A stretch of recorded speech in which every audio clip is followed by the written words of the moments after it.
So there we go. Amanda finally figured out how to connect Monique. You still can't do it. Unmute yourself, Amanda.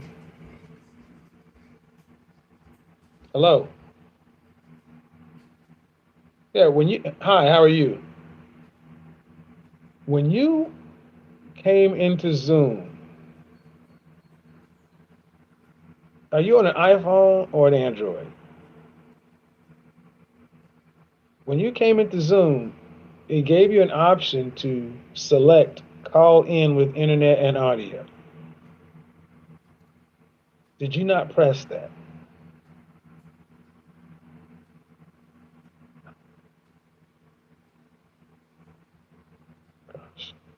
Go ahead. What's your question?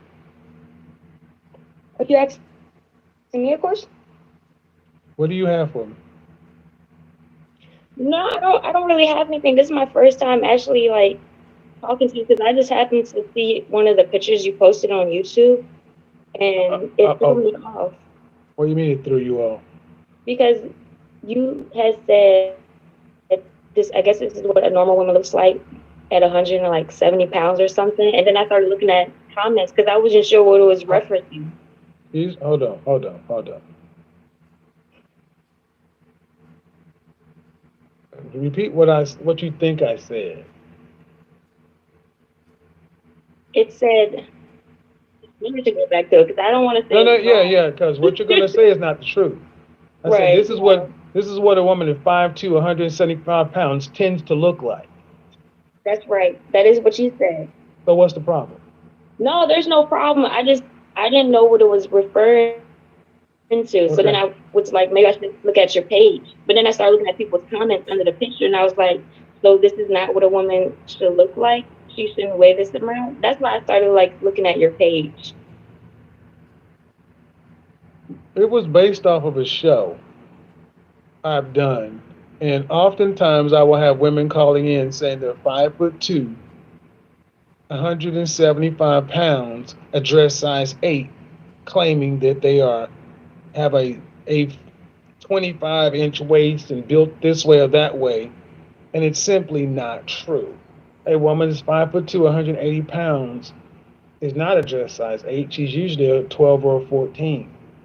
So what I did is I posted women who are 5'2", 175 pounds on my Instagram and on my YouTube to say this is what women of that height and that weight tend to look like.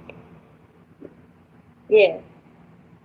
So um, it obviously elicited a response in you. How tall are you? I'm 5'5". How much do you weigh? Currently, I weigh 149. I lost 10 pounds last month. So I feel pretty good about myself. But I was just thrown off by that picture and then the comments. And I was like, what is this referencing? That's the only thing. And then I started like watching another one of your videos and I was like, I'm a little confused. And I was like in the comments asking like, what is this gentleman's videos about? Because I was just Well, like, why I don't don't you want to watch them think. yourself?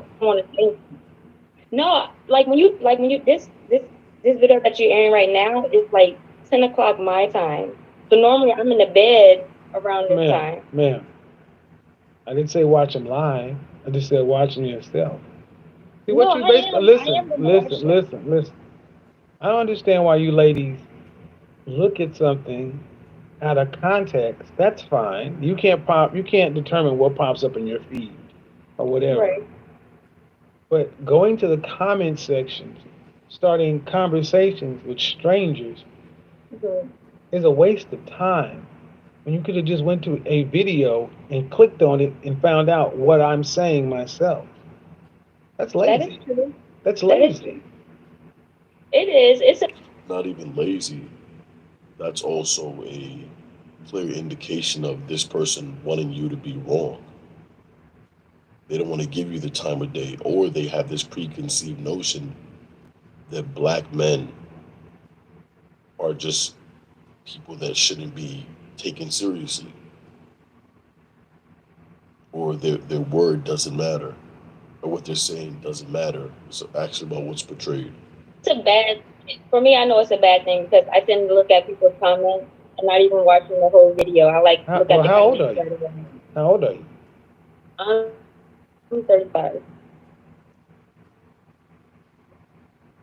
You're 35? Yeah. All right. No way, it's a 35-year-old woman. I don't tend to watch the video for context. I typically look at the comments. That makes sense. Of course. Of course. At nearly 40 years old, you don't watch things for context or to get your own interpretation. You go straight to what other people are saying. Okay.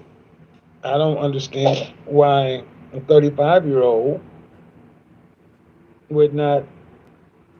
Why are you going? I mean, I'm serious. I'm not. I'm trying to understand. I get it. You got in the feed, but you asked a bunch of strangers, "What is my videos about?" What somebody's supposed to take the time out of their day to tell you something? No, I'm not expecting them to. But what did you I expect? did. I did act only because I watched one of your other live videos, and I just wanted to know what was your channel about. And I thought maybe somebody would answer really fast, but they didn't, and it's true. I could have went to your videos and then watched what your page is about. I don't really have to ask anybody in the comments.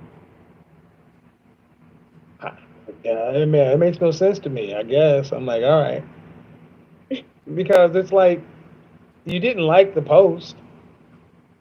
No, it's not that I didn't like the Oh, post. you did like I it. I did like it, but my thing is I didn't know what it was referencing. You told me I should look at the video, but like you said, I immediately went to the comments and people were like bashing her, and I was like, First off, take that so word it's the out. bashing that you First using? off, what does that mean? What does that mean? Bash. What does that mean? Well, they were like saying like, well, she's overweight. That's the reason why she don't Excuse have a me. husband. So She so doesn't have a was she boyfriend. overweight for her height? For her height, yes, I will So agree for stop, her height. stop, stop. So it was a statement of fact and true. From what I know, yes. Then why would Even you for my call? height, even for my So height, listen. even for my No, height. no, no, no, no. You're not going to overtalk me. It's not what you're not going to do. So you just said she was overweight for her height. That's true and a fact. But you call it bashing. From what other people say. No, ma'am. I asked you what does that mean? No, I asked you said they were bashing her. I said, what does that mean? You said that they said she was overweight.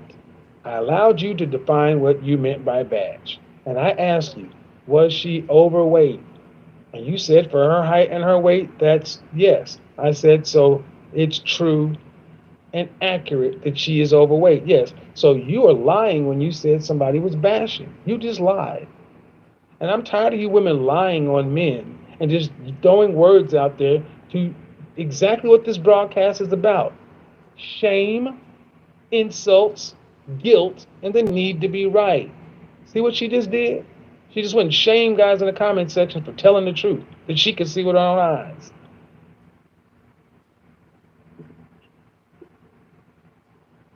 At 35.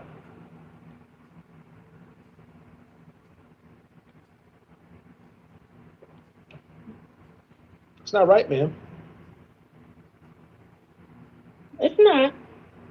So why don't you? So I think so what somebody color told do you you to think say the men were? So what race do you think the men that were bashing her? What do you think they are? I mean, there's no guarantee that just men. It could be also women. You You said the know. men. I asked you about the men because you said the men. I said, what No, race do you I don't think know the if I men? said men. Maybe I I just no wanted to no say people in again the again comments. guys. Remember what I said? You can repeat what they said, and they will make you pull up the tape. So you can't make this shit up. You said men. What race do you think the men that were bashing her are? It could be any race. I said, what do you think? See how the lies and Deflection, deflection, deflection, deflection. She did say men. And then she also did say that they were bashing that woman. And then when asked, were they telling the truth? Yeah, they were telling her the truth. How can you bash someone for telling them the truth? What world are we living in? This is insanity. That telling someone the truth can now be considered bashing them. And she even says, even for my height, that woman is very overweight. But still, you're bashing her. Mission and obfuscation and gaslighting again, guys. See how that works? Yeah. Just ask a simple question, ma'am, and you refuse to answer a simple question. Become evasive and start manipulating, gaslighting, moving the goalposts, lying. You guys just do. Black women like yourself, you guys just you do this so effortlessly. You don't even realize how pathological you sound. Versus just answering the question.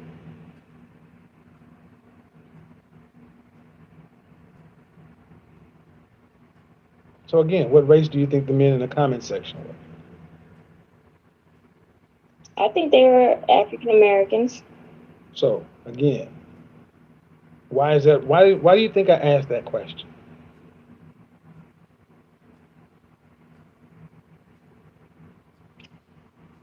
I'm not sure. I wanted to see how a 35-year-old woman would speak about black men that she did not know. You came in here lying on black men, mischaracterizing what they said. And my problem is, ma'am, black women like yourself have no problem lying on black men, distorting what black men say. You treat our image and the image of black men like it's garbage. And then you expect us to sit around and protect you and care about you and everything else. It's like we're not even on the same team. You came in and said those men were in there bashing her. And that's not true. I moderate the comments. Only the truth is allowed in there. Anything that was really over the top and negative gets taken out. And all you could come up with is you said that she said that they said she was overweight. And you said that's true. But the fact that you said black men are in her bashing her meant that you had no problem saying that black men are in here doing something wrong when they weren't doing anything wrong. But you said that they were wrong. Unless you think bashing is right.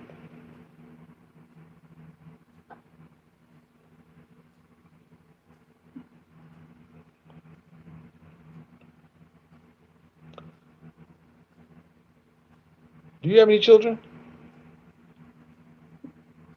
No. Do you ever plan on having any kids?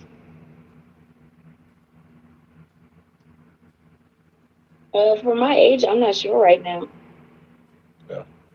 If you do and have a son, remember, he's a black man too.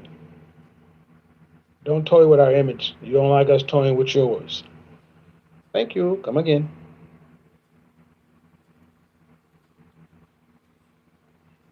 Seriously. Ladies, these things matter. You casually and cavalierly throw things around, but then you get upset when black men even say the truth. And you have no problem exaggerating, distorting, and lying. And I hope more people start calling this stuff out. You guys just do this too easily. Okay, how are you?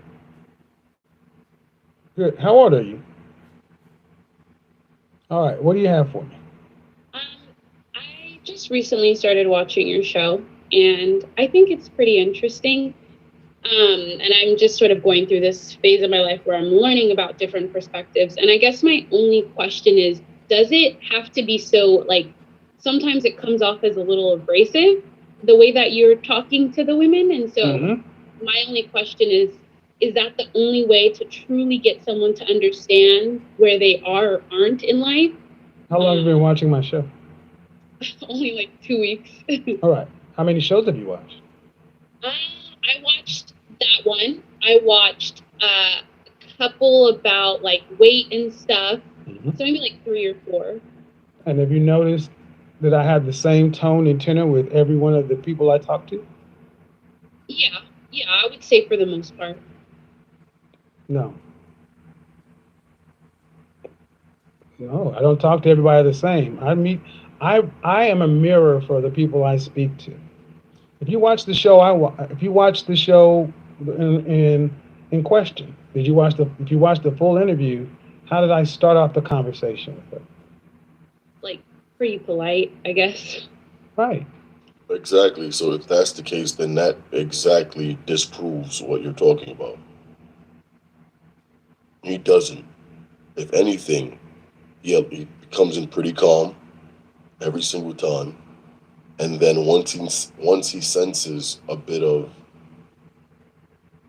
inconsideration or the fact that they're downplaying men that are like everyday hardworking men, or they're coming in disrespecting a certain race, at that point he's going to flip. He's going to give them exactly what they're giving him. But again, you've never just seen him outright just get on here and start instantly going at someone. It's rarely and if it has happened maybe once, twice, it's rarely the case. 98% of people get a good introduction and pretty neutral ground introduction as well.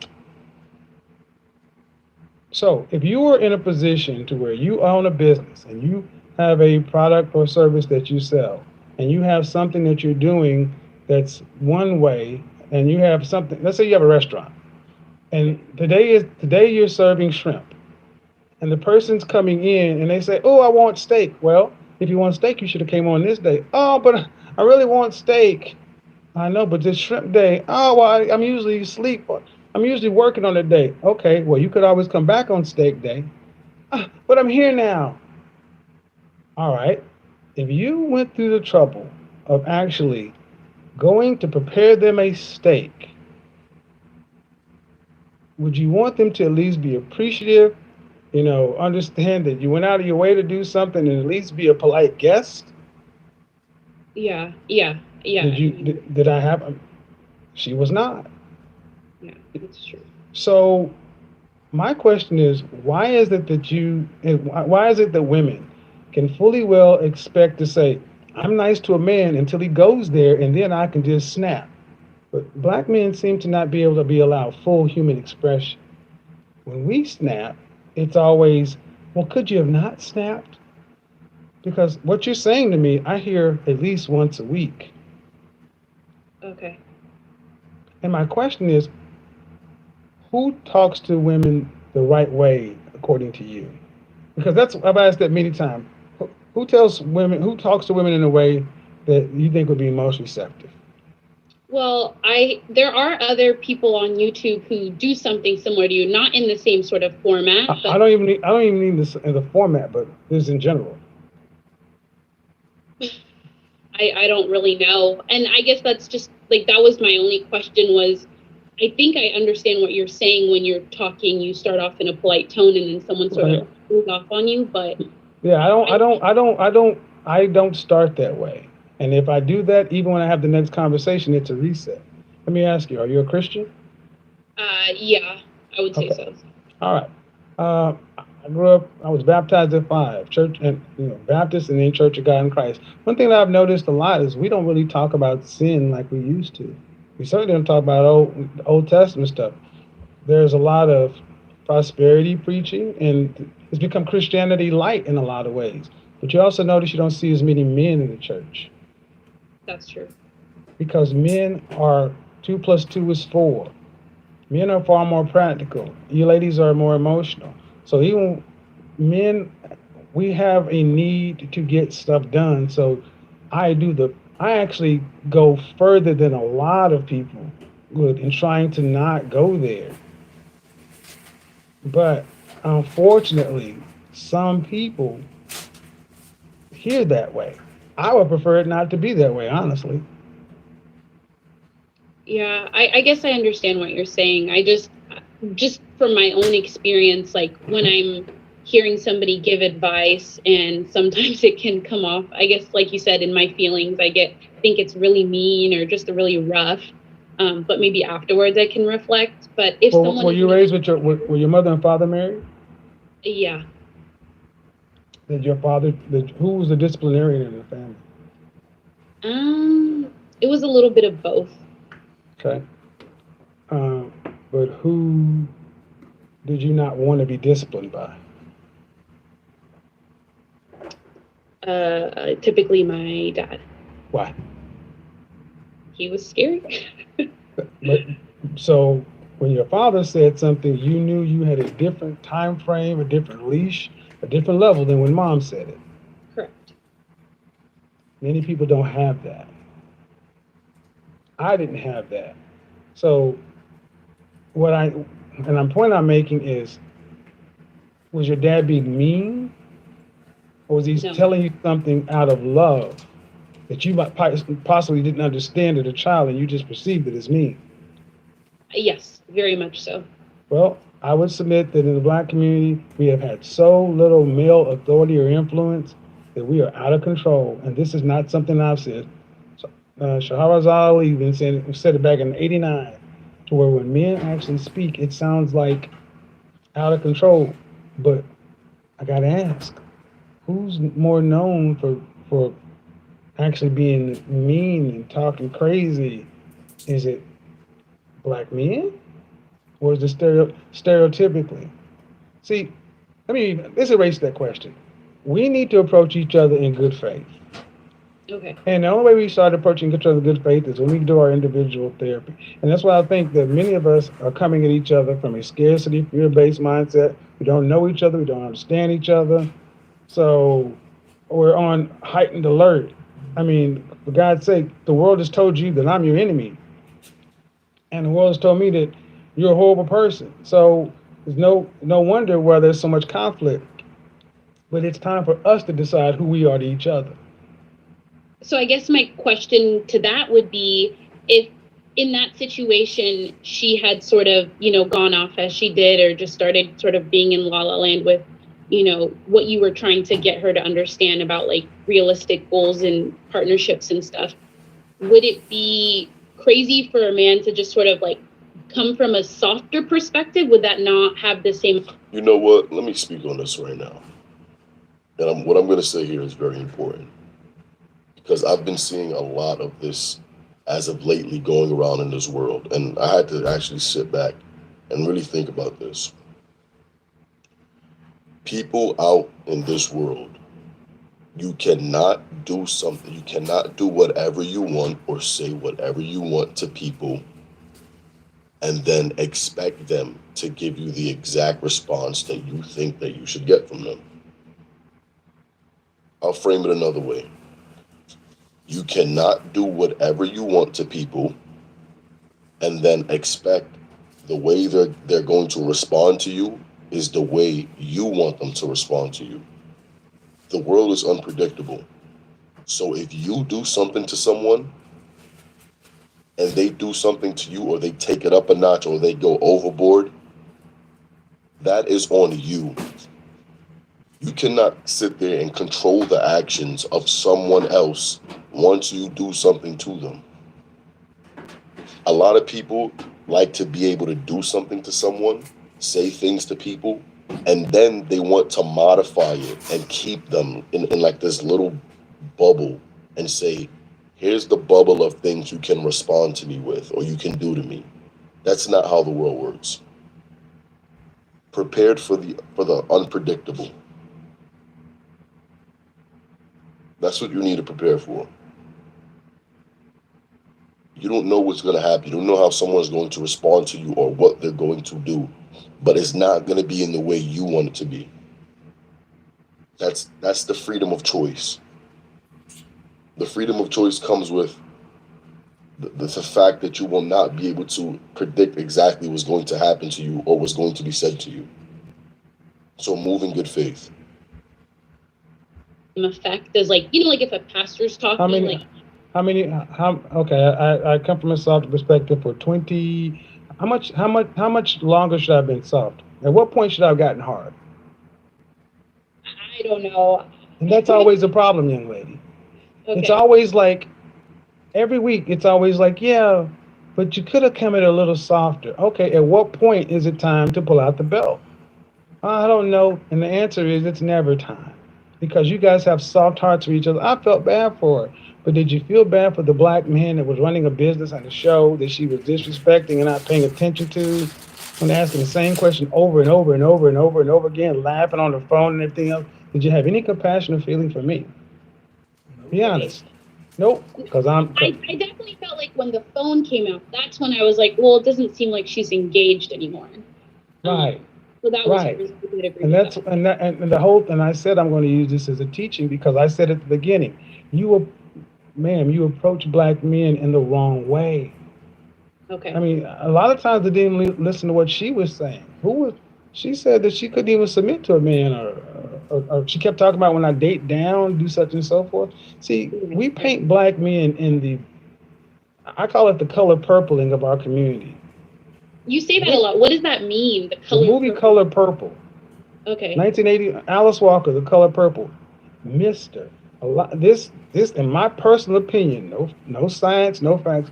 I think it's had a deleterious effect on the black community because black men have been painted in a position of this patriarch that was so mean and brutal and oppressed black women. We ain't never had that kind of power over y'all. Mm, But it's the popular theory. okay. And when you don't have dads in the home, you can be told that we're bad. I mean, when's the last time you seen a loving black, a Dr. Phil on, I mean, not Dr. Phil, Uncle Phil type black man in a movie? A black man who's successful, in command and in charge, living well, doing well by his family. He's not a buffoon, you know. When's the last time you seen that? I don't know. I That's a don't know that problem. Yeah. Okay. Because we're either overgrown children or we're bumbling buffoons. Black men are not competent anywhere. That's why they throw so many of us in dresses. That's why so many people try to come out and call me gay because you have to tear down somebody who's just being direct. That's why I said Simon Cowell, American Idol, he's allowed to be direct and he can have a show and spin off into other shows and become a millionaire. No one ever asked him to be nicer. They just said he's a professional. He knows what he's doing. Gotcha. Gordon So it's like Ramsay's. connective effect. Sorry, I didn't mean Yeah, to. well, it's Gordon Ramsay, the same thing on Hell's Kitchen. It's we don't see black men in authority positions, and that's why I say we. And here's a time in history where social media has given black people the opportunity to make our own media, and we're responsible for our own image. Mm-hmm. That's why I said it is time for us to sit down and start understanding how we relate to one another, without other people trying to tell us how to do it. We got to figure out us because if we don't, everybody gonna keep eating off of us. I Gotcha. appreciate you calling in. Yeah, of course. All right, thank you. Thank Have a you. good day. Merry Christmas. Merry Happy Christmas, Hanukkah, Kwanzaa. Mm-hmm.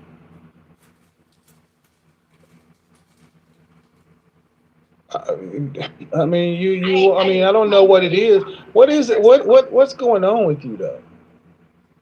Okay, so No. I need to know. I need before we get into this. I just need to know what's going on with you, because you obviously have some sort of issue with my platform, my business, my panel, my something. That's fine. Okay, But so that's why I called. go ahead. All right, so I've been watching a lot of different channels, and I do know I'm aware of the different platforms that come up with you, and it's not you personally. So I think there's a lot of pandering on YouTube, and I know that every single content creator has their own niche, their own audience they seek to speak to, but I feel like it's causing a lot of confusion and chaos to people who watch. I mean, I honestly feel like, okay, so I don't follow like pink pills like that. You don't what? I don't follow like channels like Pink Pill and Chrissy. I'm not, and I don't even do level up channels either, but I'm interested in like the male point of view as far as like the women that they seek and what they look for. So I follow a lot of like male channels, and I'm just not satisfied with what I'm seeing. I feel like it's pandering, and I feel like it's causing like a false sense of But why do you? Okay, reality. but here's the thing. I gotta be honest. Why is this your business? because I'm interested. First Okay, of all, okay, hold on, stop. I'll let you speak. I'll let you speak. okay. And on several All right. times, I've allowed you to come onto the show, and you send me all kind of messages. And I'm gonna tell you right now, I'm not gonna jump through hoops to try to prove myself to you. That's out. Okay. I don't know who you think All you right. are or why you think I'm gonna tell you right now. I don't need to prove myself to you. But Okay. apparently, there's something over here to where you keep coming back. Why? Why is this your business? A lot of people who watch your channel constantly like either message me or talk to me or I saw you on such and such channel, But and nobody ain't so I'm nobody's constantly seen you. interested. Nobody has seen you since the one show you did. And And I still have people who talk to me to this day, okay, well whether it's on Instagram, okay, but I YouTube. need to understand this. Um, you don't like what I say. Okay, but She's just like, okay, if you don't like his message or what he has to say, why are you on the channel watching? Imagine sitting at home on the couch, watching the TV and complaining about the TV show when you can get up, change it. You don't even have to get up with this type of convenience we have. You can use a remote and switch it or put something else on that you actually like. And then with the internet, now you can actually choose exactly what you like. So, case in point, if you don't like what he's saying, why are you watching? You can watch a million different other channels. You can do a million different other things. There are a million different other platforms. If you don't support his message, you don't like what he's saying, don't watch. But you like it so much so to the point in which you're joining to speak to him. That's lunacy. but I don't like what you say sometimes. There's some things I agree with. But that may okay.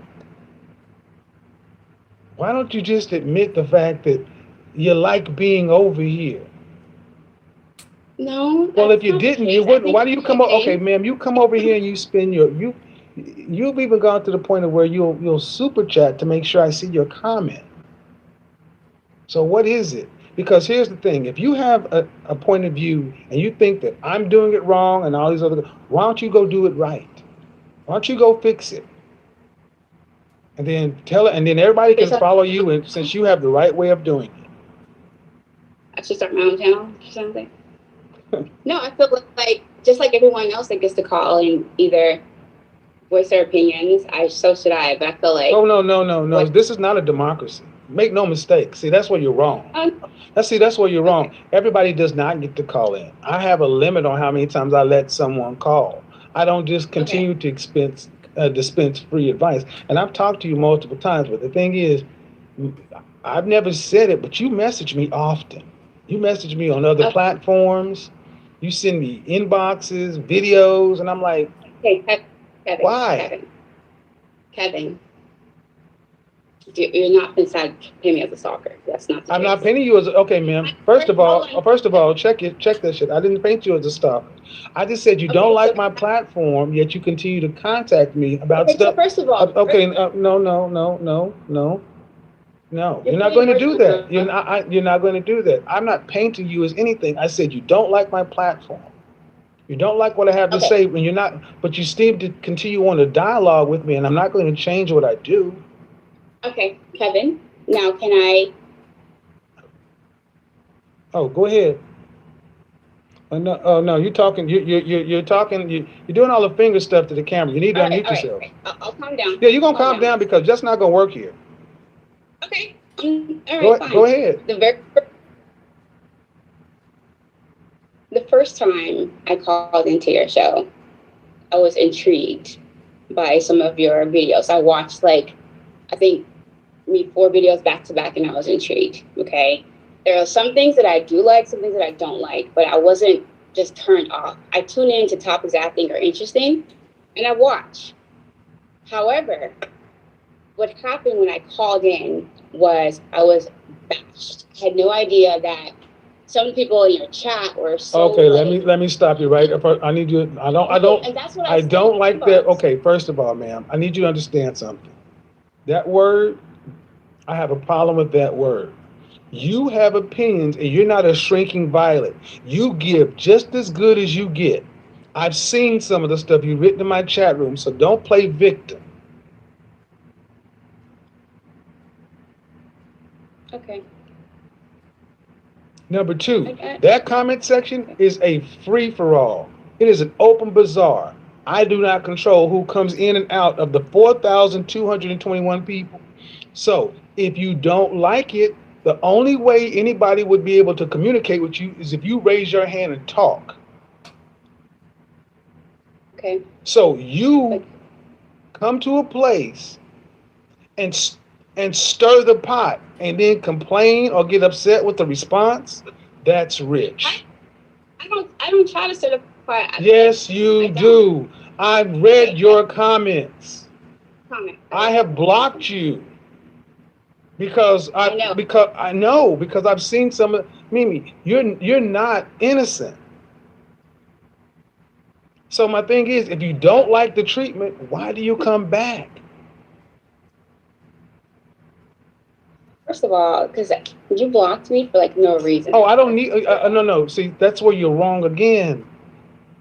What made you think this was a Okay. democracy? I blocked you for It's a not a reason. democracy, I but did, and let me tell you the reason I blocked you. Because you come in here starting issues and then getting upset with the response. And then when I look back, first let me just be honest, man. Let me just first. I'm doing this because this is content right now, but I don't have time to deal with your issues with YouTube. I'm not getting paid to deal with your issues. If you don't like it, don't talk to nobody. But you're not gonna sit there and send me emails and long messages telling about who said something in the chat room and da. You ain't paying me.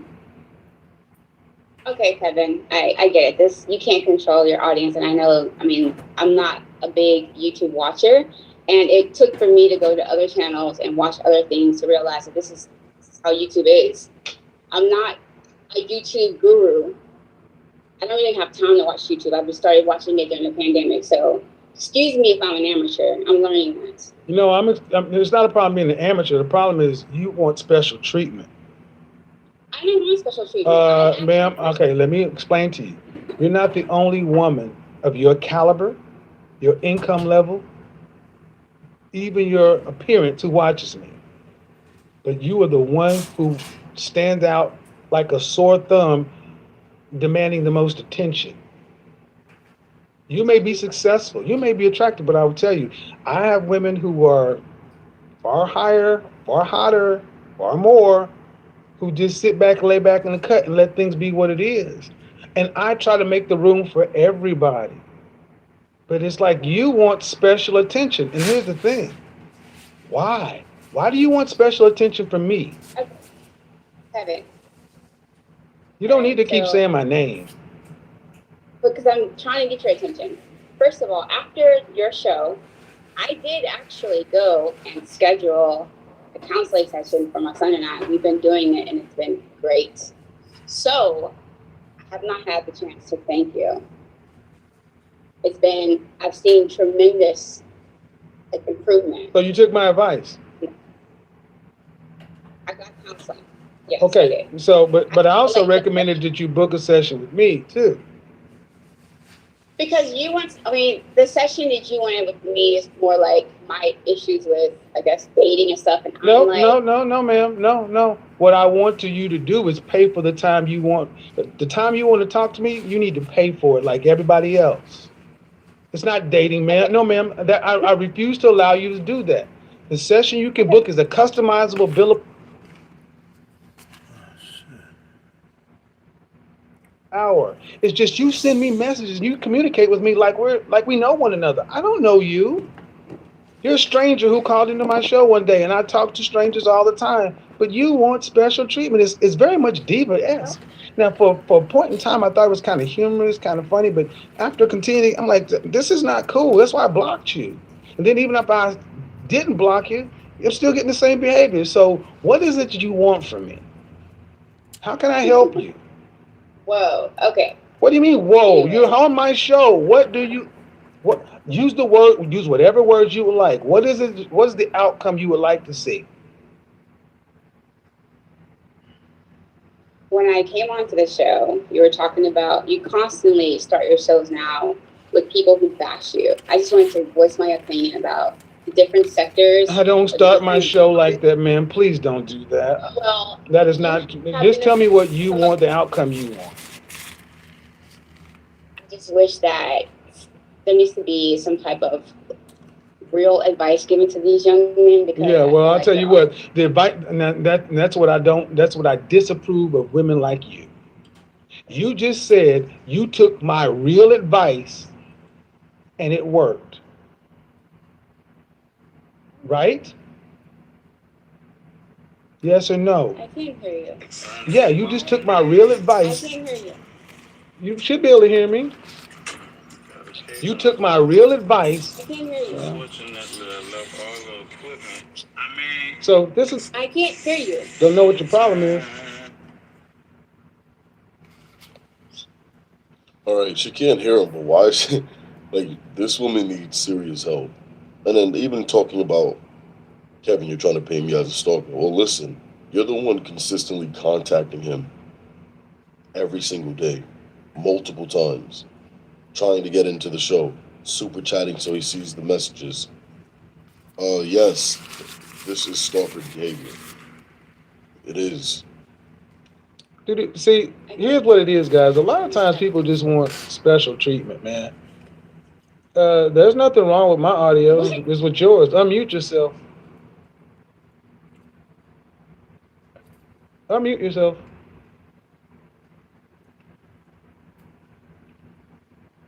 Go ahead. Can you hear me now? Hold on. Mm-hmm. No, can't. Put you back in the waiting room and come back in, because I'm going to get this settled tonight. Get this shit settled tonight. Unmute yourself. Go ahead. Okay. Sorry. All right. Anyways, so But I said, you want women to get real advice. I mean, and that's the problem I have. I gave you real advice that you acted on and it helped, correct? yes, but All right. So, no. Did you have to pay for that advice? No. Right.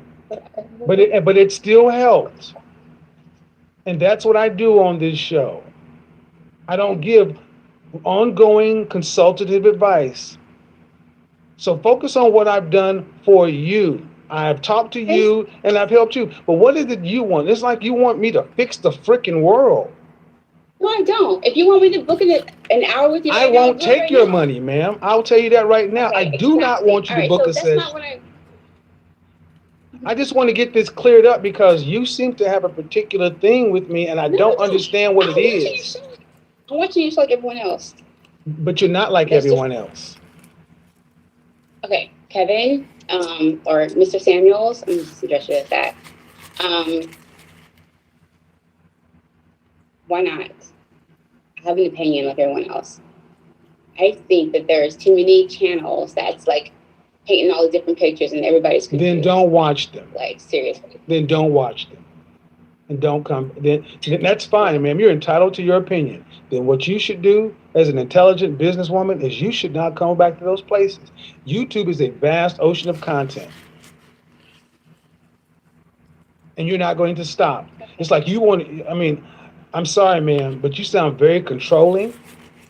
And exert that control in your own life because you're not going to control 4,000 some odd people on YouTube. Anybody. I am speaking.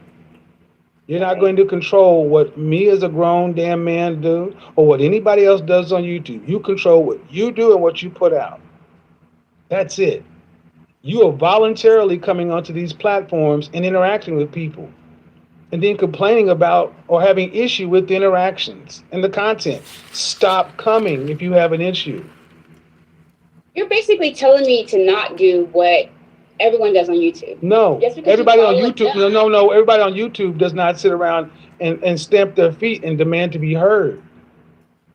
I'm doing this finally because I'm tired of. Okay, do you want me to go there? Because everybody on No, I YouTube. don't. I'm just gonna say everybody on You and I can YouTube. have Do a you really want to? Do you really conversation. want to go there? Everybody on YouTube. I No, don't have everybody on YouTube sending me email after email after DM after DM after this after that, Kevin. talking about All the right, issues you speak. Shut up, hush. Talking about the issues you're saying. I'm not saying you want something romantically from me. I'm not trying to even imply that. But I'm saying is, ma'am, you don't pay for my time. I've said but before, respect my inbox. Everyone else seems to be, it seems like other women can respect my boundaries. You have not paid for my time, and nor do you respect my boundaries. So this will be the last interaction we have because it's apparent that you have something going on that I cannot address, nor am I qualified, nor should I want to. Again, the outcome you want is YouTube to be a better place in your opinion. It's not going to be. Go to those areas or go make your own platform. All right. Are you done trying to put me on blast? You know what? Was that your whole purpose? You know what? I would Embarrass a I would tell you pretty girl. this. Embarrass a No, pretty girl on YouTube. you call yourself pretty, but you know, whatever. I mean, I'm really trying. I'm trying not to go there, but you're not making it easy. Yeah, go take it up with your boyfriend. I don't have time. I don't have time. I don't go take it up with your man. Get the fuck on.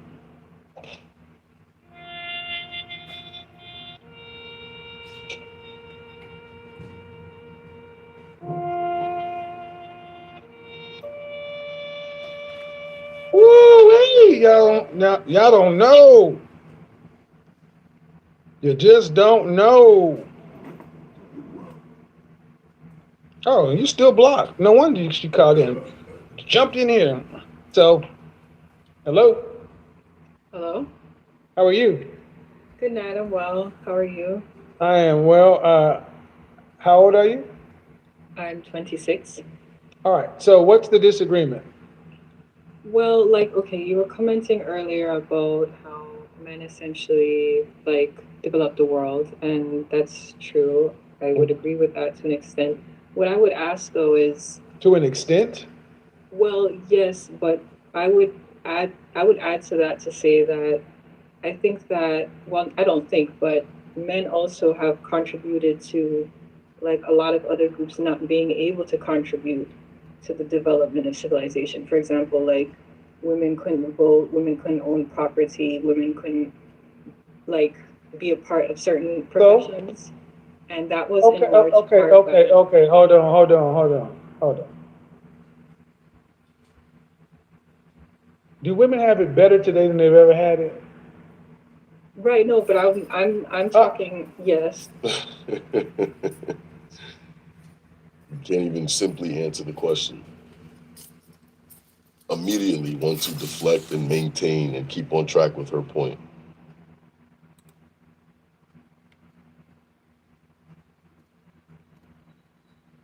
Welcome to the channel where Make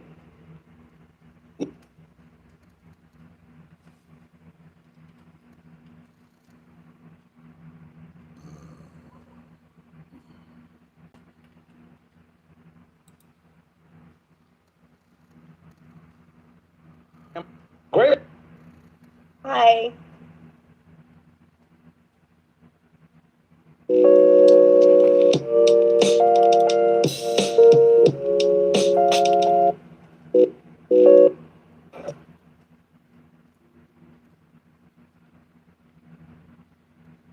A woman in one of your live videos. Yeah, a woman. A woman. Look, you're not actually going to get anything done by watching another YouTube video. In fact, you're literally only procrastinating more.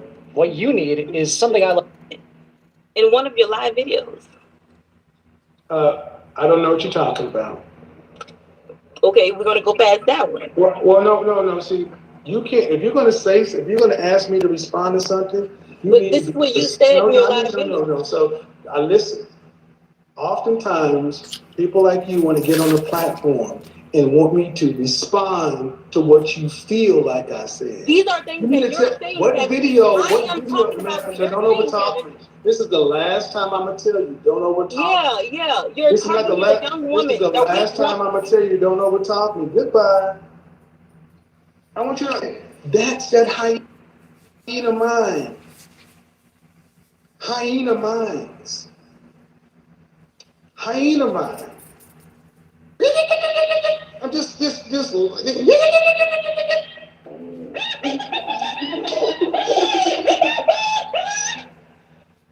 all you hear.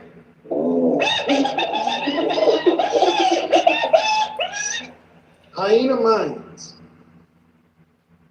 They really want us to sit back. I want you to understand why you say, who gonna teach? Who you say our mother's supposed to teach us how to be a wife? Okay, who's supposed to teach you? Ourselves. Well, that didn't work now, did it? Hyena minds. Study a hyena clan. Study a hyena clan. And I want you to realize that how often it's.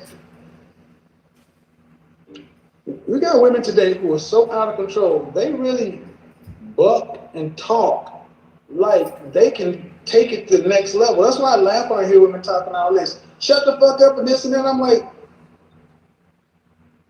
men don't talk like that to one another because the talking is over. Next is gonna be a scrap. And I'm gonna tell you ladies something. My generation is one of the last generations of men who are listening to this. A lot of y'all are talking and y'all think it's funny, just like that woman talked about if your man do this or that, beat his ass. Okay. You better check what happens when a hyena fucks with a lion. It's all fun and games. It's all fun and games until this happens. Then what happens? The same hyena go, oh shit. Mm-hmm. I want you guys to understand that this is the problem.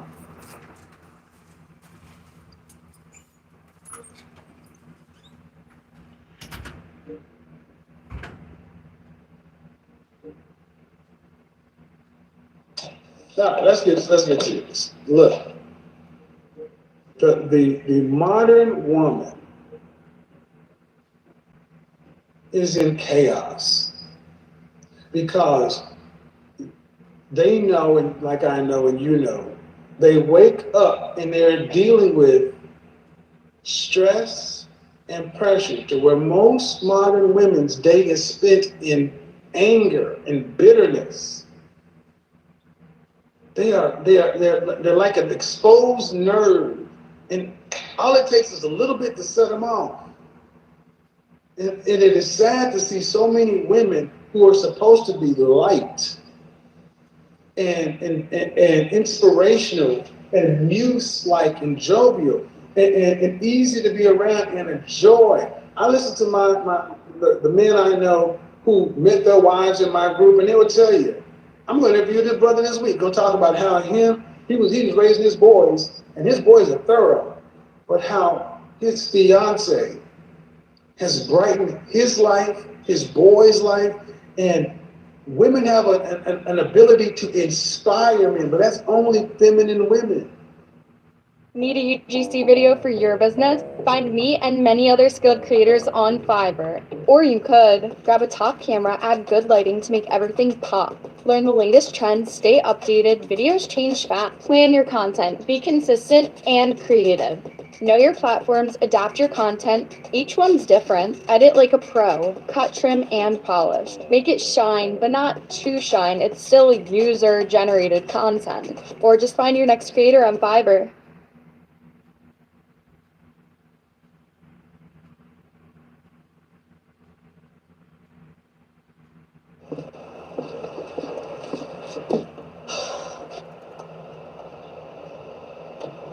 All right, just got to carry my little cozy chair in, and we're done.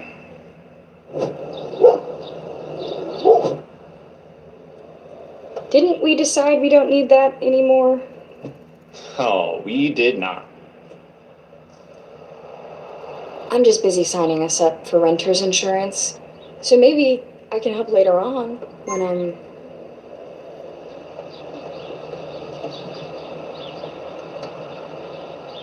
Sign up for Lemonade Renter's Insurance in as little as 90 seconds. Usually, people love that. Oh, ho, ho, ho! I thought I lost these. Oh, I'll get it. No. Sign up really fast at lemonade.com/renters.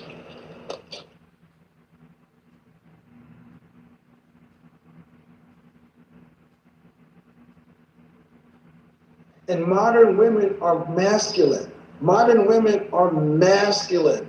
And masculine energy is aggressive. And you are feminine, you are females with your female emotions, with masculine energy, and that just makes you brittle and angry to where you're just ready to snap, to where something as simple as a conversation goes from here to no, listen, it's like nothing remotely feminine. And this is why you start to see so many women who are trying to overcome their lack of femininity with feminine adornments. Look at how many masculine women wear long weaves, long braids, long fingernails, walk around with face beat like glamour shots. They are trying to put on the face of femininity. And I have a little theory. Look at the average modern woman's level of glamour and then deduct from her level of femininity. If she's higher up in glamour, the chances are she's much lower in femininity, because truly feminine women tend to be more natural. They don't have to try to look like a woman. I want you to think of how many times you see women with these long weaves and long this and long that, and it's just excessive. I'm not saying extensions. I'm not saying, moderation. I'm talking about excessive. And then quick to snap, quick to go. It's like, whoa, whoa, whoa, whoa. So, ladies, don't get mad that men are waking up and realizing that it is better to deal with no woman than a masculine woman.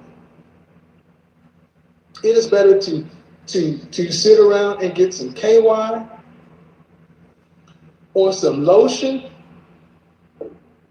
and go pleasure yourself than deal with a masculine woman. Don't get mad that men are saying, I would rather master, I'd rather do nothing than deal with a masculine woman.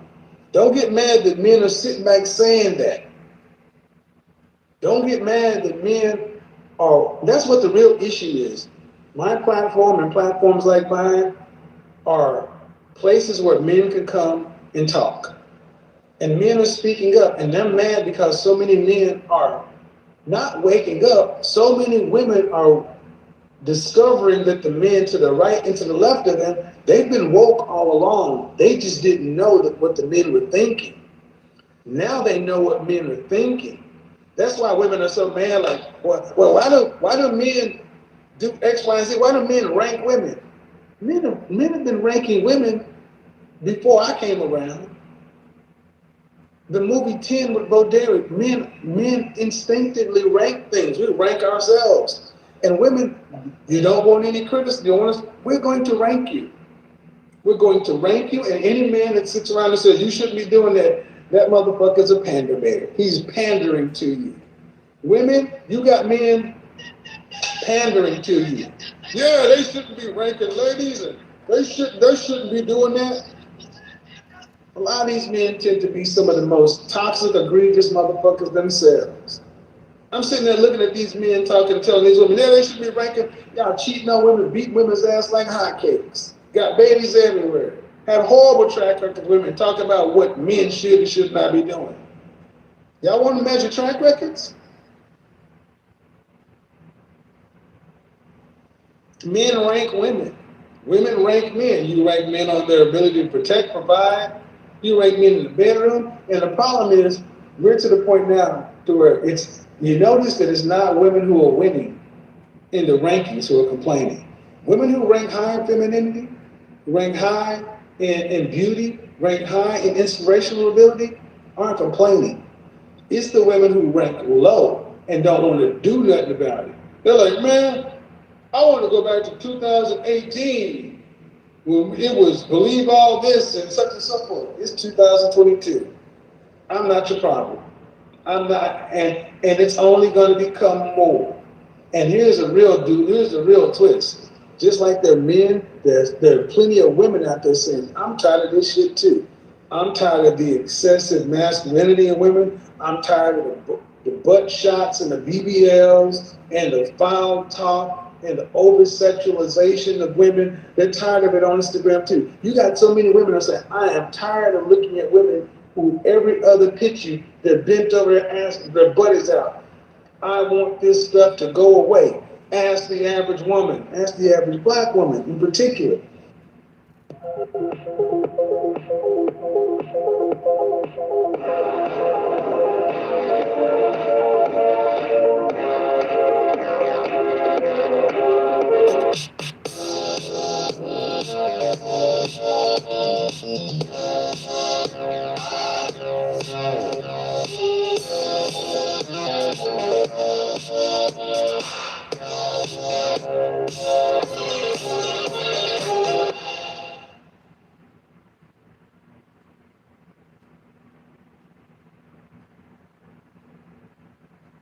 Wix, one platform, any website, unlimited creation. Describe your needs and goals, and AI will transform your tailored brief into a unique website that's ready to perform in minutes. Customize it. Shape your visitor's experience down to the finest detail.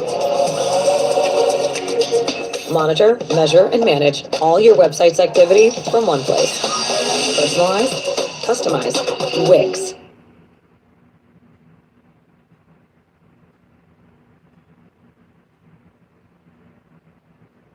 What is your black feminine ideal? Start asking for examples to women.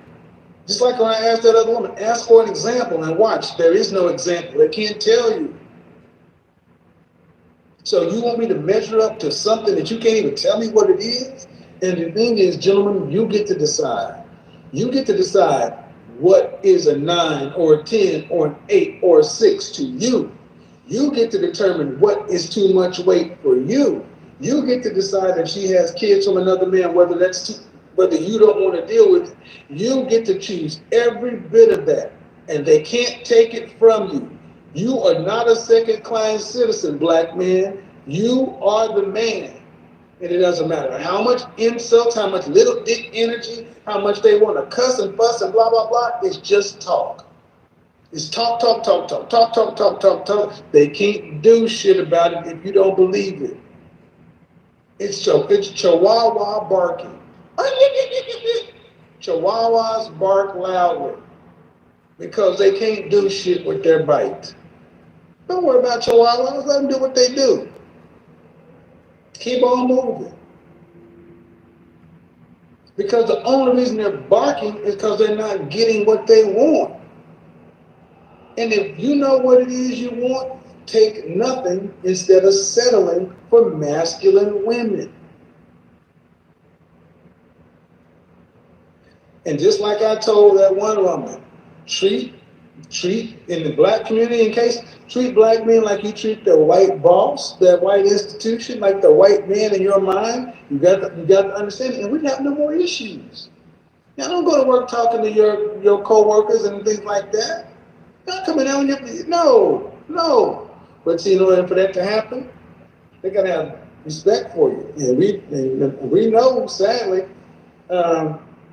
respect is not something that's in long supply today with many modern women, and that's okay. Here's the thing, I don't want modern women to change. I don't want you to change. You can be what it is, be what you want to be Big Shirley or whoever you want to be, do all of that.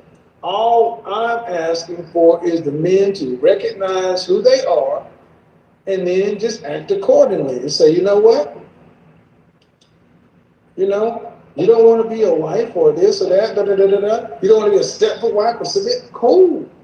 I talk to many women who come on the platform and say, I don't want to be this, I don't want to be that, da da. Like I told the dentist, hey, as long as you can take care of whatever you want to take, fine. But the biggest issue is women today who have more, they haven't solved the issue of why they can't marry men at or around their level. It's because men at or around their level want feminine women. Feminine, more reserved, and they're not going to accept anything less. And what men are doing today is like, I'm not going to say anything. They ain't gonna do nothing else. All right, we'll take one more. We'll take one more. I'll try to take one more. I got a few more minutes.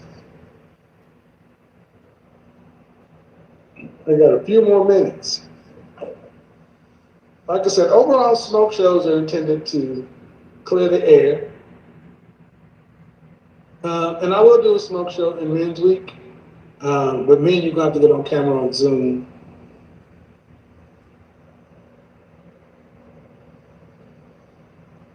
Somebody asked me about, here we go. And I honestly wish, I'm looking forward to the day where just like the men who I talked to, who had to level up and improve, I'm looking forward to the women decide to level up and improve. Hey. Hello. Hi. What's going on? Hold on. Too much noise. Your first name? Can you hear me now? Mm-hmm. How old are you? I'm 30. My name is Joy. Okay, Joy, what's your criticism or critique? Is that what we're talking about? Because I just got in here. So is this what the conversation is about? Criticism or critique tonight. Smoke show. About myself or others? Nope, with my content. About you? Yeah, if you don't have a criticism or critique, this is not. Okay, well, when I first saw you, I think they were saying like you was downgrading females, but I'm not even gonna lie, I really genuinely like support you because I feel like a lot of women, not even just women, men too, like a lot of people don't like to hear the truth. And people used to babying them and telling them what they shouldn't hear, but he's telling you what y'all really should hear. I appreciate it, but I gotta get to the, probably next Tuesday show will be better. But this is Yeah. Add me back. I didn't know this was the one. I just came no in. problem. So. Bye-bye. Look, I want a better outcome for the guys who want legacy and families. And the only way you do that is to get women who want to do something better. So this is an opportunity for women who want to be better to decide what they want to do. It's really what it is. And nobody trying to get you to change or conform or settle or none of that stuff. Ain't nobody ever trying to get y'all to do none of that. You back here? No. Nobody trying to get none of y'all to settle or do any of this stuff. What we're trying to do is, this year I said it's about three things. This year is about three things: self-awareness, separation, and balance. And we're at the separation part. We got awareness going on. Now it's the separation. Things are separated. There are going to be levels, there are going to be groups. And then after that, there's going to be balance. Look, if you don't roll with it, if you don't like it, cool. Find your tribe. Find your tribe. But stop trying to change this tribe to that tribe. All right, folks, I got to get up out of here. Love y'all. I love y'all. We broadcasting live from Miami tomorrow through next week. The Godfather's out. Peace. What do Elma, Jimmy, and Marcus have in common? They all grew their businesses with Fiverr freelancers. Whether it's for building a new e-commerce store, seeking marketing or business consultation, boosting performance with a variety of AI services, or even if they're an architecture firm looking to get more work done. It's all made possible with Fiverr freelancers. Join millions of business owners already growing their businesses with Fiverr.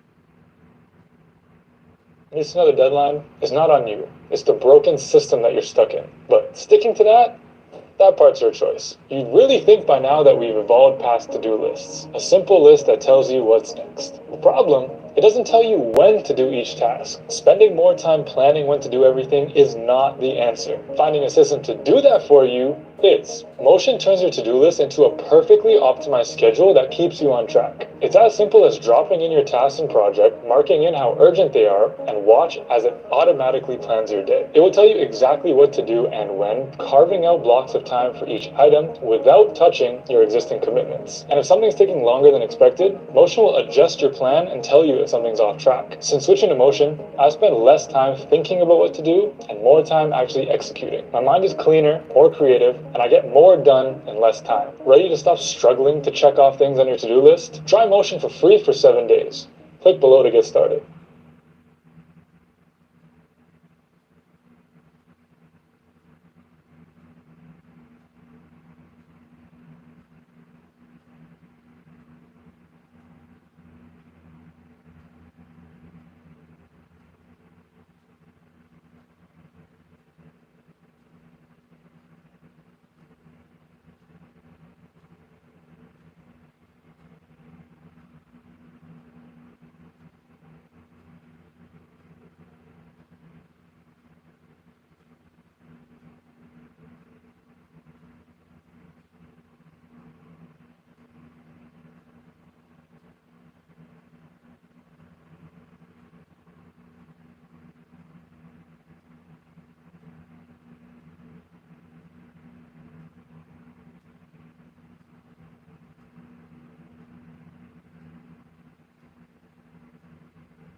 What's going on, everyone, and welcome back.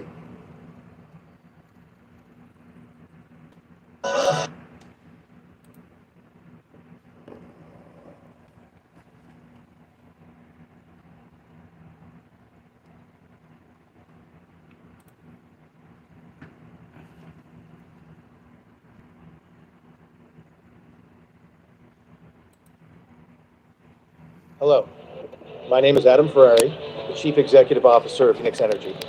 I look forward to you joining us at our next.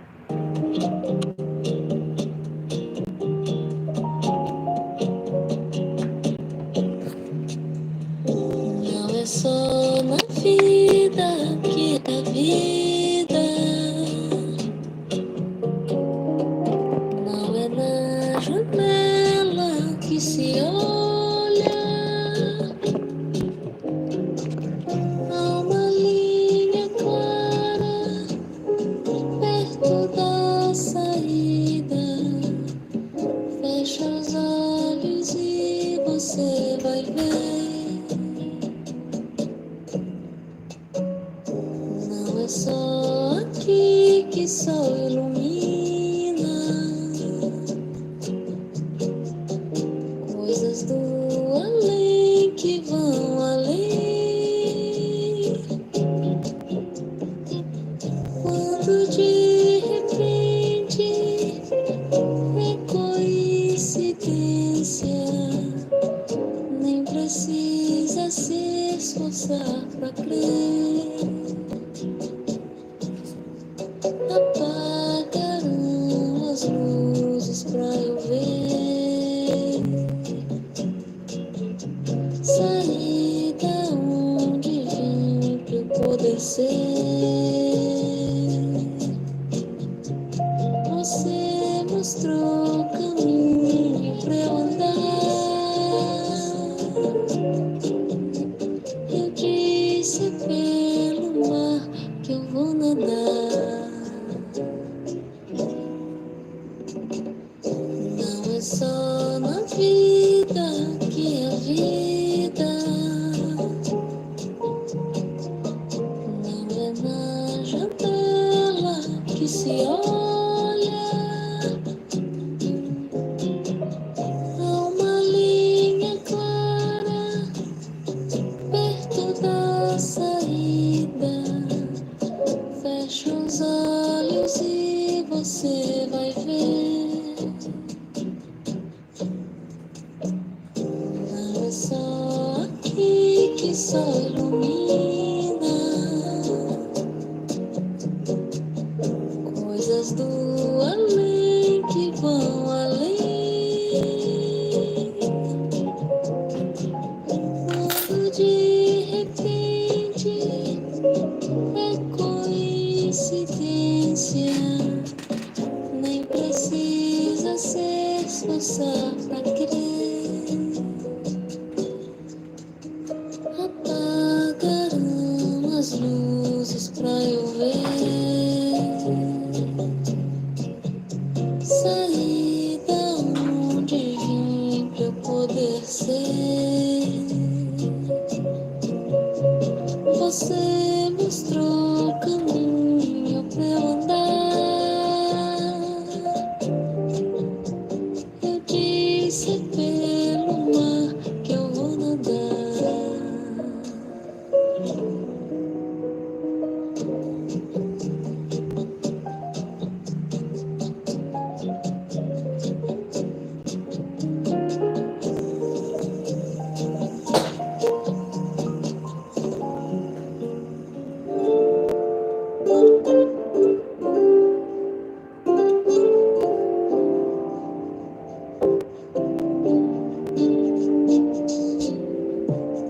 So casually keep diving into concrete.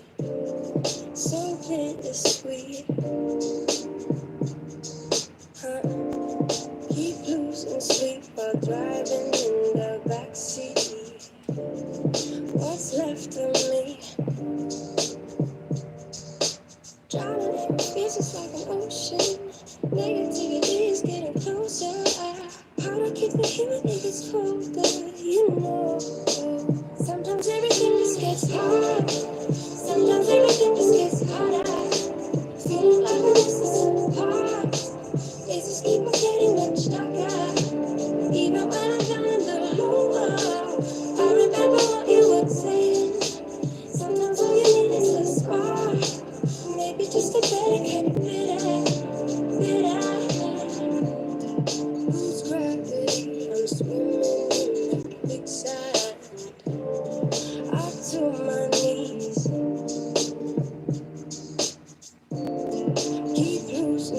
about my routine at midnight.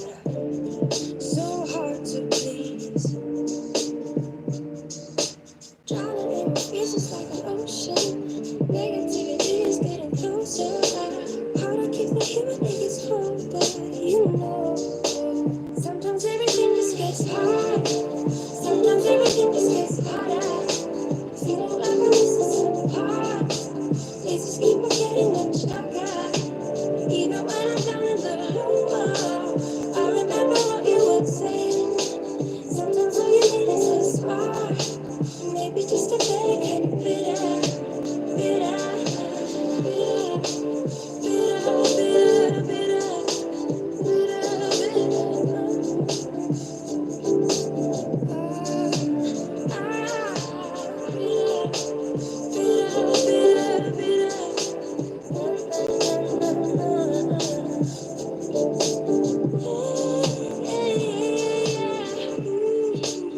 Think about the stuff we play. How I'd rather do that instead.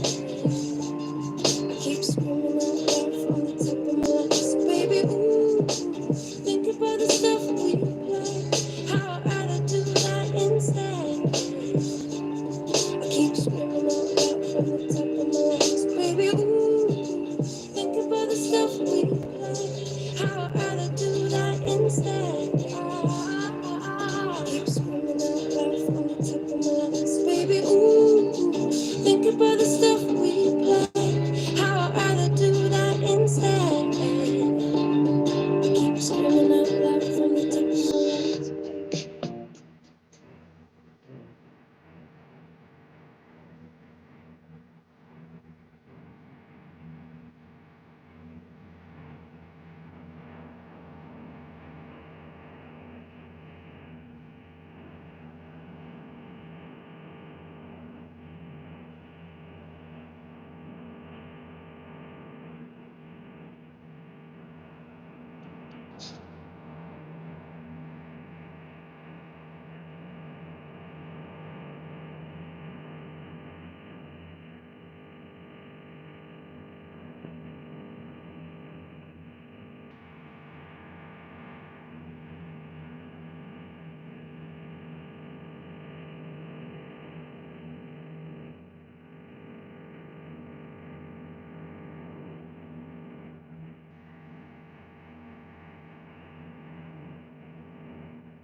What a night, people dancing in slow motion, blurry eyes.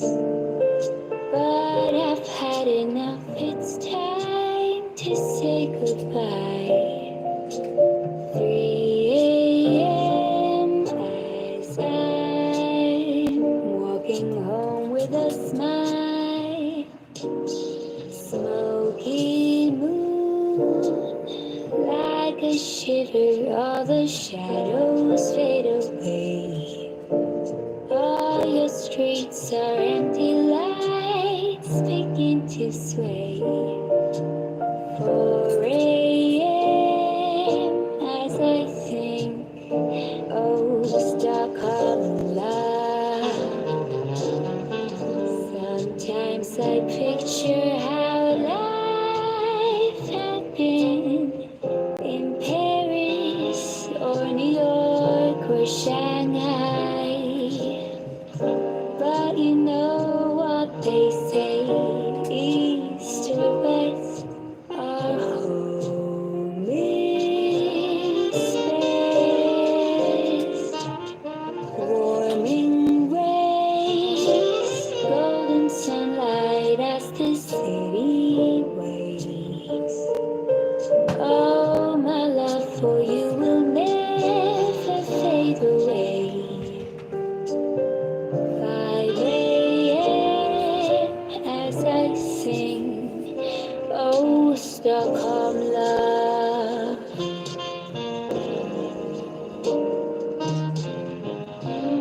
Sometimes I picture how life had been in Paris or New York or Shanghai.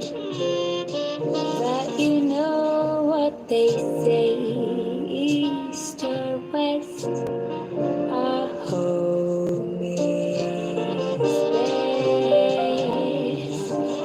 Warming rays, golden sunlight as the city wakes. Oh, my love for you will never fade away. 5 a.m. as I sing. Oh, Stockholm love.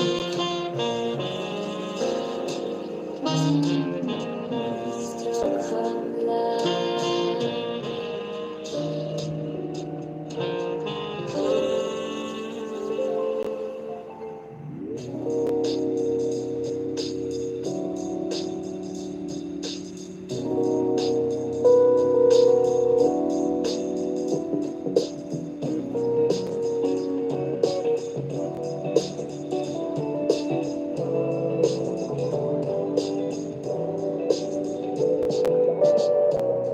Ever since we met last night,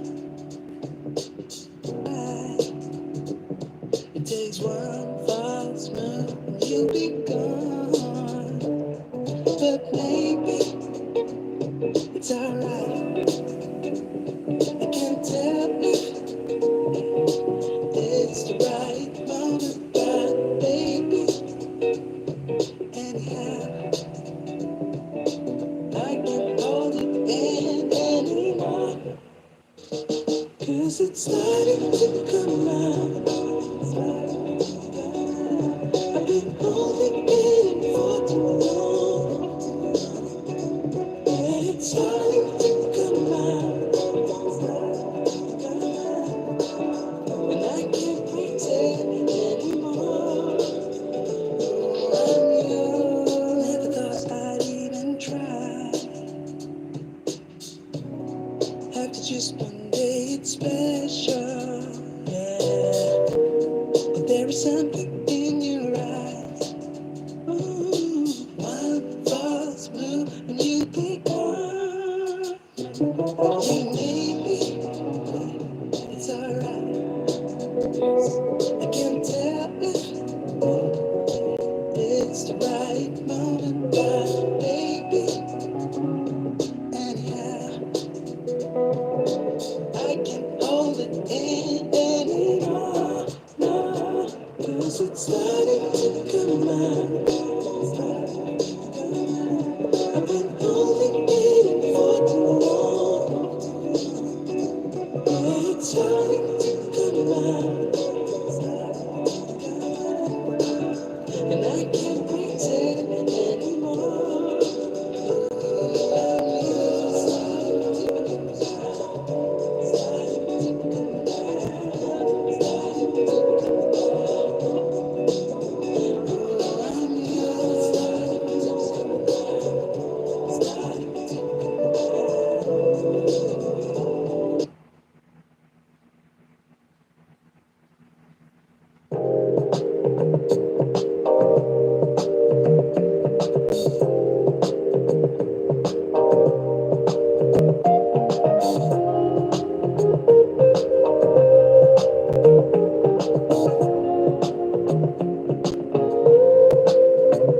In this moment, I cannot say what's wrong or right.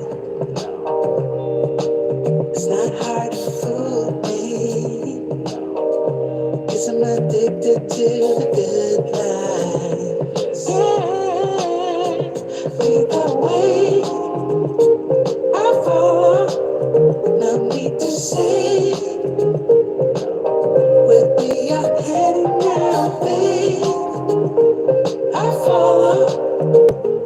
To the edge of it all.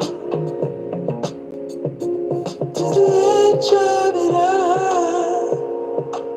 So tell your goodnight. 'Cause I'll find no matter what. Yeah.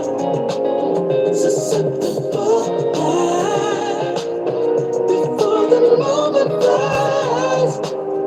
Ooh. So tell your goodnight.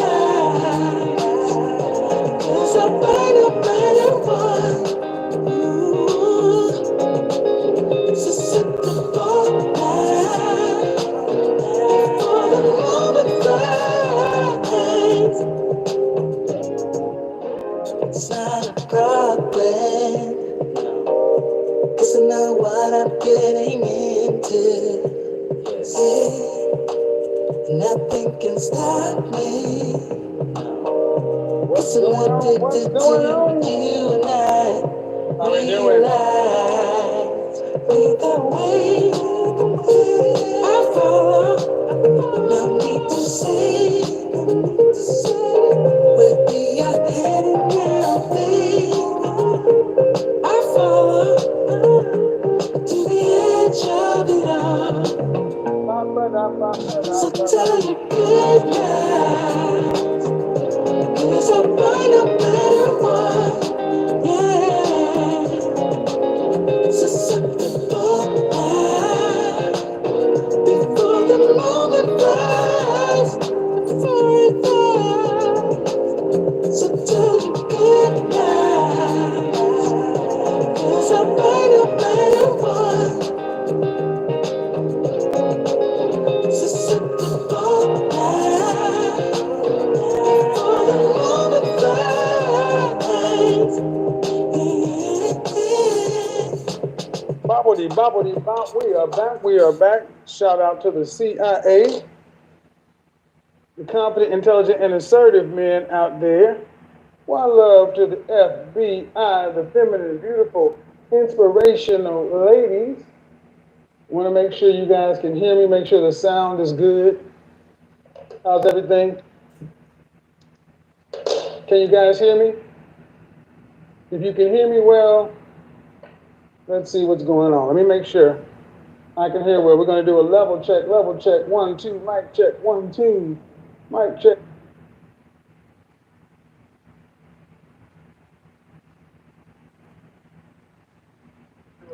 All right, so we are good. We are back. We are back. Shout out to the confident, intelligent, and assertive men.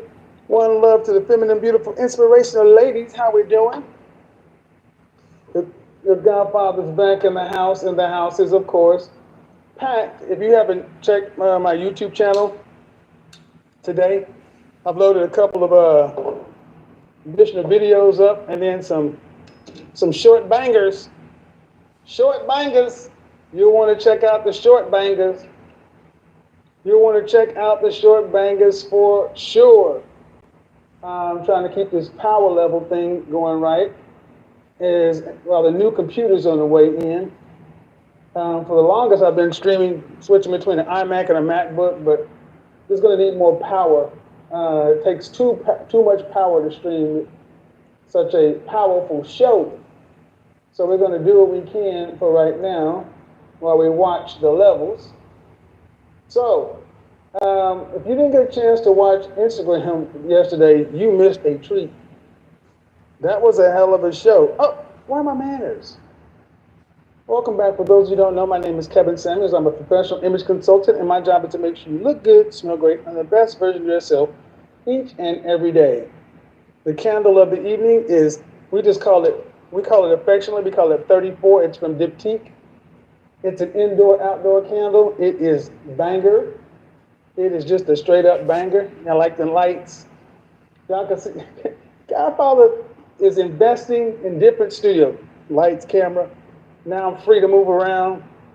The candle is 34. And this fragrance right here, I'm sorry to say, hey Lou Casely is the stream sponsor right now. We're gonna go ahead and pin her right here. Let's go ahead and, how you doing? You know, that's a good thing. Ladies, be prepared when you call in. As many are watching you. Thank you very much. This fragrance is an old school fragrance from when Tom Ford was the creative director at Saint Laurent, and it's called M7. That fragrance brought the Middle Western, that fragrance brought Western oud into perfumery in the States and has revolutionized the game. Okay, so that's what's going on over here. Power level is doing what it's doing. I don't know why it's dropping.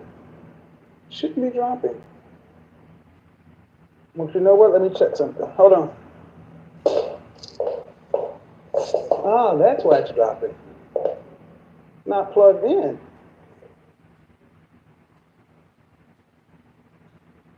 That's why it's dropping. Smart guy. Damn it.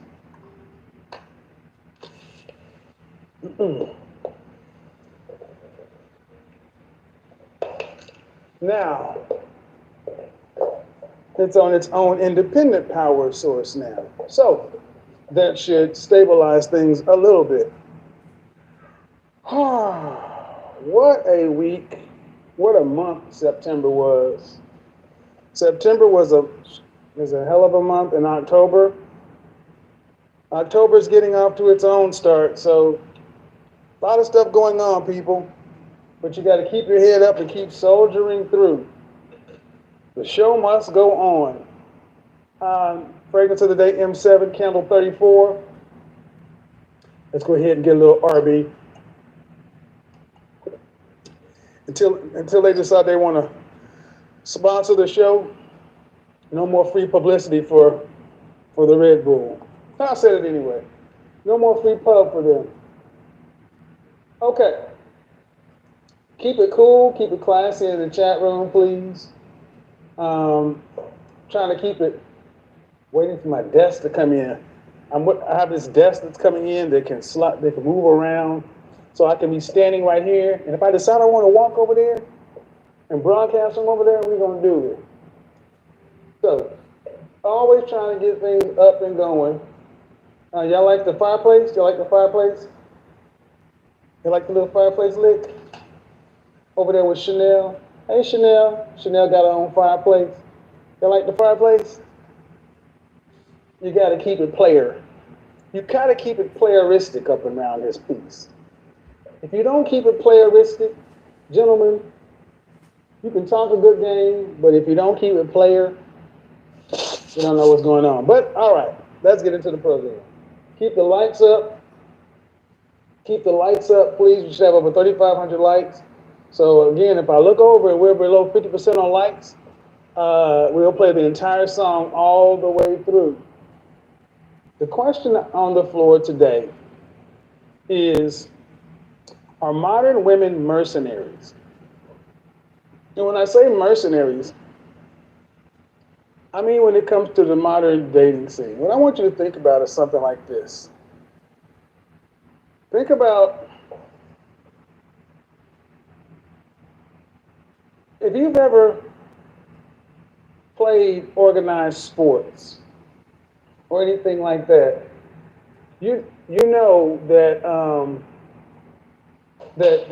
you can often have a team who is less skilled, less natural talent, but if they run in plays, they're going to win.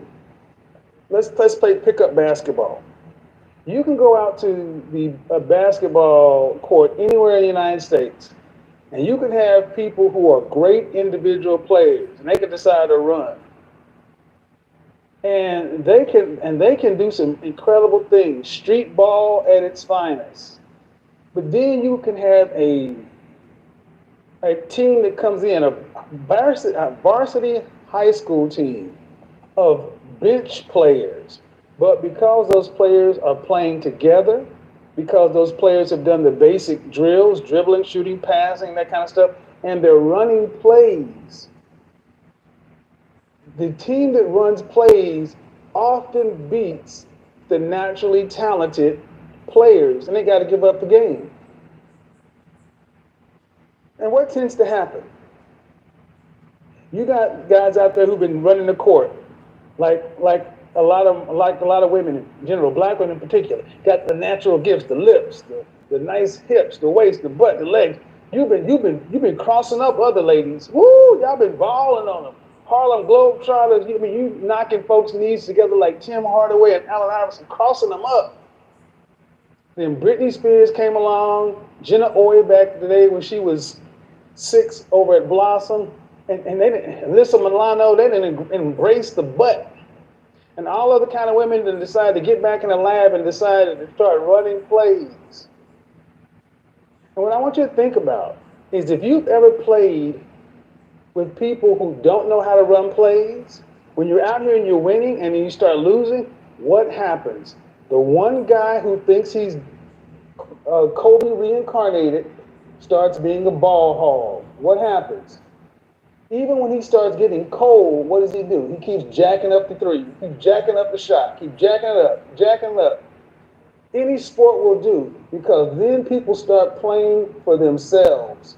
They're not trying to win, they're just trying to make sure they look good. How many times you've been playing with somebody somewhere and you're behind, and what do you see them start to do?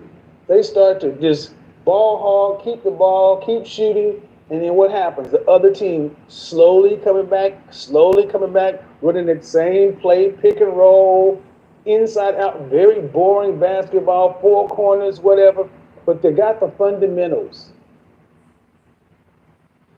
And what happens? As the team that's used to winning starts losing, the people start acting like, in this case, modern women, selfish nature. You start acting protective. And I want you to think about this. Modern women are moving around the court today with no playbook. They have not had any coaching. They have not been in any structure. They're not on any team. They're just got natural talent. And they're used to playing pickup basketball, 21 horse, any of these kind of things. But then you get in the game in relationships. And relationships require work. I say this often, like I talk to those young ladies. Normal relationships are boring. Because they have Monday, Tuesday, Wednesday, Thursday, Friday, Saturday, Sunday. They have Taco Tuesdays. You know, the first part of dating, you're getting to know somebody is exciting. But a normal, healthy relationship has routine and it's boring. But if you're only used to, above the rim kind of basketball, dunking and all this other kind of stuff, normal stuff is boring to you. Practice. I mean, we're talking about practice here. I mean, who needs to practice when you got natural gifts? Practice free throws, practice, improve your game. Why do you need to do any of that? Then when you get on the court and you start losing, what do people who want to win, who are used to winning, when they start losing, they start thinking about themselves. They start thinking about themselves.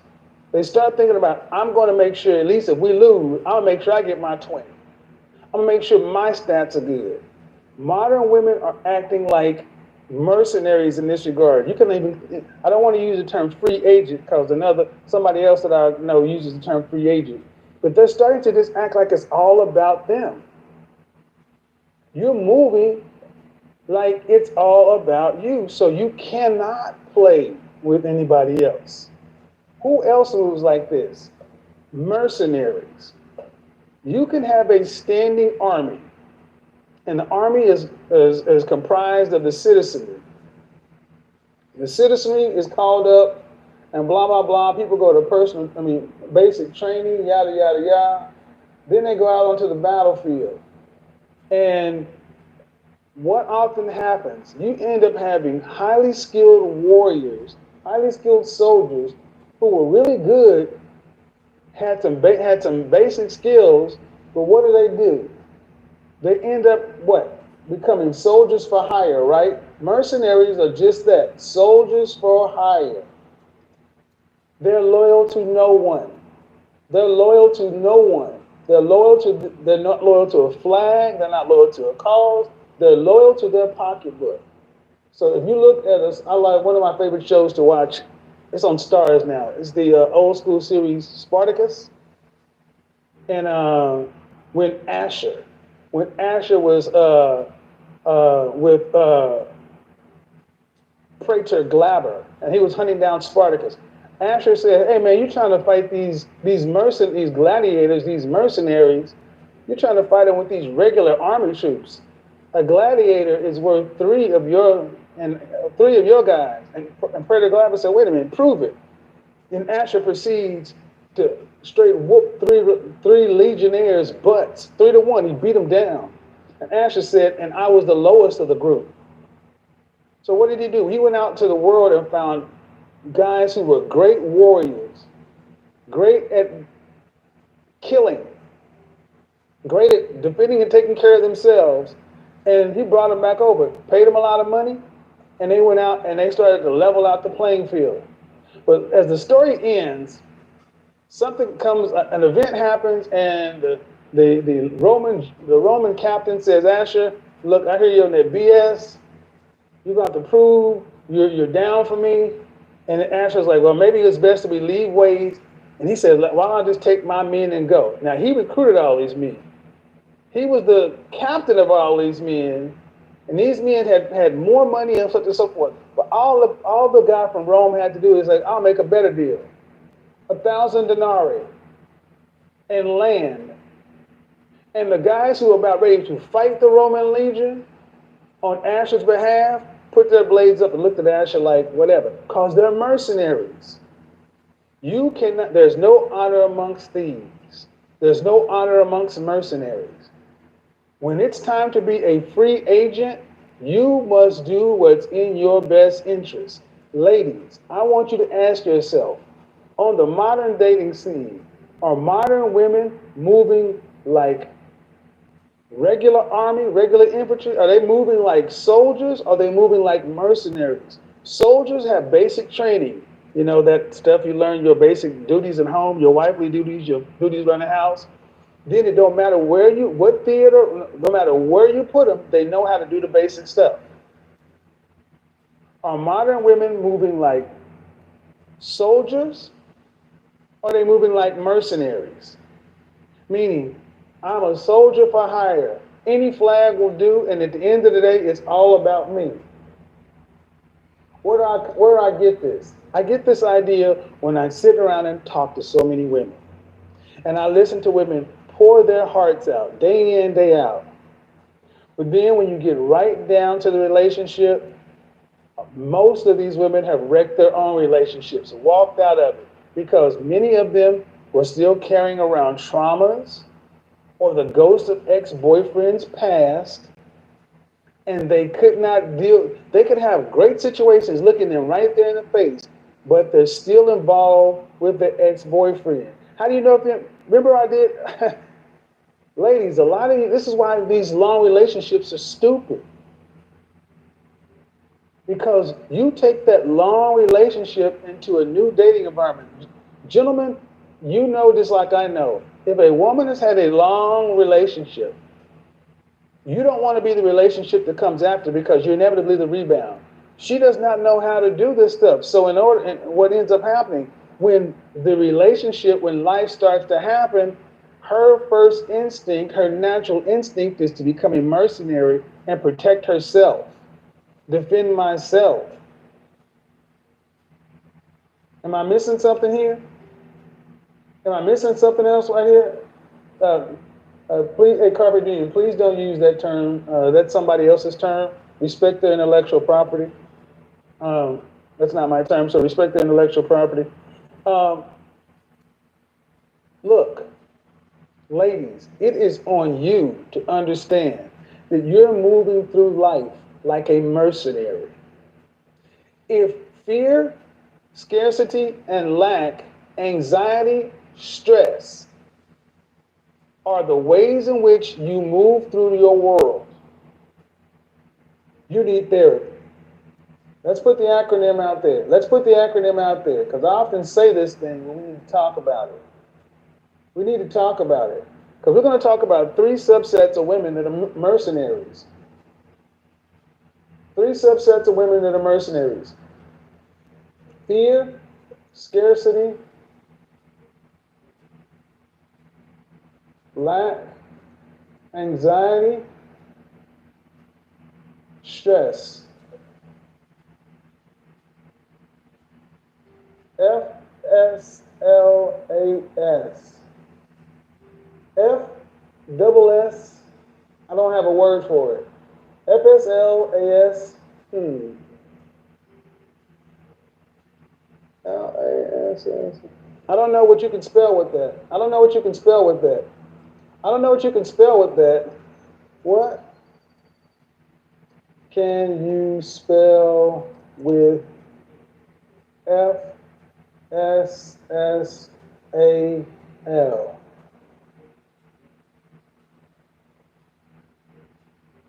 What can you spell with that?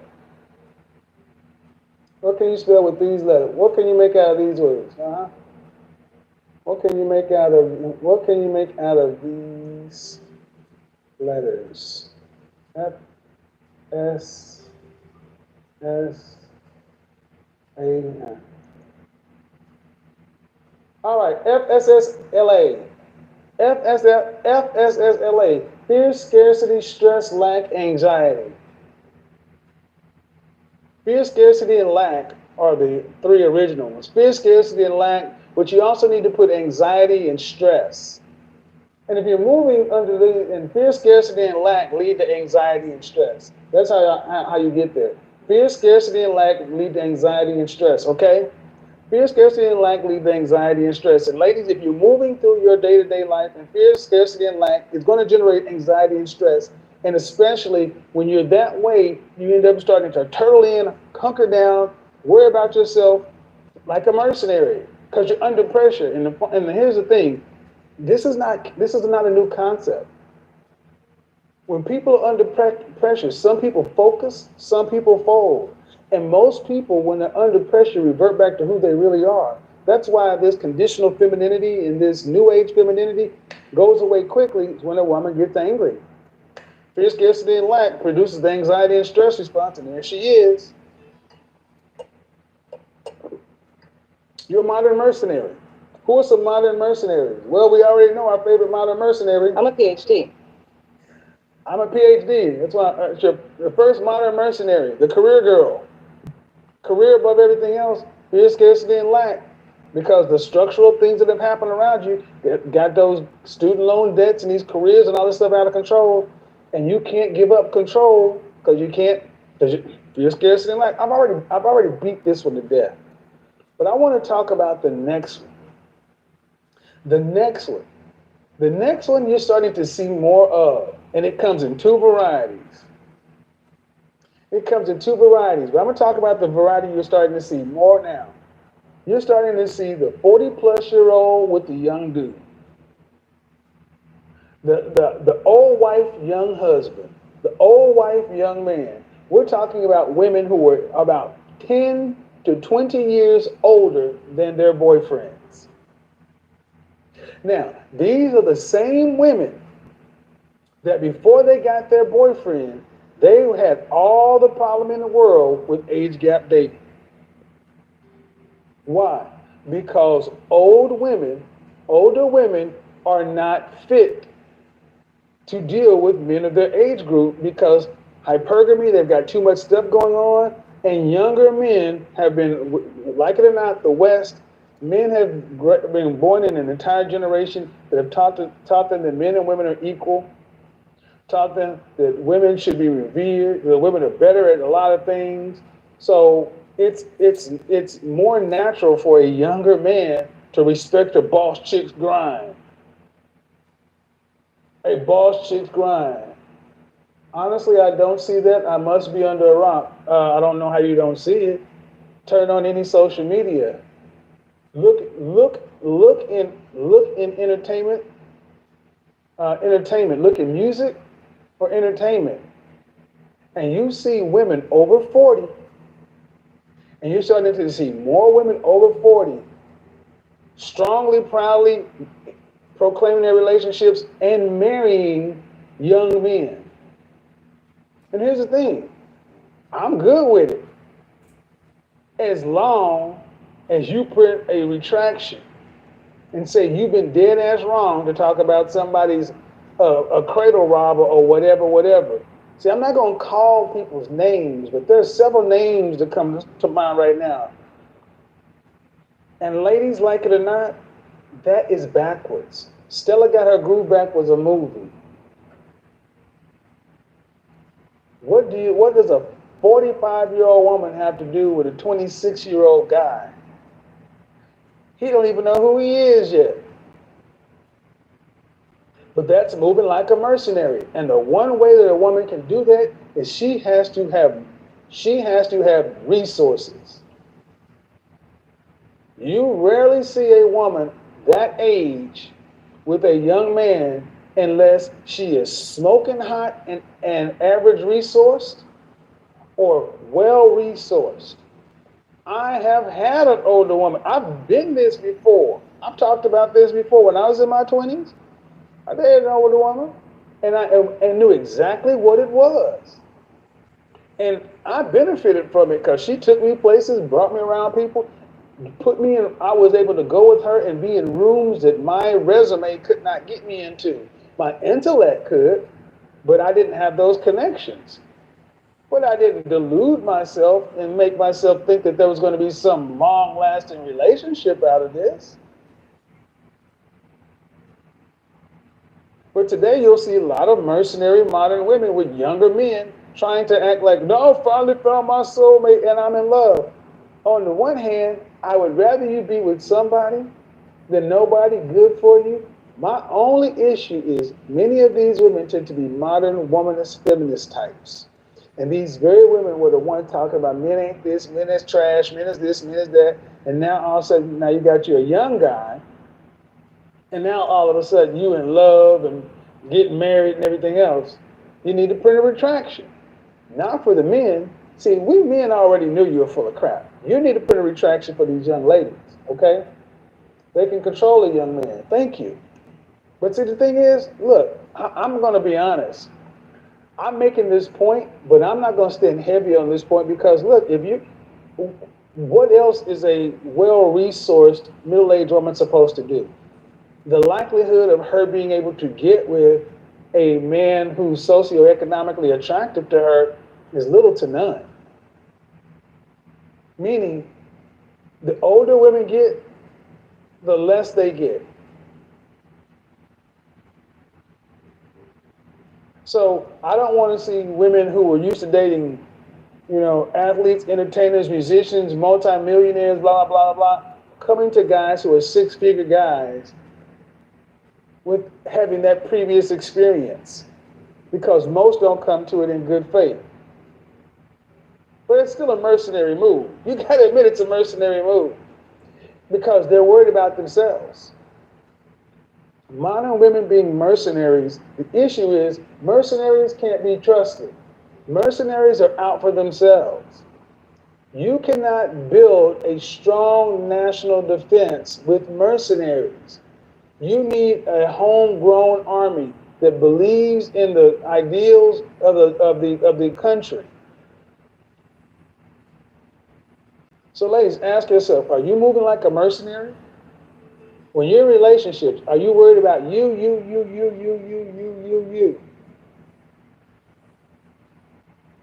This is the problem I touched on in this whole notion, especially in our community, where dating is not fun in the Black community because there's no trust. There's outright hostility between men and women. And how do you fix that? You ladies are going to have to surrender. You have to surrender. The war is over. You lost. Your side lost. Winter is coming. You lost. Now you can either go ahead and admit defeat or you can hold out. But you know what happens to people who hold out? You know what happens to people who hold out? I'm not going to make any of those references because they, but look, you could use any major conflict. you lost. And the only way to have a reasonable shot at a future is to give up the fight, sit down at the table and hammer out a peace treaty. And one of the first things in a peace treaty, especially among the women, is y'all need to walk around, drop this strong, independent, I don't need a man. No, I'm weak, interdependent, and need a man. Strong, weak, independent, interdependent, don't need a man, need a man. Weak, interdependent, need a man. O, weak. W, interdependent, I, need a man, N. That's how you spell win, ladies. Weak, interdependent, need a man. There's the secret to success outside of the 2/3. By the way, 2/3. The secret to life is 2/3. You know what 2/3 means, ladies? 2/3. 2/3. The secret to life is 2/3. 2/3. If you on Instagram, you know what this is. The secret to life is 2/3. 2/3. 2/3. That's the secret to life. You want to win, ladies? This is what you do. 2/3. What is 2/3? Everybody get your calculators out, ladies. Let's get some math. 2 divided by 3 is 0.6666666666667. Store that in your calculator memory. So let's say you are Jazzy. Jazzy or Chris Hall or give me another lady's name in here. Give me another lady's name in here. Mika. All you ladies want a man. You want to be 6 feet tall, 200 pounds, and all sorts of. So if you want a man to be 200 pounds, you need to multiply 200 times 0.6666667, and that is the weight of the woman that would appropriately fit that man. 133 pounds. Oh man, that's crap, Kevin. That sucks. No, not really. Because if you look at the average weight of the American male, 178 pounds, 178 pounds times 0.6666667. Back in the day when men weighed 178 pounds, the average weight of the woman was 120. Well, 119. So, like I told this sister the other day, if you're 187, if you're 5'4", the height of the average woman, and 187 pounds, the weight of the average sister in this country, multiply 187 times 1.6666667. 187 pound sister should be looking for a man that's around 311 pounds. Sorry, ladies. 2/3. The number is actually closer to 0.7, but there's no fraction to really represent 0.7 appropriately. Not 0.75, not 0.8, 0.6666666 to 0.7. Meaning, let's just say for simple math, you use the same 200 pound thing and you did 0.7. It still gives you 200 pounds times 0.7 is 140 pounds. So 133 to 140 pounds, a 7-pound differential. So if you're 160 pounds, ladies, if you're 160 pounds, I don't care how you frame it, 160-pound woman should be looking for a 272-pound man.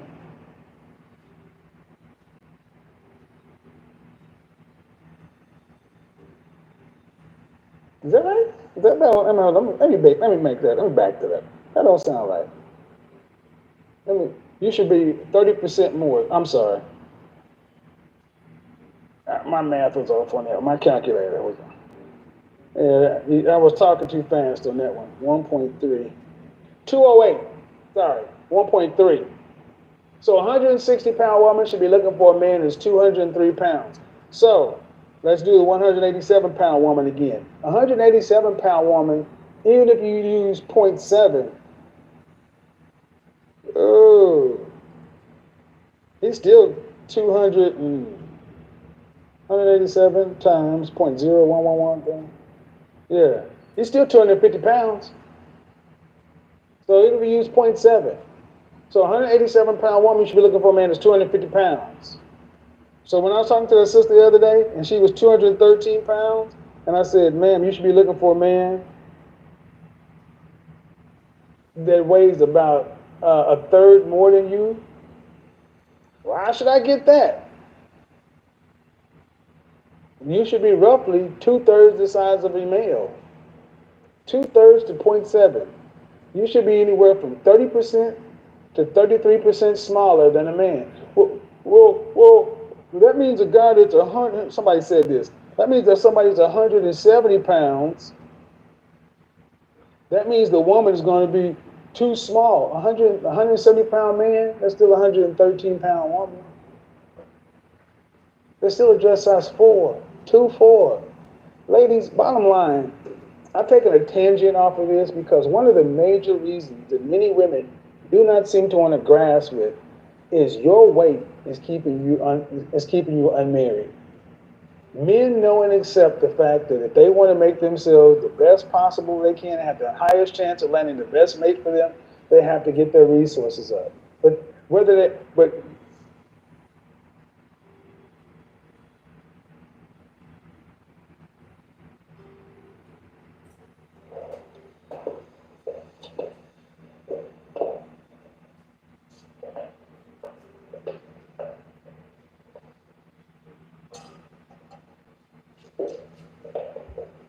fireplace is running out of fuel. I hate that sound.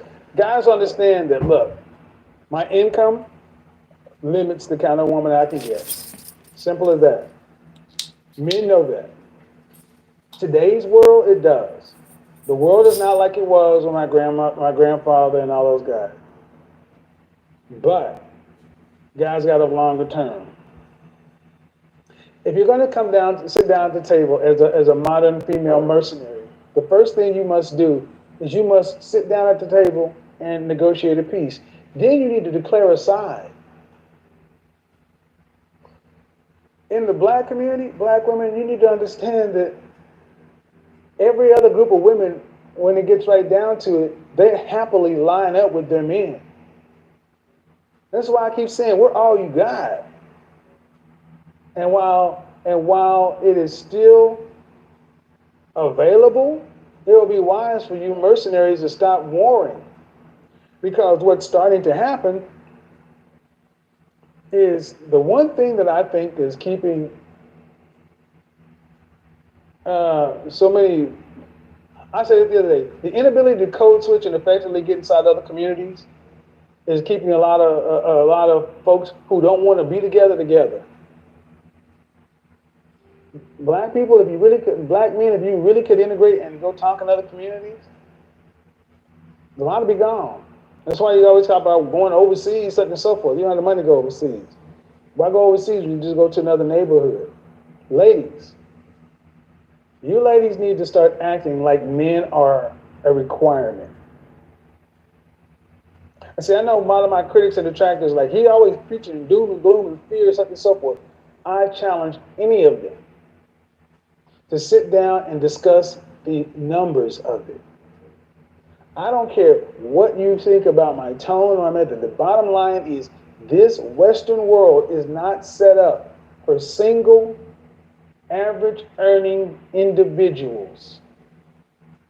End of life is who's responsible for that? Your money, your family, and your children. Single men, same issue as single women, except men understand that the streets is what's waiting for them. And I'm gonna say this to the men, like I said, I think it's crazy that many of you guys would be ready, you'd rather go be on the street than learn how to get along. Ladies, is it really got to the point to where you just rather put your 20 up and your 13 rebounds and just say, keep padding your stats? Or do you want to learn how to get along? I'm asking a question. Why are you a mercenary? Why are you just worried about yourself? What has happened to you in your relationships, your personal relationships with men, that has made you a mercenary? And what I notice more often than anything else is it's really not the relationships many of you women have had. It's more your mama, your grandmama, your nanny them. They're filling your head with their stories. But why are you a modern mercenary? And if you're going to be a modern mercenary, what happens when you can't fight no more? There are no old warriors. Before the moment flies, so tell you goodbye. 'Cause I find a better one. So set the spotlight before the moment flies. It's not a problem. Listen to what I'm getting into. See, nothing can stop me. What's going on? What's going on? You and I realize either way I follow. No need to say where we are heading now, babe. I follow to the edge of it all. So tell you goodnight, 'cause I'll find a better one. Yeah, so set the spotlight before the moment flies, before it flies. So tell you goodnight, 'cause I'll find a better one. So set the spotlight before the moment flies. Bobbity, bobbity, bop. We are back. We are back. Shout out to the CIA, the confident, intelligent, and assertive men out there. One love to the FBI, the feminine, beautiful, inspirational ladies. Want to make sure you guys can hear me. Make sure the sound is good. How's everything? Can you guys hear me? If you can hear me well, let's see what's going on. Let me make sure I can hear well. We're going to do a level check, 1, 2, mic check, 1, 2, mic check.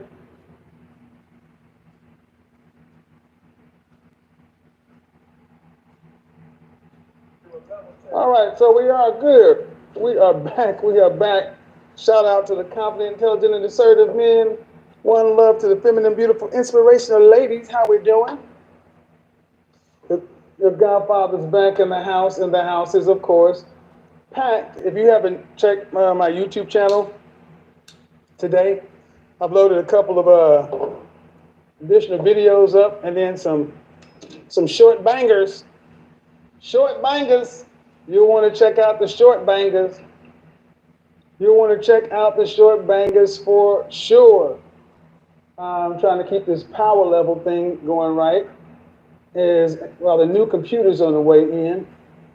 For the longest, I've been switching between an iMac and a MacBook, but it's going to need more power. It takes too much power to stream such a powerful show. So we're going to do what we can for right now while we watch the levels. So, if you didn't get a chance to watch Instagram yesterday, you missed a treat. That was a hell of a show. Oh, where are my manners? Welcome back. For those of you who don't know, my name is Kevin Samuels. I'm a professional image consultant, and my job is to make sure you look good, smell great, and the best version of yourself each and every day. The candle of the evening is, we call it affectionately, we call it 34. It's from Diptyque. It's an indoor-outdoor candle. It is banger. It is just a straight-up banger. I like the lights. Y'all can see, Godfather is investing in different studio lights, camera. Now I'm free to move around. The candle is 34. And this fragrance right here, I'm sorry to say, hey Lou, Lou Casely is the stream sponsor right now. We're gonna go ahead and pin her right there. Let's go ahead and how you doing? You know, that's a good thing. Ladies, be prepared when you call in. As many are watching you. Thank you very much. This fragrance is an old school fragrance from when Tom Ford was the creative director at Saint Laurent, and it's called M7. That fragrance brought the Middle Western, that fragrance brought Western oud into perfumery in the States and has revolutionized the game. Okay, so that's what's going on over here. Power level is doing what it's doing. I don't know why it's dropping. Shouldn't be dropping. Well, you know what? Let me check something. Hold on. Ah, that's why it's dropping. Not plugged in.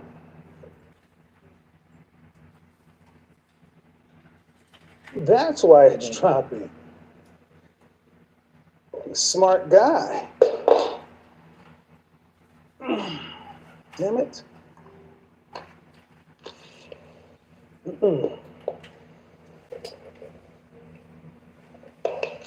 Now, it's on its own independent power source now. So that should stabilize things a little bit. What a week. What a month September was. September was a hell of a month, and October's getting off to its own start, so a lot of stuff going on, people. But you got to keep your head up and keep soldiering through. The show must go on. Fragrance of the day, M7 Candle 34. Let's go ahead and get a little RB. Until they decide they want to sponsor the show, no more free publicity for the Red Bull. I said it anyway. No, I see in the chat room, please. Trying to keep it, waiting for my desk to come in. I have this desk that's coming in that can move around, so I can be standing right here. And if I decide I want to walk over there and broadcast from over there, we're gonna do it. So, always trying to get things up and going. Y'all like the fireplace? Y'all like the fireplace? You like the little fireplace lit? Over there with Chanel. Hey, Chanel. Chanel got her own fireplace. You like the fireplace? You got to keep it player. You got to keep it playeristic up and around this piece. If you don't keep it playeristic, gentlemen, you can talk a good game, but if you don't keep it player, you don't know what's going on. But all right, let's get into the program. Keep the lights up. Keep the lights up, please. We should have over 3,500 likes. So again, if I look over and we're below 50% on likes, we'll play the entire song all the way through. The question on the floor today is, are modern women mercenaries? And when I say mercenaries, I mean when it comes to the modern dating scene. What I want you to think about is something like this. Think about if you've ever played organized sports or anything like that, you know that you can often have a team who is less skilled, less natural talent, but if they run in plays, they're going to win. Let's play pickup basketball. You can go out to the basketball court anywhere in the United States, and you can have people who are great individual players, and they can decide to run. And they can do some incredible things, street ball at its finest. But then you can have a team that comes in, a varsity high school team of bench players. But because those players are playing together, because those players have done the basic drills, dribbling, shooting, passing, that kind of stuff, and they're running plays, the team that runs plays often beats the naturally talented players, and they got to give up the game. And what tends to happen? You got guys out there who've been running the court, like a lot of women in general, black women in particular, got the natural gifts, the lips, the nice hips, the waist, the butt, the legs. You've been crossing up other ladies. Woo! Y'all been balling on them. Harlem Globetrotters. I mean, you knocking folks' knees together like Tim Hardaway and Allen Iverson, crossing them up.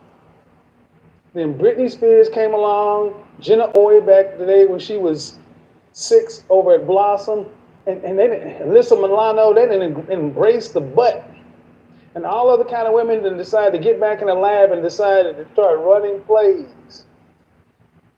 And what I want you to think about is if you've ever played with people who don't know how to run plays, when you're out here and you're winning and then you start losing, what happens? The one guy who thinks he's Kobe reincarnated starts being a ball hog. What happens? Even when he starts getting cold, what does he do? He keeps jacking up the three, keeps jacking up the shot, keep jacking it up, jacking it up. Any sport will do, because then people start playing for themselves. They're not trying to win, they're just trying to make sure they look good. How many times you've been up playing with somebody somewhere and you're behind, and what do you see them start to do? They start to just ball hog, keep the ball, keep shooting, and then what happens? The other team slowly coming back, running that same play, pick and roll, inside out, very boring basketball, four corners, whatever, but they got the fundamentals. And what happens? As the team that's used to winning starts losing, the people start acting like, in this case, modern women, selfish nature. You start acting protective. And I want you to think about this. Modern women are moving around the court today with no playbook. They have not had any coaching. They have not been in any structure. They're not on any team. They're just got natural talent. And they're used to playing pickup basketball, 21 horse, any of these kind of things. But then you get in the game in relationships. And relationships require work. I say this often, like I talk to those young ladies. Normal relationships are boring. Because they have Monday, Tuesday, Wednesday, Thursday, Friday, Saturday, Sunday. They have Taco Tuesdays. You know, the first part of dating, you're getting to know somebody is exciting. But a normal, healthy relationship has routine and it's boring. But if you're only used to, you know, above the rim kind of basketball, dunking and all this other kind of stuff, normal stuff is boring to you. Practice. I mean, we're talking about practice here. I mean, who needs to practice when you got natural gifts? Practice free throws, practice, improve your game. Why do you need to do any of that? Then when you get on the court and you start losing, what do people who want to win, who are used to winning, when they start losing, they start thinking about themselves. They start thinking about themselves. They start thinking about, I'm going to make sure, at least if we lose, I'll make sure I get my 20. I'm going to make sure my stats are good. Modern women are acting like mercenaries in this regard. You can even, I don't want to use the term free agent because somebody else that I know uses the term free agent. But they're starting to just act like it's all about them. You're moving like it's all about you. So you cannot play with anybody else. Who else moves like this? Mercenaries. You can have a standing army, and the army is comprised of the citizenry. The citizenry is called up, and blah, blah, blah. People go to basic training, yada, yada, yada. Then they go out onto the battlefield. And what often happens, you end up having highly skilled warriors, highly skilled soldiers who were really good, had some basic skills, but what do? They end up what? Becoming soldiers for hire, right? Mercenaries are just that, soldiers for hire. They're loyal to no one. They're loyal to no one. They're not loyal to a flag, they're not loyal to a cause, they're loyal to their pocketbook. So if you look at us, I like one of my favorite shows to watch. It's on Stars now. It's the old school series Spartacus. And when Asher, when Asher was with Praetor Glaber, and he was hunting down Spartacus. Asher said, "Hey man, you're trying to fight these these gladiators, these mercenaries. You're trying to fight them with these regular army troops. A gladiator is worth three of your guys." And Praetor Glaber said, "Wait a minute, prove it." Then Asher proceeds to straight whoop three legionnaires' butts, 3-1. He beat them down. And Asher said, "And I was the lowest of the group." So what did he do? He went out to the world and found guys who were great warriors, great at killing, great at defending and taking care of themselves. And he brought them back over, paid them a lot of money, and they went out and they started to level out the playing field. But as the story ends, an event happens, and the Roman captain says, "Asher, look, I hear you on that BS. You're going to have to prove you're down for me." And Asher's like, "Well, maybe it's best that we leave ways." And he said, "Why don't I just take my men and go?" Now, he recruited all these men. He was the captain of all these men. And these men had more money and so on and so forth. But all the guy from Rome had to do is like, "I'll make a better deal. 1,000 denarii and land." And the guys who were about ready to fight the Roman legion on Asher's behalf put their blades up and looked at Asher like, whatever, because they're mercenaries. There's no honor amongst thieves. There's no honor amongst mercenaries. When it's time to be a free agent, you must do what's in your best interest. Ladies, I want you to ask yourself, on the modern dating scene, are modern women moving like regular army, regular infantry? Are they moving like soldiers? Are they moving like mercenaries? Soldiers have basic training. You know, that stuff you learn, your basic duties at home, your wifely duties, your duties around the house. Then it don't matter what theater, no matter where you put them, they know how to do the basic stuff. Are modern women moving like soldiers? Or are they moving like mercenaries? Meaning, I'm a soldier for hire. Any flag will do, and at the end of the day, it's all about me. Where do I get this? I get this idea when I sit around and talk to so many women. And I listen to women pour their hearts out, day in, day out. But then when you get right down to the relationship, most of these women have wrecked their own relationships, walked out of it, because many of them were still carrying around traumas or the ghost of ex-boyfriends past, and they could not deal. They could have great situations looking, but they're still involved with the ex-boyfriend. How do you know if you remember I did? Ladies, a lot of you, this is why these long relationships are stupid. Because you take that long relationship into a new dating environment. Gentlemen, you know this like I know. If a woman has had a long relationship, you don't want to be the relationship that comes after, because you're inevitably the rebound. She does not know how to do this stuff. So what ends up happening, when life starts to happen, her first instinct, her natural instinct, is to become a mercenary and protect herself, defend myself. Am I missing something here? Am I missing something else right here? Please, hey, Carver Dean, please don't use that term.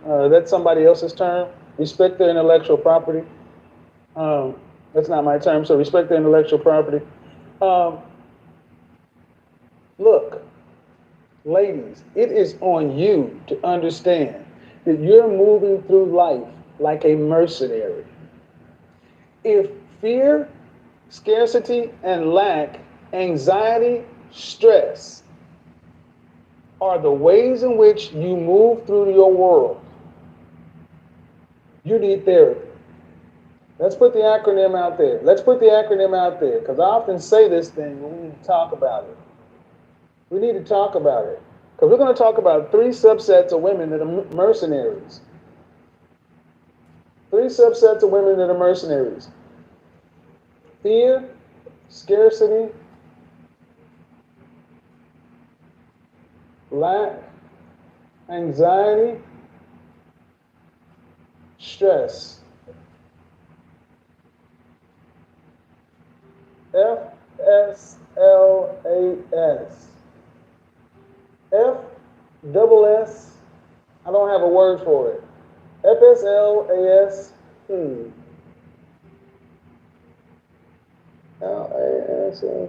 I don't know what you can spell with that. I don't know what you can spell with that. I don't know what you can spell with that. What can you spell with FSSAL?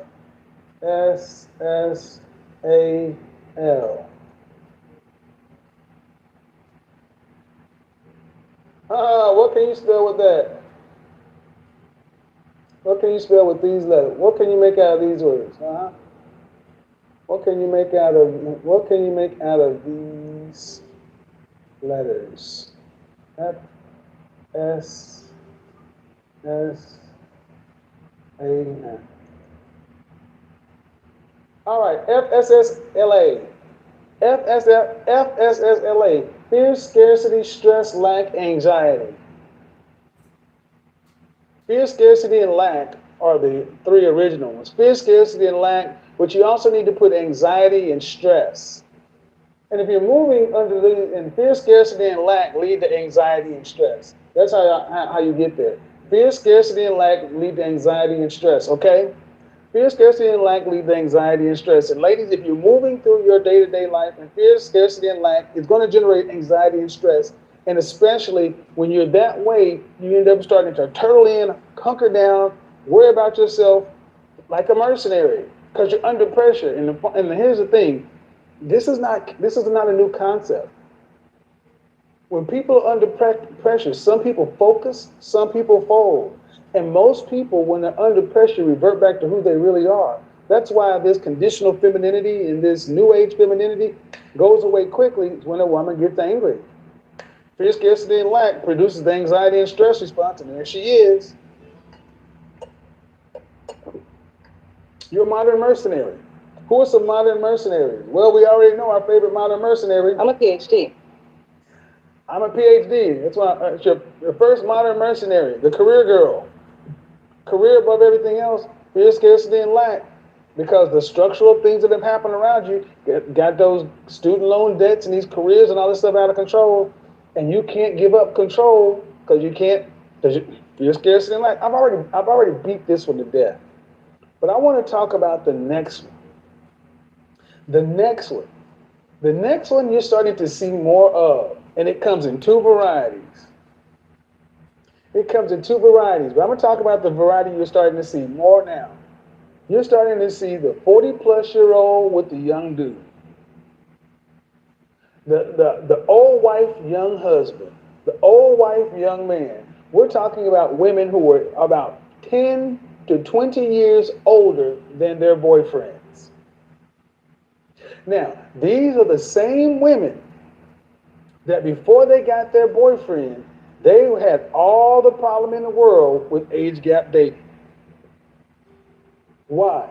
Because older women are not fit to deal with men of their age group because hypergamy, they've got too much stuff going on, and younger men have been, like it or not, the West, men have been born in an entire generation that have taught them that men and women are equal, taught them that women should be revered, that women are better at a lot of things. So it's more natural for a younger man to respect a boss chick's grind. A boss chick's grind. Honestly, I don't see that. I must be under a rock. I don't know how you don't see it. Turn on any social media. Look in entertainment. Look in music or entertainment, and you see women over 40, and you're starting to see more women over 40 strongly, proudly proclaiming their relationships and marrying young men. And here's the thing, I'm good with it as long as you print a retraction and say you've been dead ass wrong to talk about somebody's a cradle robber or whatever. See, I'm not going to call people's names, but there's several names that come to mind right now. And ladies, like it or not, that is backwards. Stella Got Her Groove Back was a movie. What does a 45-year-old woman have to do with a 26-year-old guy? He don't even know who he is yet. But that's moving like a mercenary. And the one way that a woman can do that is she has to have resources. You rarely see a woman that age with a young man unless she is smoking hot and average resourced or well resourced. I have had an older woman. I've been this before. I've talked about this before. When I was in my 20s, I dated an older woman, and I knew exactly what it was. And I benefited from it because she took me places, brought me around people, put me in, I was able to go with her and be in rooms that my resume could not get me into. My intellect could, but I didn't have those connections. But I didn't delude myself and make myself think that there was going to be some long-lasting relationship out of this. But today you'll see a lot of mercenary modern women with younger men trying to act like, no, finally found my soulmate and I'm in love. On the one hand, I would rather you be with somebody than nobody good for you. My only issue is many of these women tend to be modern womanist feminist types. And these very women were the ones talking about men ain't this, men is trash, men is this, men is that. And now all of a sudden, now you got you a young guy. And now all of a sudden you in love and getting married and everything else. You need to print a retraction. Not for the men. See, we men already knew you were full of crap. You need to print a retraction for these young ladies, okay? They can control a young man. Thank you.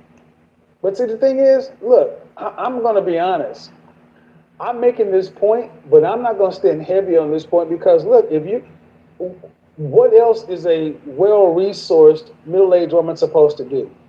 The likelihood of her being able to get with a man who's socioeconomically attractive to her is little to none. Meaning, the older women get, the less they get.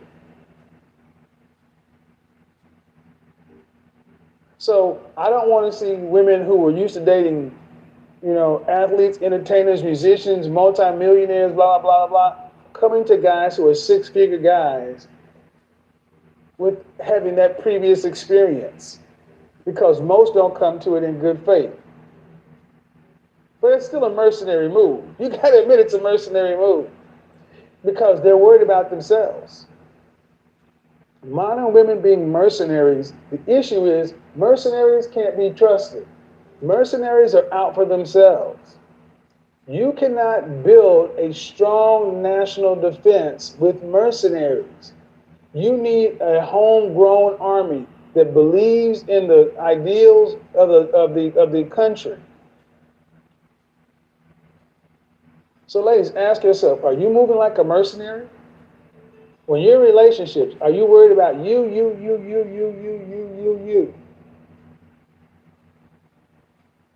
This is the problem I touched on in this whole notion, especially in our community, where dating is not fun in the Black community because there's no trust.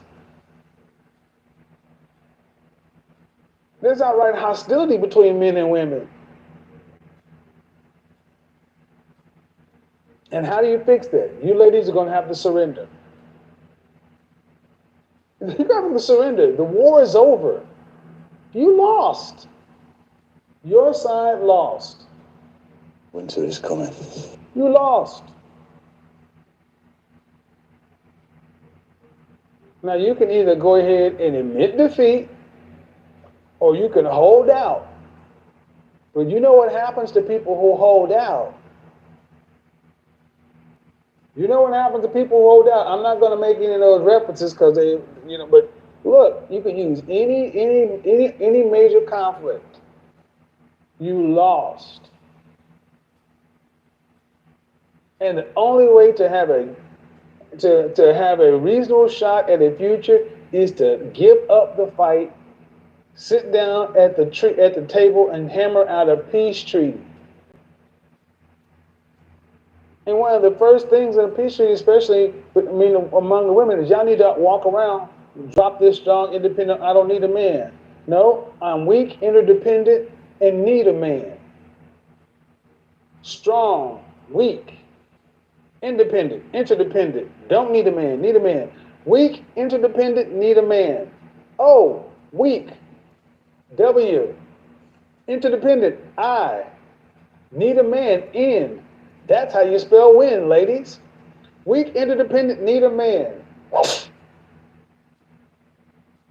There's the secret to success outside of the 2/3. By the way, 2/3. The secret to life is 2/3. You know what 2/3 means, ladies? 2/3. 2/3. The secret to life is 2/3. 2/3. If you on Instagram, you know what this is. The secret to life is 2/3. 2/3. 2/3. That's the secret to life. You want to win, ladies? This is what you do. 2/3. What is 2/3? Everybody get your calculators out, ladies. Let's get some math. 2 divided by 3 is 0.6666666666667. Store that in your calculator memory. So let's say you are Jazzy. Jazzy or Chris Hall or give me another lady's name in here. Give me another lady's name in it. Mika. All you ladies want a man. You want to be 6 feet tall, 200 pounds, and all sorts of. So if you want a man to be 200 pounds, you need to multiply 200 times 0.6666667, and that is the weight of the woman that would appropriately fit that man. 133 pounds. Oh man, that's crap, Kevin. That sucks. No, not really. Because if you look at the average weight of the American male, 178 pounds, 178 pounds times 0.6666667. Back in the day when men weighed 178 pounds, the average weight of the woman was 120. Well, 119. So, like I told this sister the other day, if you're 187, if you're 5'4", the height of the average woman, and 187 pounds, the weight of the average sister in this country, multiply 187 times 1.6666667. 187 pound sister should be looking for a man that's around 311 pounds. Sorry, ladies. 2/3. The number is actually closer to 0.7, but there's no fraction to really represent 0.7 appropriately. Not 0.75, not 0.8, 0.6666666 to 0.7. Meaning, let's just say for simple math, you use the same 200-pound thing and you did 0.7. It still gives you 200 pounds times 0.7 is 140 pounds. So 133 to 140 pounds, a 7-pound differential. So if you're 160 pounds, ladies, if you're 160 pounds, I don't care how you frame it, 160-pound woman should be looking for a 272-pound man.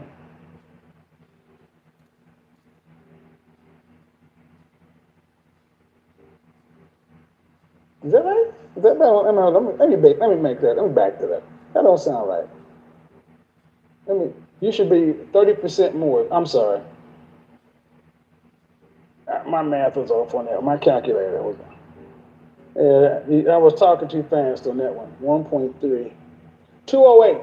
Sorry. 1.3. So a 160-pound woman should be looking for a man who's 203 pounds. So Let's do the 187-pound woman again. 187-pound woman, even if you use 0.7, oh, he's still 187 times 0.0111. Yeah, he's still 250 pounds. So even if you use 0.7, so a 187-pound woman, you should be looking for a man that's 250 pounds. So when I was talking to her sister the other day, and she was 213 pounds, and I said, ma'am, you should be looking for a man that weighs about a third more than you. Why should I get that? You should be roughly 2/3 the size of a male. 2/3 to 0.7. You should be anywhere from 30% to 33% smaller than a man. Well, that means a guy that's 100, somebody said this, that means that somebody's 170 pounds, that means the woman is going to be too small. 170-pound man, that's still a 113-pound woman. That's still a dress size 4, 2-4. Ladies, bottom line, I've taken a tangent off of this because one of the major reasons that many women do not seem to want to grasp with is your weight is keeping you unmarried. Men know and accept the fact that if they want to make themselves the best possible they can, have the highest chance of landing the best mate for them, they have to get their resources up. But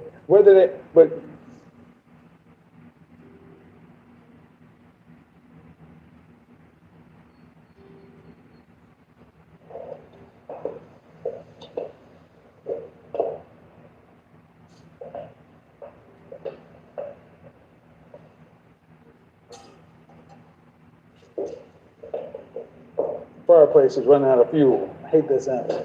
Guys understand that, look, my income limits the kind of woman I can get. Simple as that. Men know that. Today's world, it does. The world is not like it was when my grandfather and all those guys. But guys got a longer term. If you're going to sit down at the table as a modern female mercenary, the first thing you must do is you must sit down at the table and negotiate a peace. Then you need to declare a side. In the black community, black women, you need to understand that every other group of women, when it gets right down to it, they happily line up with their men. That's why I keep saying we're all you got.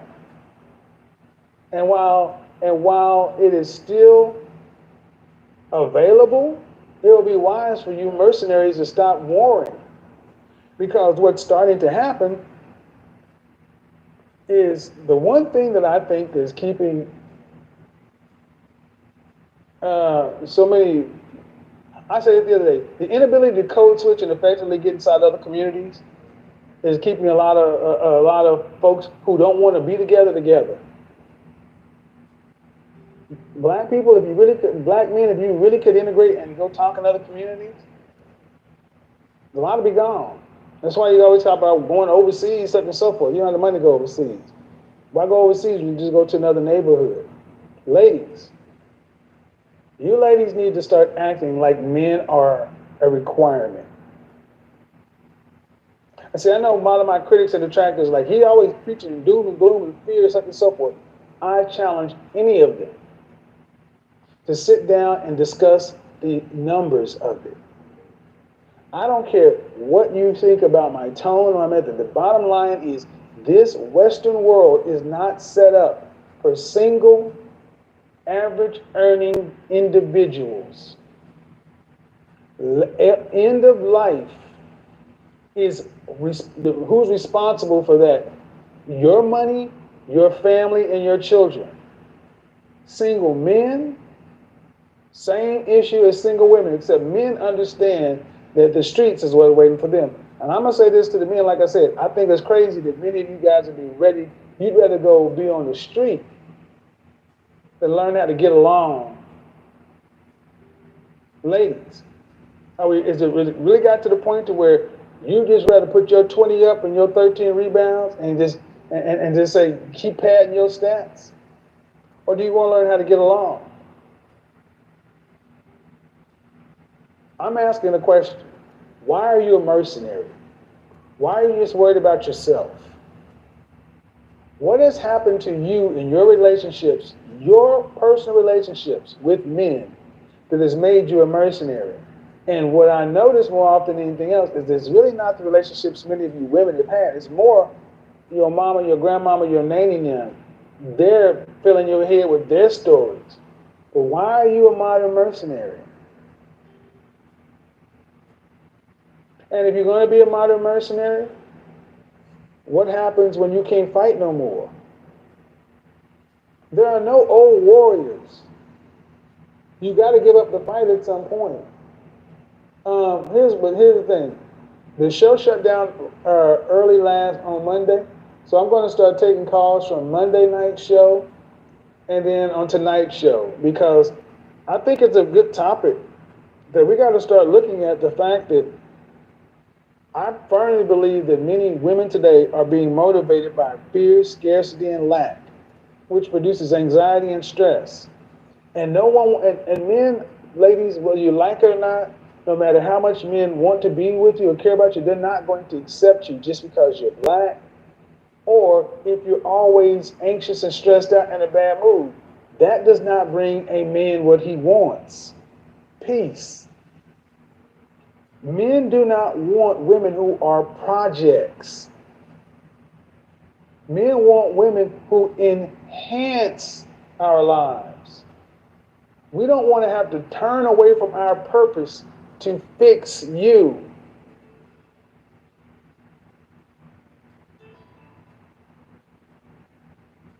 So, the question on Monday night, or ladies, or modern women, are you tired of being alone? The question on the table is, modern women, are you tired of being alone? Are you tired of walking through life like a mercenary? And here's another part about being a mercenary. When you're a mercenary, you sleep with one eye open, because some of the things you have to do as a mercenary lends to bad karma and doing wrong by people. Mercenaries have to sleep with one eye open because they end up fighting for one side, then turning side, being a turncoat.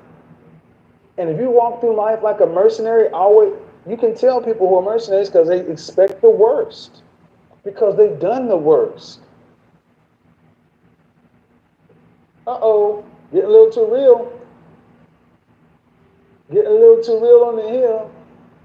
Well, I didn't have any choice in this. My mom, hey man, what you gonna do? What you gonna do? Recording in progress. Because you cannot just decide to be a mercenary and then expect a guy who has his stuff together just to accept you and work with you. Like I asked that one woman, free range chaos women. The video I put out there. The same tag. Are modern women value family or freedom? And if you look at that video I did with that call I had with that woman, she even had to admit, it's like, well, damn, her views on marriage and relationships were given to her by the older women in her family, because they had so-called bad relationships. And I'm going to tell you this, those women that tell you they had bad relationships, what they won't tell you is they had bad relationships because they were bad actors. A lot of women back in those days had bad relationships because they were acting badly. They had good men. Heck, I remember my mother and my mother's friends, and I saw women in my neighborhood who I personally knew, neighbors and everything else, who I personally knew had good, decent men wanting to date them. And yet they chose to deal with the knuckleheads and the fools. And then they want to turn around and talk about why shit is so bad. No, you chose poorly. Let's get this going, though. Let's get it going. Call line is open. When you click on the Zoom link, you gotta be prepared. And yeah, And if you just say you don't want to be seen, it needs to be for security reasons. Don't just say you don't want to be seen. Gotta stay on your purpose. Shout out to A Free. Look, I know a lot of you ladies don't want to be seen, but look. No. If it's for legitimate security reasons or something like that, I'll listen to it. But for the most part, you need to be here. You need to be here so we can see what's going on. It's not fair that you can jump on here and have a conversation and people just got to listen to your voice. Let's do this real quick and get to it. Let's do this real quick and get to it. Call line is open. You can respond to anything. Are you tired of being alone, or are you a modern mercenary? Ninguém me ama, ninguém me evita, mesma maneira que você. Minha vida inteira jamais procurarei alguém que ame o meu amar como você. Não tenho medo nem insegurança. O sol nascerá e tu irás. Sim, Gina. Tenho confiança na sua tentação, tão conectada como um tendão. Eu tenho confiança na sua tentação, tão conectada como um tendão.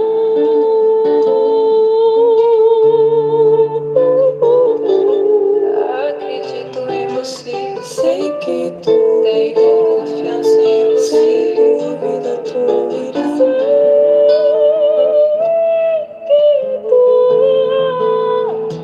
Sei que tu virás, sei que tu virás, sei que tu virás, sei que estaremos mais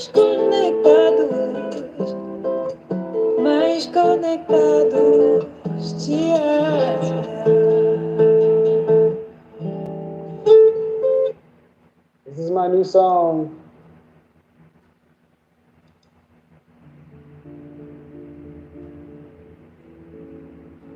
You guys ready?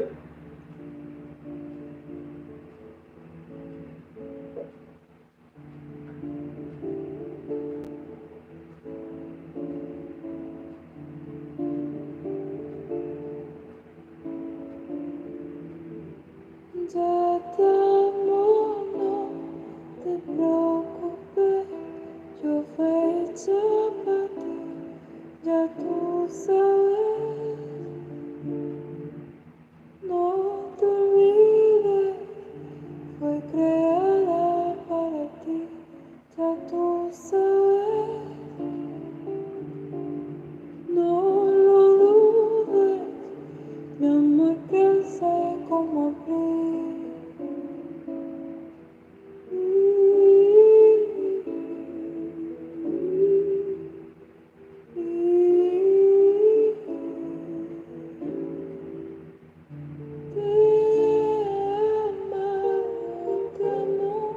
What a beautiful voice.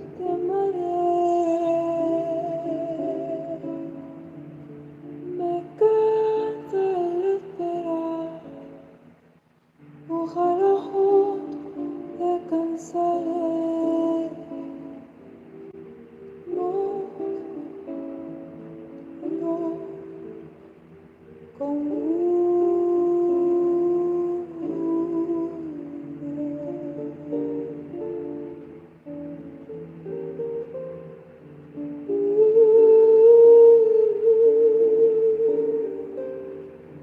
ya te amo, que esperanza no pierda, fue diseñada para ti, un día tú verás.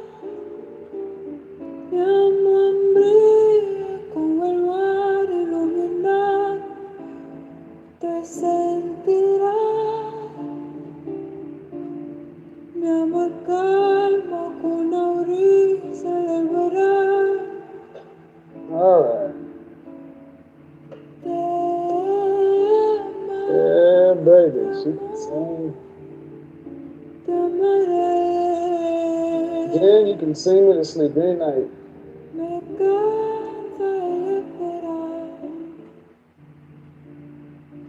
Wow.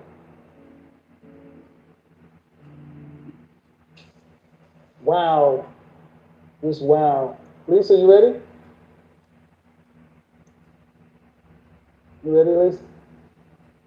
You ready? Go ahead and wave. All right.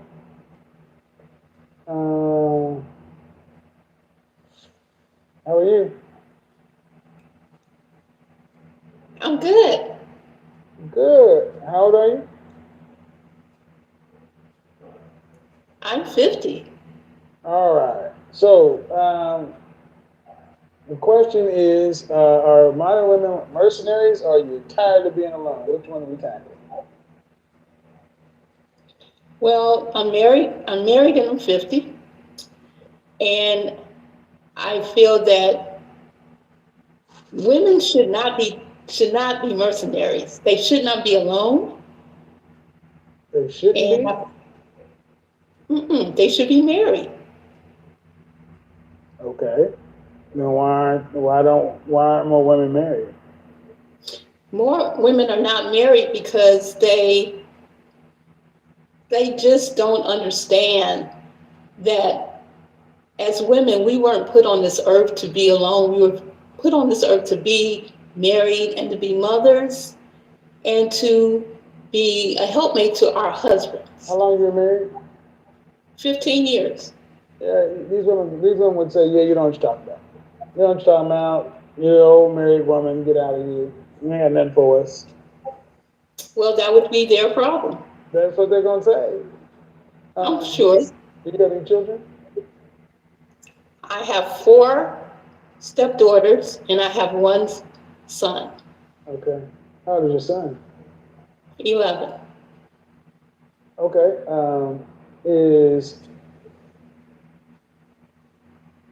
You said 4 stepdaughters? Yes, I'm married to my second husband. He had 4 daughters when we got married, and we had 1 child together. Okay. How young is your youngest stepdaughter? She's 25. Are they married? None of my stepdaughters are married at this time. Well, see, that's what folks gonna say right there. They're gonna say, yeah, man, we hear you. We hear you, man. You got your husband, but he came with 4 stepdaughters. And you've been around them for 15 years. Why ain't none of your stepdaughters married? None of my stepdaughters are married because 2 are in college, 2 have finished college. I said your youngest stepdaughter was 25. My youngest stepdaughter, she is not married, no. Okay, but none of them are married. Not at this time. No, there's not. They're not married. How old is the oldest stepdaughter? She's 30. Man, they are all past the age of marriage. Yes, they are. So the question remains, if what you're saying is, if you believe it, and you've been around there for 15 years, so you got around the 30-year-old when she was 15, and every other one you've been around since they were in the 5th grade, why haven't what you said, why haven't they followed that? See, this is why young women don't listen to y'all, because you got to answer that.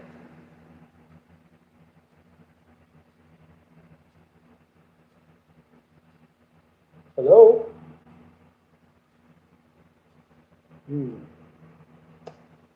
Well, yes, that happened.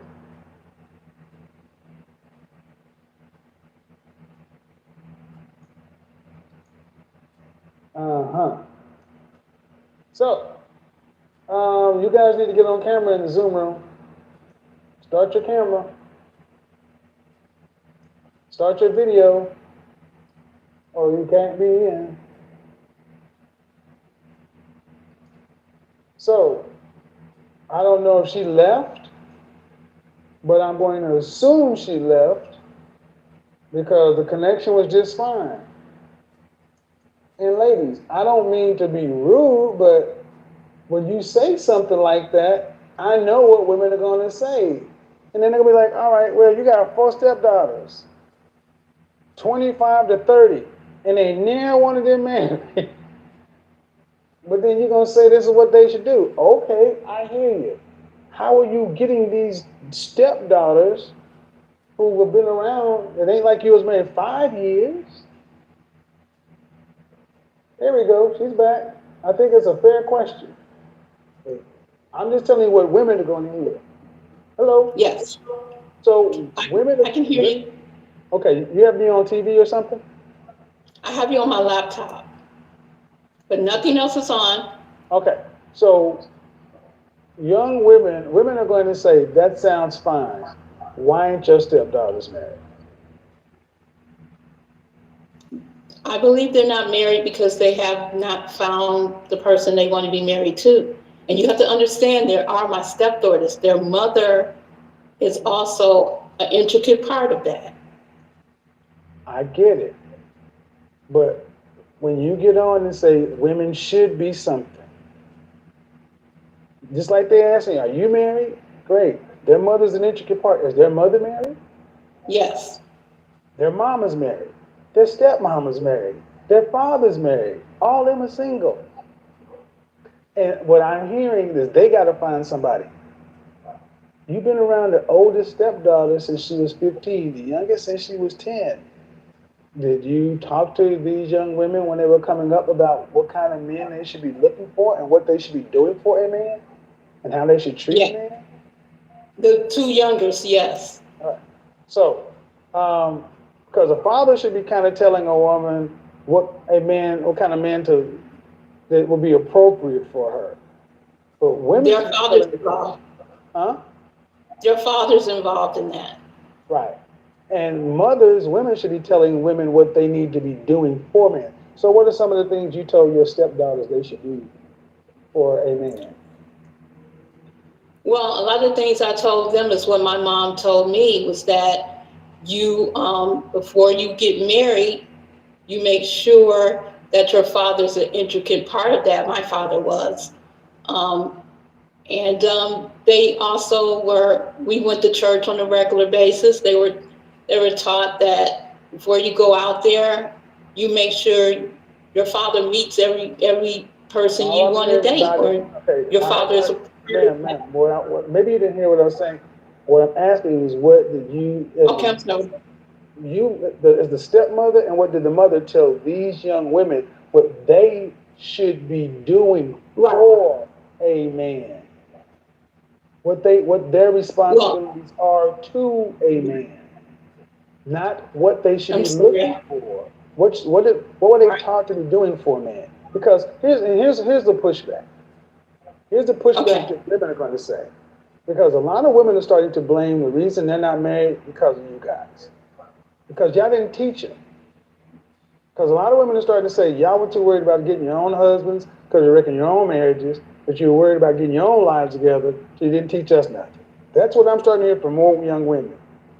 So I'm asking women who had daughters or stepdaughters, what did you teach them? Because if being married is a requirement, and you say it in church and everything else, my personal position is that makes you a traditional one. Did you raise them to be traditional women?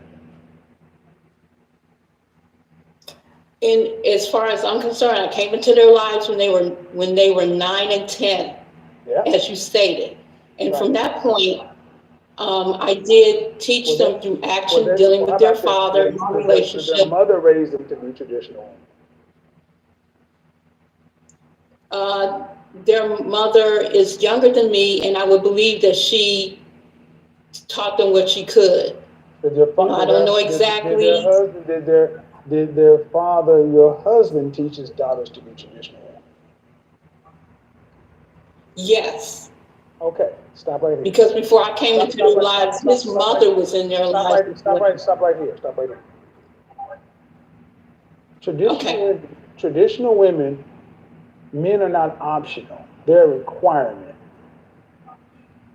So whatever the age of the wife, the biological mother, she's still a mother.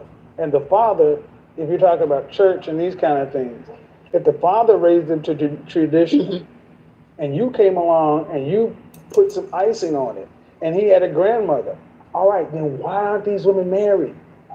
4 of them, 25 to 29, unmarried. And all this church and traditional and everything else, but no men. Based upon the thing you came through the door saying. And people, I want you guys to understand, it's my position that the women of my age dropped the ball. They didn't teach these young ladies. They talked to them. They didn't show them. They said, this is what I think you should do. But they did not get there and do the daily work, day in and day out, like my grandmother and my great-grandmother's generation did. My grandmother, my great-grandmother's generation, they taught their daughters and granddaughters how to be women. I know my mothers and her sisters learned all their domestic stuff through my grandmother. I can see that they learned it because I see how my grandmother did it, and I see how all of her daughters did it. In their homes, they're still structured the same way. It's all from the same blueprint. They learned it. Now, they will tell you they outright rebelled against finding a husband. And my aunts, bless their soul, regret it to this day. My mother stopped fighting it and she was able to be married. But if you don't, they're not being taught, they're being told in church and this and that. Who's teaching these girls on a daily basis? The things you say that they need to have. Do you agree with any of that? Do you disagree? What? I agree. I agree. Because my mother was 36 when she had me and my twin sister, and she was 40 when she had my younger sister. And my father was 4 years older than her. So they were that generation of your mother, of your grandmother, my mother, they were older. And so my mother taught me about being married. My father really helped me find my first husband. Right. And then, thank you. So you know what I'm talking about. So let's yes, I do. So right there, did these girls get that? You've been around 15 years, man. You can give me your best guess.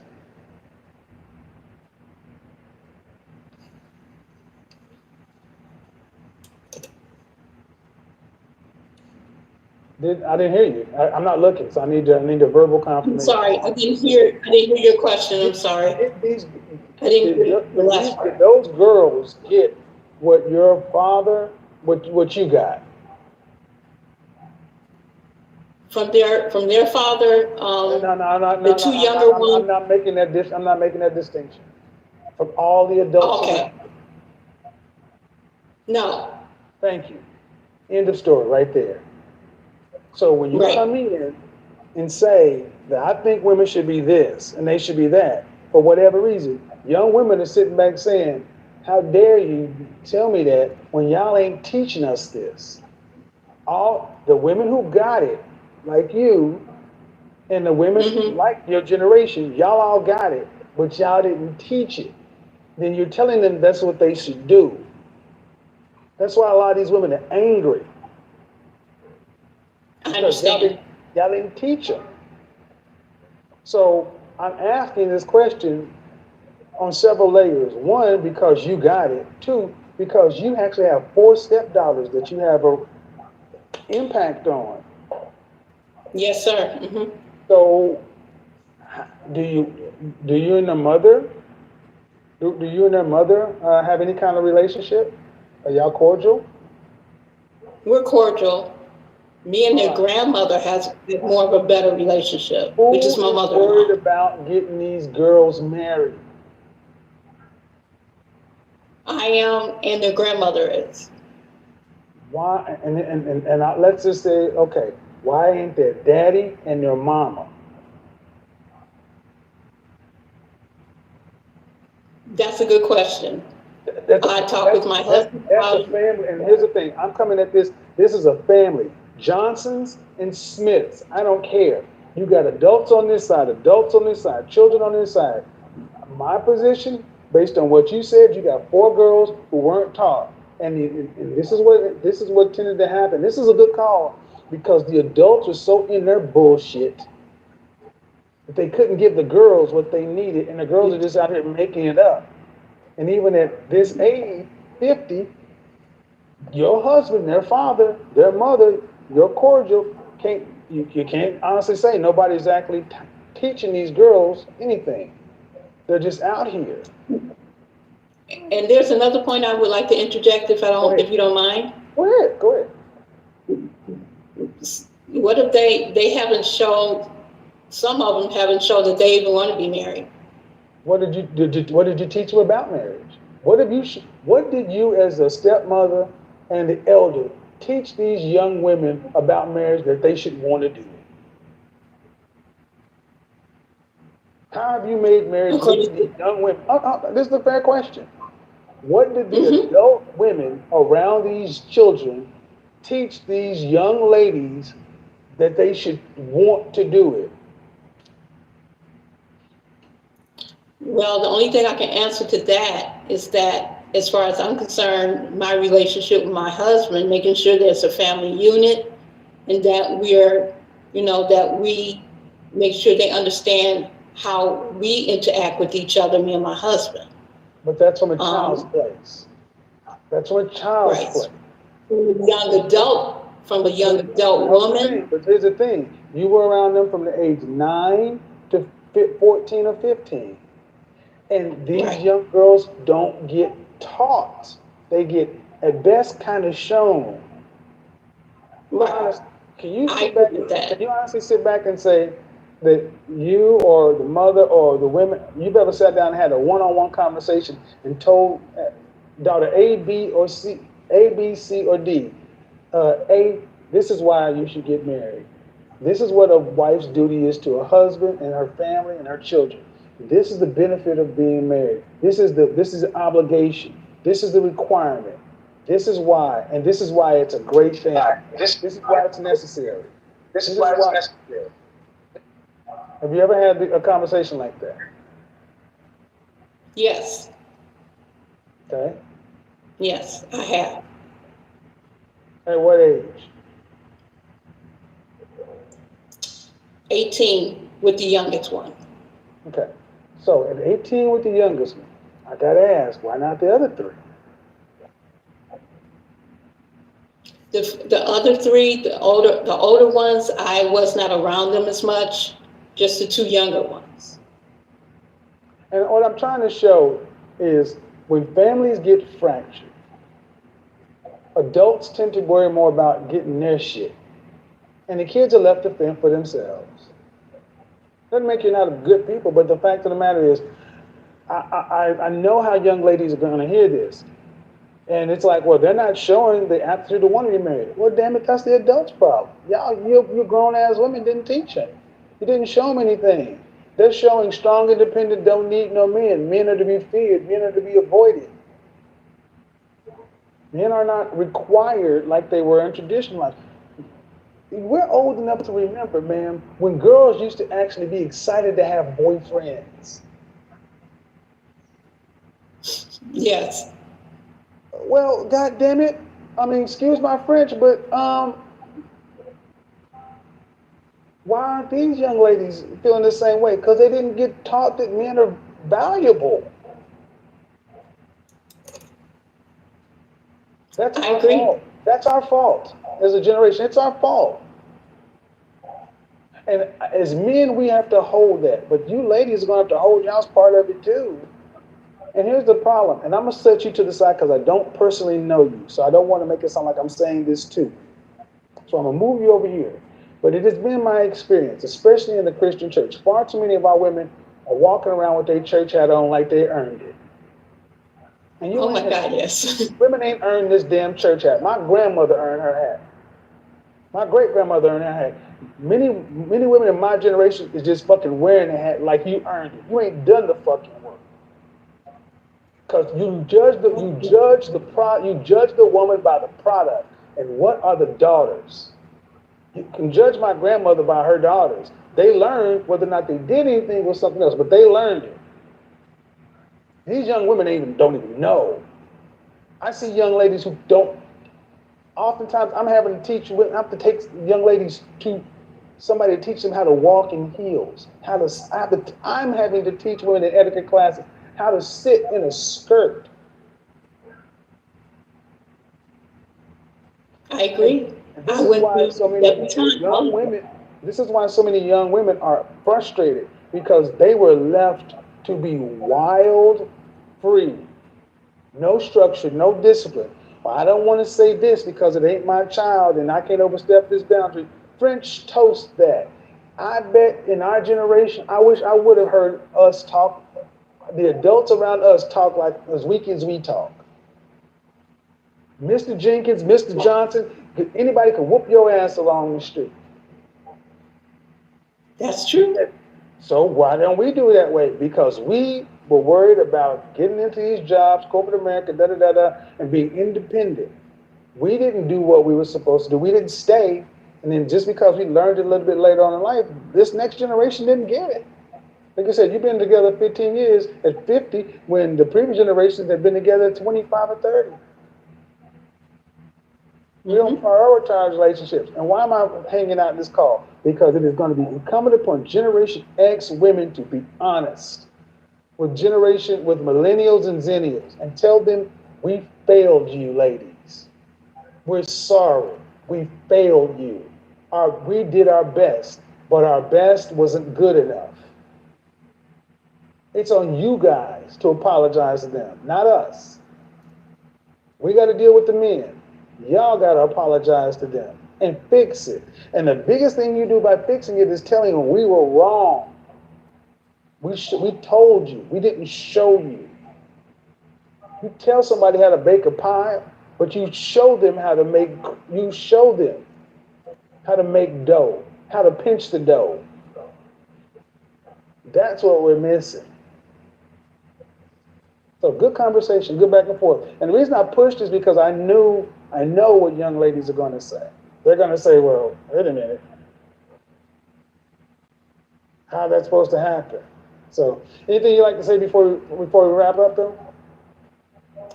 Only other thing I want to say was that I agree with what you were saying earlier about the weights of a woman's weight should be 1/3 of her husband or the man she's interested in. I just know that my husband is 6'3", 230 pounds, and when I stand behind him, you can't see me. Good. Disappear then. Have a good day, Lisa. It was good talking to you. Bye-bye. That was a good call. That was a good call. I think that could be a lot of work can be done with that call because. All right, Mimi, how are you? I'm well. Hi. Hello. Hi. Can you hear me? I can. How old are you? 38. 38. What do we got? We're talking about, what's that going on in the background? TV? Are we talking about modern women? Are you tired of being alone? Are we talking about modern mercenaries? What are we doing? Well, I wanted to, so when you said modern mercenaries, I wanted to understand how are you defining the modern mercenary? Mercenary? Okay. What would you define as a mercenary? Are you familiar with the term? I mean, yes, I do. That would be someone the way I would look at it is someone who's coming in for the kill, that's abrasive, with an agenda. No, a mercenary is basically a soldier for hire, no loyalty. A mercenary, a person primarily concerned with making money at the expense of ethics. A professional soldier hired to serve a foreign army. So women. No loyalty, concerned with themselves. No. They'll fight for you. Okay, imagine the United States went to war. And let's say the United States went to war with China, okay? And China was invading the United States. Let's just say that could happen. You'd fight to defend your homeland because it's your homeland. Let's say we were starting to run out of troops and we started going to Australia and Canada and England and bring some mercenaries over for this. We got to pay them to do that, right? I'm trying to get the correlation for The how. correlation is you're not loyal to anything except yourself, to your outcomes. I laid it out in the monologue. A mercenary is loyal to themselves. And when pressure hits, mercenaries are tend to be the first people to leave the war. So Are modern women acting loyal to relationships? I find that I can see. Are they? I can see that. But our modern women that started out with the video I put up today, with asking the question: do modern women want family or freedom? I see so many women sacrificing pretty much everything to be with someone, you know, at a point of desperation for it to be. Where do you live? I live in the U.S. What state? That's not a game. I live in Georgia. Okay. 1 in 4 black women are married. Mm-hmm. Before 1965, we had a marital rate of 80%. Right. Okay. Why aren't black women marrying today? Options are so limited. Bullshit. You think so? Bullshit. 54% of black men are single and childless, 61% in the middle class. You must be new to my show. I'm definitely new. I just heard. I'm sorry. So, ma'am, what you're saying is talking points that have been disproven. You can go to blackdemographics.com, black statistics by black people, for black people, and see the marriage numbers. I would like to learn. That's why I came. 54% of great things about you. Okay, one of the things you don't do. One of the first things you don't do is you don't overtalk. So if I'm talking, you can't talk through it. It's bad for the listeners. But if you say lack of options, that's bull. 54% of black men are single and childless, and 61% are in the middle class. So there's a high population of men that are single, and there's a high population of women that are single. You missed it. No. See, what you did is you just tried to deflect. I'm trying to understand. Is that what? Black women marry at a rate of 1 out of 4. The next lowest group of women is 54%. It's not hold on, listen. It is not a lack of men wanting to marry. It's a lack of black women wanting to marry. You're coming at it from the side that the issue is with men, and it's not. I don't agree. I don't think it's a men issue either. I don't. I definitely don't. Okay, why aren't black women marrying anybody? My perspective, and this is just my perspective, and if it's been disproven, you can correct me where I'm wrong. My question is, my perspective is that it seems as if everybody's out here just trying to figure it out, both men and women. There's a high population of men that are single. There's a high population of women that are single. No, it's not. Okay, ma'am, your perspective is not based. Okay. Is that not? Look, ma'am, look. Listen, no, I don't know. The numbers, ma'am. The numbers. Mm-hmm. Black women marry at a rate of 26%. That means 1 out of 4 black women can ever expect to be married. Mm-hmm. The next lowest group of women marry at a rate of 54%. That's over half. That's white women. They're not trying to figure it out in this modern world. They know, their women know that their best chance of getting to the end of life and quality of life is with a husband, not a boyfriend, not a long-term relationship, a French toast husband. Mm-hmm. But today, 80% of black children are married to fatherless homes. So, that's a woman choosing to have a baby before the benefit of marriage. It is 100% her choice to carry their child. Black women on this show will tell you, I've been engaged 2, 3, 4, 5 times. But when asked, why aren't you married? Like, how old are you? 38. Why are you married or single? I'm single. Any children? I don't. No? No, I don't. Why are you not married? I've been in a relationship, my current one, for the past 3 years. So, we've But you're almost 40. But you're almost 40. I am. Why aren't you not married? Why are you not married? I mean, that is something I know that what I've done, and admittedly, I can say is a failure on my part in my upbringing, is that I've always put work ahead of a relationship. And okay, so are you more than okay? And do you think you are more typical of black women, or do you think you're more the norm or more the abnormal? I'm pretty sure I'm in the average range. I don't. Well, then, if that's the case, so if that's the case, you just proved my point. 38 years old, and you said your career. Did you go to college? I did. You had master's, bachelor's, master's, what? I studied in healthcare, and so, yeah, I would just. You have a bachelor's, master's, PhD. What? Bachelor's. Huh? Bachelor's. Bachelor's. And so, and what is your career? I'm not in that industry. I don't want to talk about my work field on. No, man. That's this show. That's this show. That's this show. I'm only asking you, man. I'm only asking you what can be seen on LinkedIn. I'm not asking you about your money. But if you said I put my career ahead of relationship, you said I put my career above relationship, and I'm just gonna ask you what the career is. I did. I worked in telecommunications. So did I. I was in. Trust me. Okay. Telecommunications. So bottom line, man, don't overtalk me. If it's okay. No, it's not okay. You can't overtalk me. I've said that 3 times, so you've been muted. You won't overtalk me. That's just won't happen.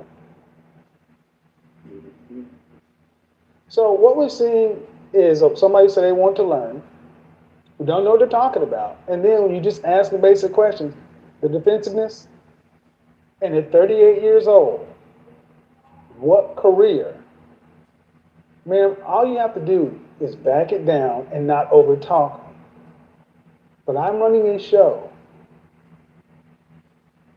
And I don't think you want to do this, Pat. I'm trying to be nice. I'm trying to help. Stop with the frowning of the face, because it's not going to look too good for you. So you might want to just take a second to chill out. You just you can unmute yourself if you choose to. Ma'am, I'm trying to run a show, talk to you with almost 17,000 people. You said your career. Are you an executive? Director level. Director level. As someone who has been vice president level, I see more professional, unmarried black women. But being a director does not preclude marriage. I've seen plenty of directors and VPs who are female who are married. The majority of the people above director are married. True or false? I haven't looked at the stats for that, so I don't want to misspeak. Okay, let's just look at your organization. Is it the norm that people director or higher are unmarried? When I do my analysis, everybody seems to be married. In your observation of the observer, in my leadership, in my chain of leadership. Thank you. So my point is, career does not preclude marriage. This is this is what we do on this show. We look at the facts, the figures, the data, the statistics, and then we take and mirror against the popular talking points. You came in saying that the reason your guess for why black women weren't married because of lack of candidates. That's simply not accurate. It's not accurate, it's not precise, it's not true. It's more the norm that black women go to college and focus on themselves until they're 30 plus years old. And then after 30, they decide they may want to possibly have a serious relationship that leads to marriage one day with children. But by this time, most of you you're age inappropriate for marriage. Because sadly, Many have children by that time. Just look at the numbers. May I speak? Sure. I don't know how to. I want to. First of all, I want to say that I was recommend. I heard about your show, and this is like the first time I've heard, or so probably the second or third time I've done an internet thing. So I'm not very familiar with this. I do respect your show. So if it did come across as if I wasn't, I do apologize. So I do want to start out by saying that. Secondly, I'm just here to understand more. So I didn't research anything prior to this. What we can do is, if you were in telecommunications, I spent the first 10 years of my career in telecommunications sales. I've spent 20 years in sales. I've been in corporate America until I was in advertising and started my own agency. Bottom line is this, man. The things that Black women hold out as reasons for not getting married don't stop other races of women. Yeah, the point that I was trying to make was that I know the mistake that I personally made and the things that I was doing. So I have full accountability into what the reasons why I'm not married. So I didn't come up at the beginning of me saying that was I made the mistake of really over prioritizing my work and thinking of trying to be the stereotypical things that you hear about what young women try to do. Let me stop you right here. That is the very definition of being a mercenary. Right. So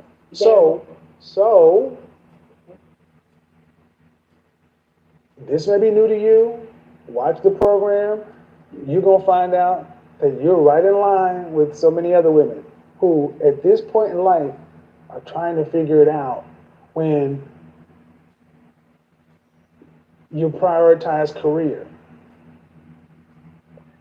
You can't, it's really difficult to turn around and decide to want to be a traditional or even a wife when you spent your life worrying about you. This is why we have this song. I'm a PhD. You have a dog? You own a dog or a cat? Do you want a pet? A dog. All right.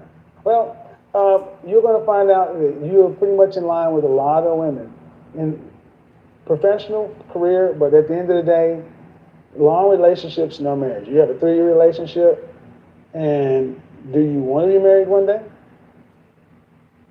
I'm not for certain. I don't know. I don't think so. Do you want children? I don't think so. All right. Well, I'm not for certain. So no children, no husband. By the time you reach 65, are you going to have your roughly $2.4 million to retire on cash? Well, I'm blessed to say that I have a wonderful family that I came from. No. I'm asking, are you, so through your own efforts as a single individual, are you going to be able to pay for the rest of your life when you're no longer working? Not what somebody else did for you. I'm self-sustaining. I can say that. I'm not. I don't know if I'm going to be a multi-billionaire. No, ma'am. No. Ma'am, it has nothing to do with a multi-billionaire. This is simple math. If you cannot work and you have no family, no children, if a man cannot work, right? He has no money to pay for anything. He runs out of money. Where will he end up? I mean, that wouldn't be something. Where will a man end up? No money, no family. Why? Why would he have? Why? Ma'am, where? Okay, I'm going to ask you one more French toast. See, this is one thing I don't do. You don't answer a question with a question. That's rude. You have to know better than that. I'm not for certain. Okay, ma'am, if a man has no money, no family, no kids, and runs out of money, where's he going to be? In a nice home, fully fed, or is he going to be homeless? Going to be destitute. Destitute is another word for what? Homeless. Yeah, it's going to, yeah. All right, so anybody in that position who runs out of money and has no family, no children, It's going to end up where? Is that what? It's going to end up where? Who knows? I'm not. It's going to end. Now that's bullshit. See, there's no who knows.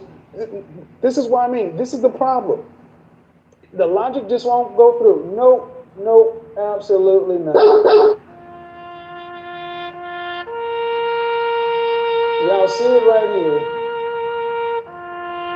I don't know. I don't know what's going to happen. I can't answer that question. I don't understand. A man will end up on the street. A man will be destitute with me. I don't know. No one's listening to you. We've heard enough. We've heard enough. We're going to move on to somebody else who wants to have a conversation. Live in your fantasy land. This perfect example of the modern mercenary cannot deal with reality.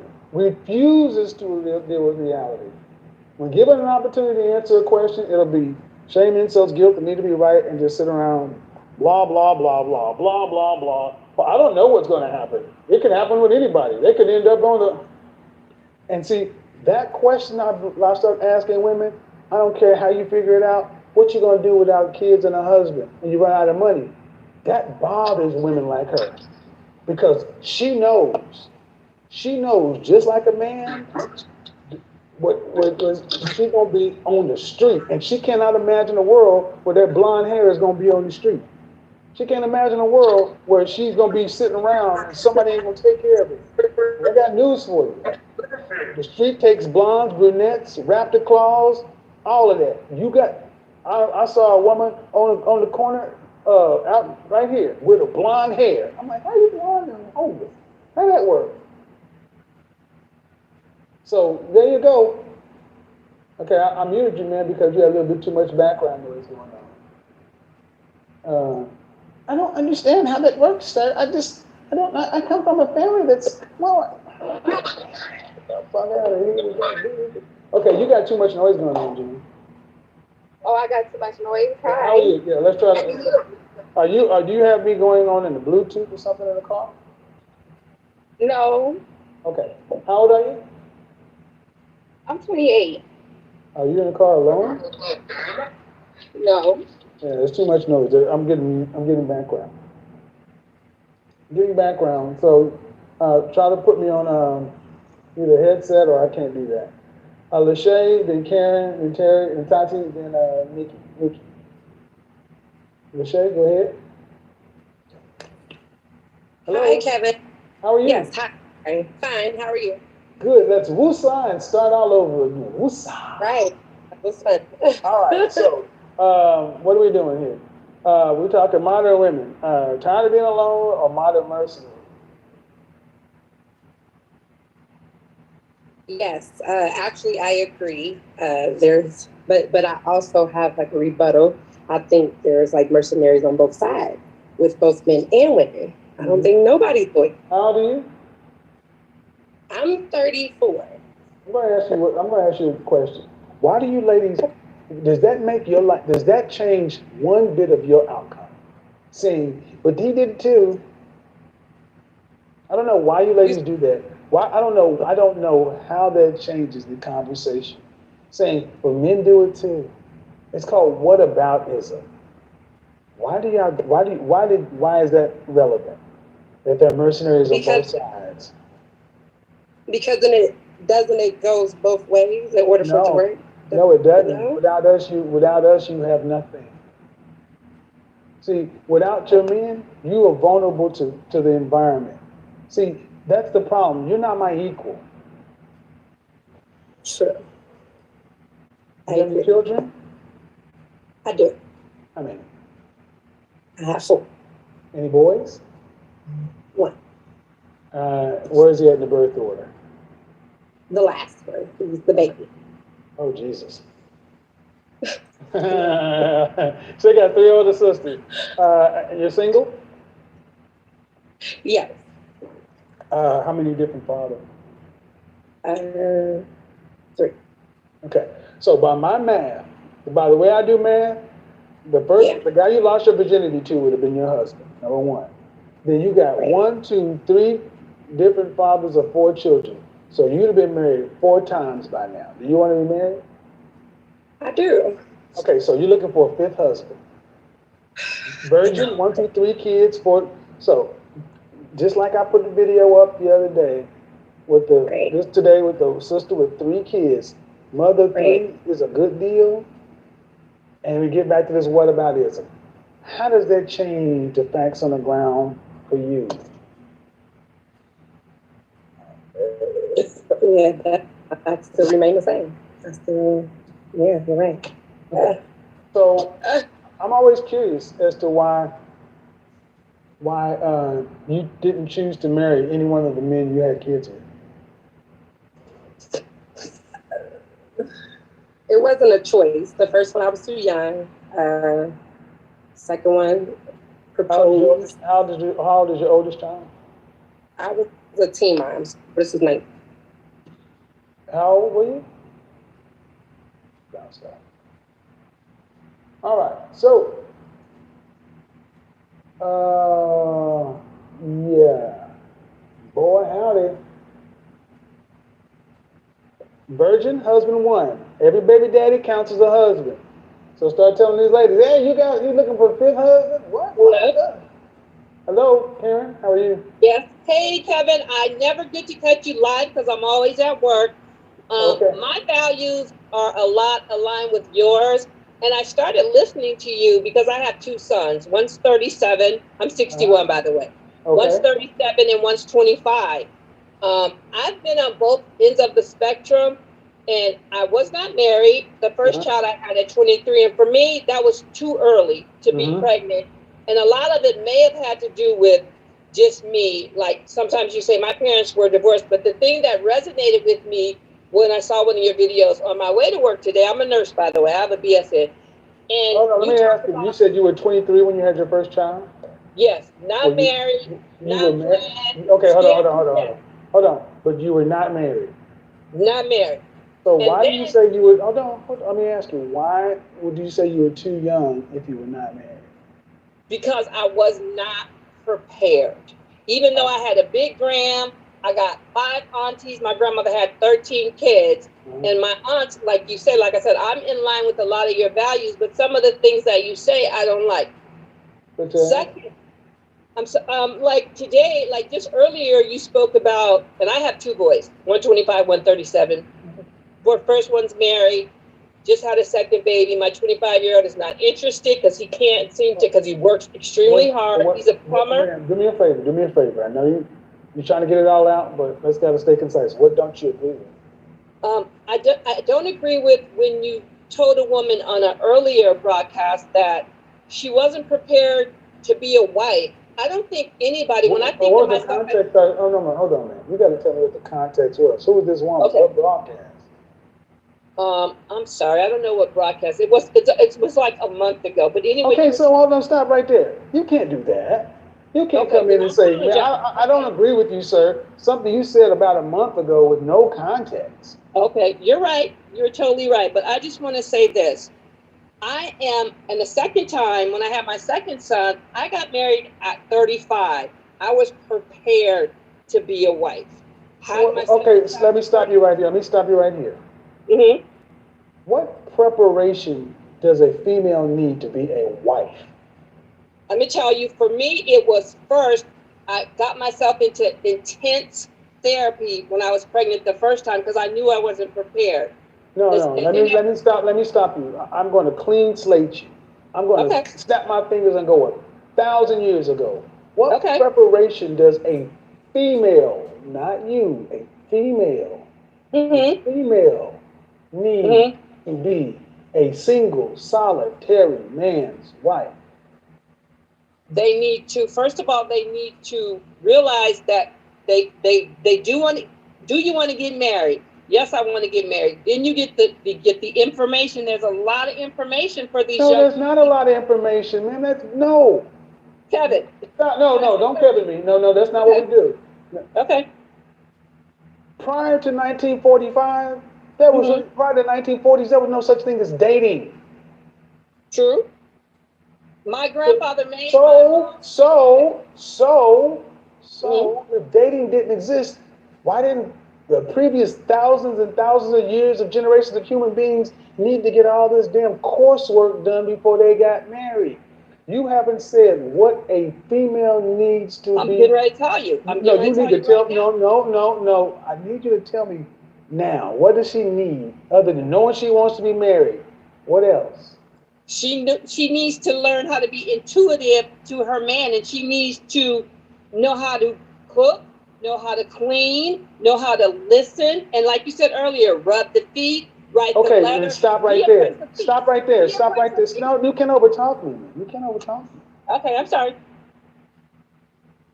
Everything you said, you can learn that by the age of 16. Kevin, in this day and age, I don't give a shit about this day and age. No, that's one of the problems we have right now. I don't care if you agree with me, that you talk about listening, you're not listening. Don't justify what you did because you weren't ready, because you got to make. Ladies, stop letting these women, these old women tell you that y'all need to go get all this damn work and preparation to be married. Anything you're going to learn to be married, you need to learn from your husband. There's some basic training you need. Are you feminine, beautiful, inspirational, fit, feminine, friendly, cooperative, submissive? Do you have a willing spirit and agreeable nature? Are you willing to respectfully cooperate, meaning submit? That after that, cleaning, cooking, that's some basic shit. Basic stuff. Women should come with the basic skills. And you got these old women telling you guys that you need a fucking NASA computer engineering degree to be married because they fucked up. Wrong. It ain't that complicated. Human beings have never been this complicated. And I get tired of hearing black women babble on about all this preparation. When your preparation, you need to learn how to listen. That's the preparation you needed, to learn how to close your mouth and open your ears.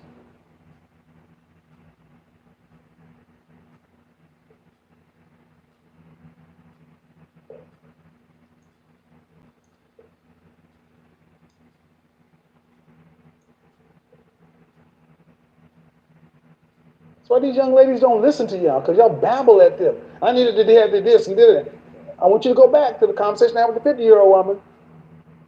The reason a lot of these women don't get it is because women in my generation were too busy trying to live their own damn life. Having babies and not teaching the next ones. And then waiting until in their 30s and 40s to finally get a fucking clue.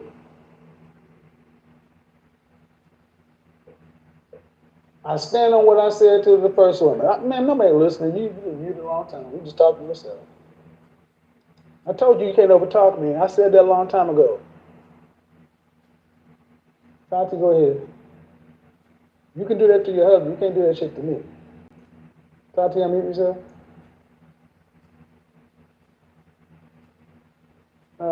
Mickey? Well, Tati's trying to figure it out.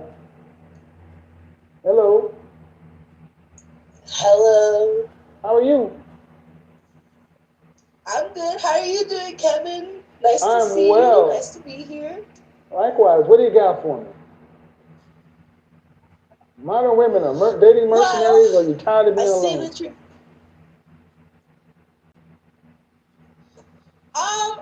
Well, you said the word you used is mercenary. Mm-hmm. But that's kind of cool. Like, like Boba Fett, like.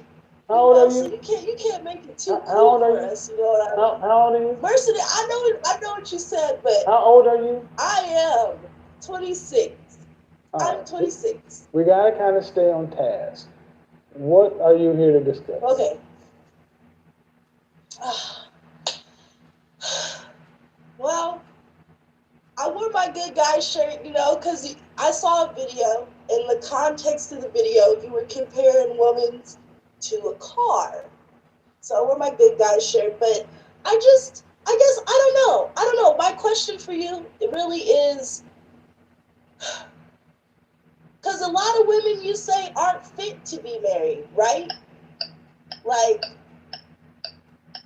a lot of women aren't fit to be married. So what do you think about that? Do I have a man? Stop talking! Do I want to get engaged one day? Probably.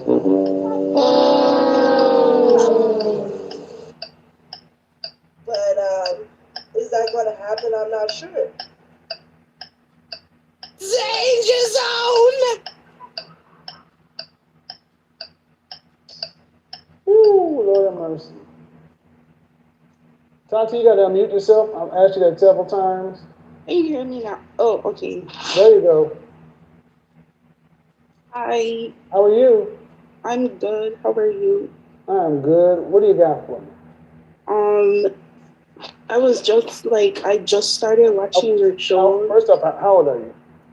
I'm 23. Kind of young for this. You're kind of young for this, so do you have a question?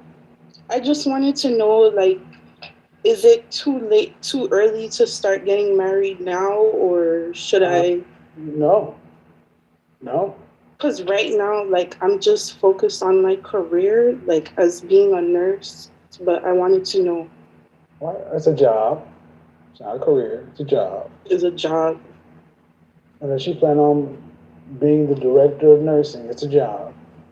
But I'm also like. No. It's a job. 80% of people have jobs. You have a job. Stop calling it a career. One of the first things we need to stop doing is aggrandizing and speaking in such grandiose terms. I meet more people who call themselves CEOs, and they only got one employee, and it's them, and they've been in business for 3 years. You're not a goddamn CEO. Man, it's a job. Okay, it's a job. So, do non-black nurses have husbands? Yes. Do non-black women start getting married at age 23? Yes. Then what's the question? It's nothing really. I just enjoy watching your show. Okay, well, I appreciate it, but I'm trying to get to the, see, it's not a job, it's not a career, it's a job, and 23, in our community, people will tell you you're a baby. Nope, you're marrying age, provided you know what being married is and you are a wife. That's more what I think you should be worrying about. Marriage is not just a ceremony. What do you do for a man? A marriage is a job, and it's the most important job you'll have, not a nurse. And it comes in a job description and a list of things you're supposed to do from day one. So I'm gonna get back to the next person because you're a little bit young. Thank you for watching. Peace out. And I say that to everybody, folks, that I meet more people who are like, I'm a CEO of Boss Dude Enterprises. No, you got a job. All right, you back? Your phone dropped? Yes, it's storming my way. So sorry. All right, so it's storming like normal. So you have 3 children. Yes. No. 4 children from 3 different guys, and I asked you, why didn't you choose to marry any of the children's father? You said the first child, you were young. How old were you when you had your first child? 15. All right. How old were you when you had your last child? 31. How old is your youngest? 2. Why didn't you? How long were you with the 2-year-old's father? It's not gonna make sense. It's not gonna make sense. How long were you with the 2-year-old's father? 2 years.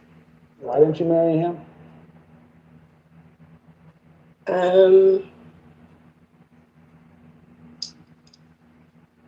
Okay, let's skip all the way to the end. Man, why are you requiring marriage now? I'm not requiring it now. You asked if I would like to marry. Okay. I guess you're right. It's not requiring. But why would you like to get married now? I guess that's a better way to ask the question. Why would you like to get married now? Because to be fair, you've had 4 kids, and you're 30. What again? 35. 34. It's a lot of kids for a 34-year-old. It is. Well, why marry? But why would you like to be married? I wanted to be married then. I don't think the timing, it wasn't right for everybody. But what do you mean the timing wasn't right?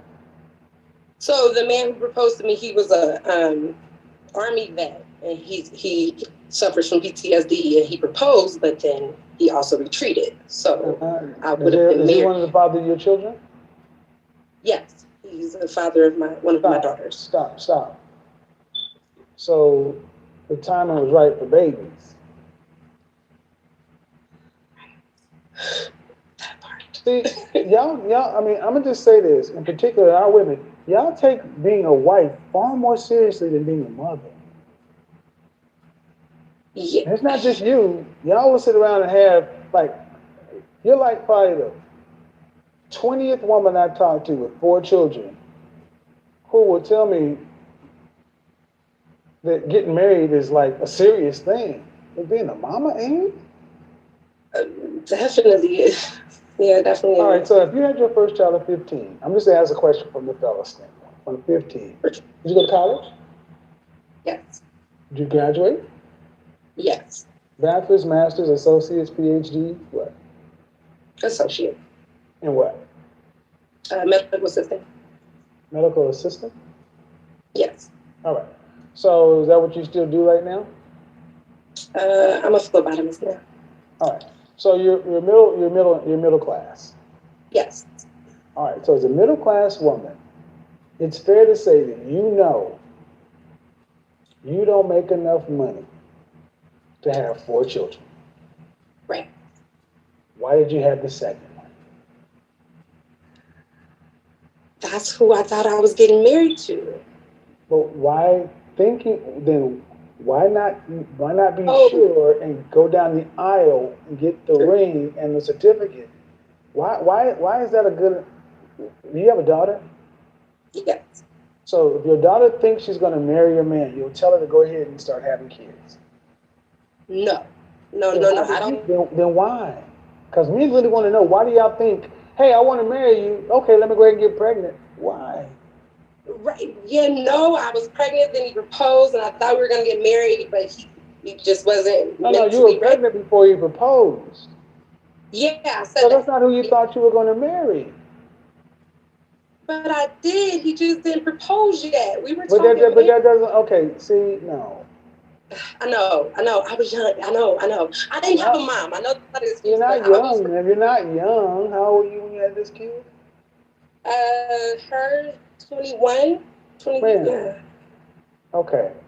So due respect, at what point do you think you should stop having children? I should have. I know. No, I'm asking you, at what point do you think you should stop? Oh, I'm done now. The second child, I should have been done. Yes. Okay, but. Yeah. So if you don't get married. Yeah. I'm going to ask you the same question I'm asking everybody else. I know. 65 comes. How you going to get to the end of life? Yeah, right? How? Yeah, I know I need a man. I know I need a husband. It's not like I'm just like out here trying to have... What you're saying right now is you need somebody else's money, which is fair. But what you haven't said is what he's going to get for providing you security. Well, I'm a FBI. I'm not a mercenary, so. You said because the topic was about mercenaries, so I'm like, I'm loyal. Yeah, you're not a mercenary, man. You're definitely moving in your own best interest. Oh my! You're moving in your own best interest above everybody else. Oh my! That's not fair. It is fair.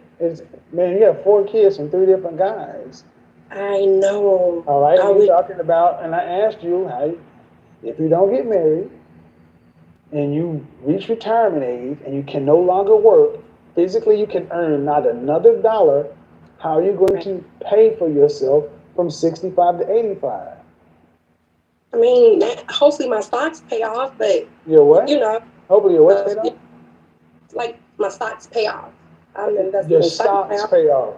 So yeah, like hold on. We don't over talk me, man. I'm sorry. See, when y'all start getting, when the truth starts coming out, y'all start wanting to over talk. What do you mean your stocks? Like, I have investments in stocks, and I'm saying hopefully that. Okay, how much do you have in investments? Right now, $25K. Okay, you understand something that you have nothing. Right. You only have money in investments once you cash them in. What you have is on paper. And at 34 years old, you have $25,000 on paper. Right. On paper. Yeah. You're going to need $2.4 to $2.5 million to live from 65 to 85. 1.9 to 2.4. Where is that money going to come from? And I guarantee you, that 25,000 can't grow to 2 million. Yeah, I know. Yeah. So where's it going to come from?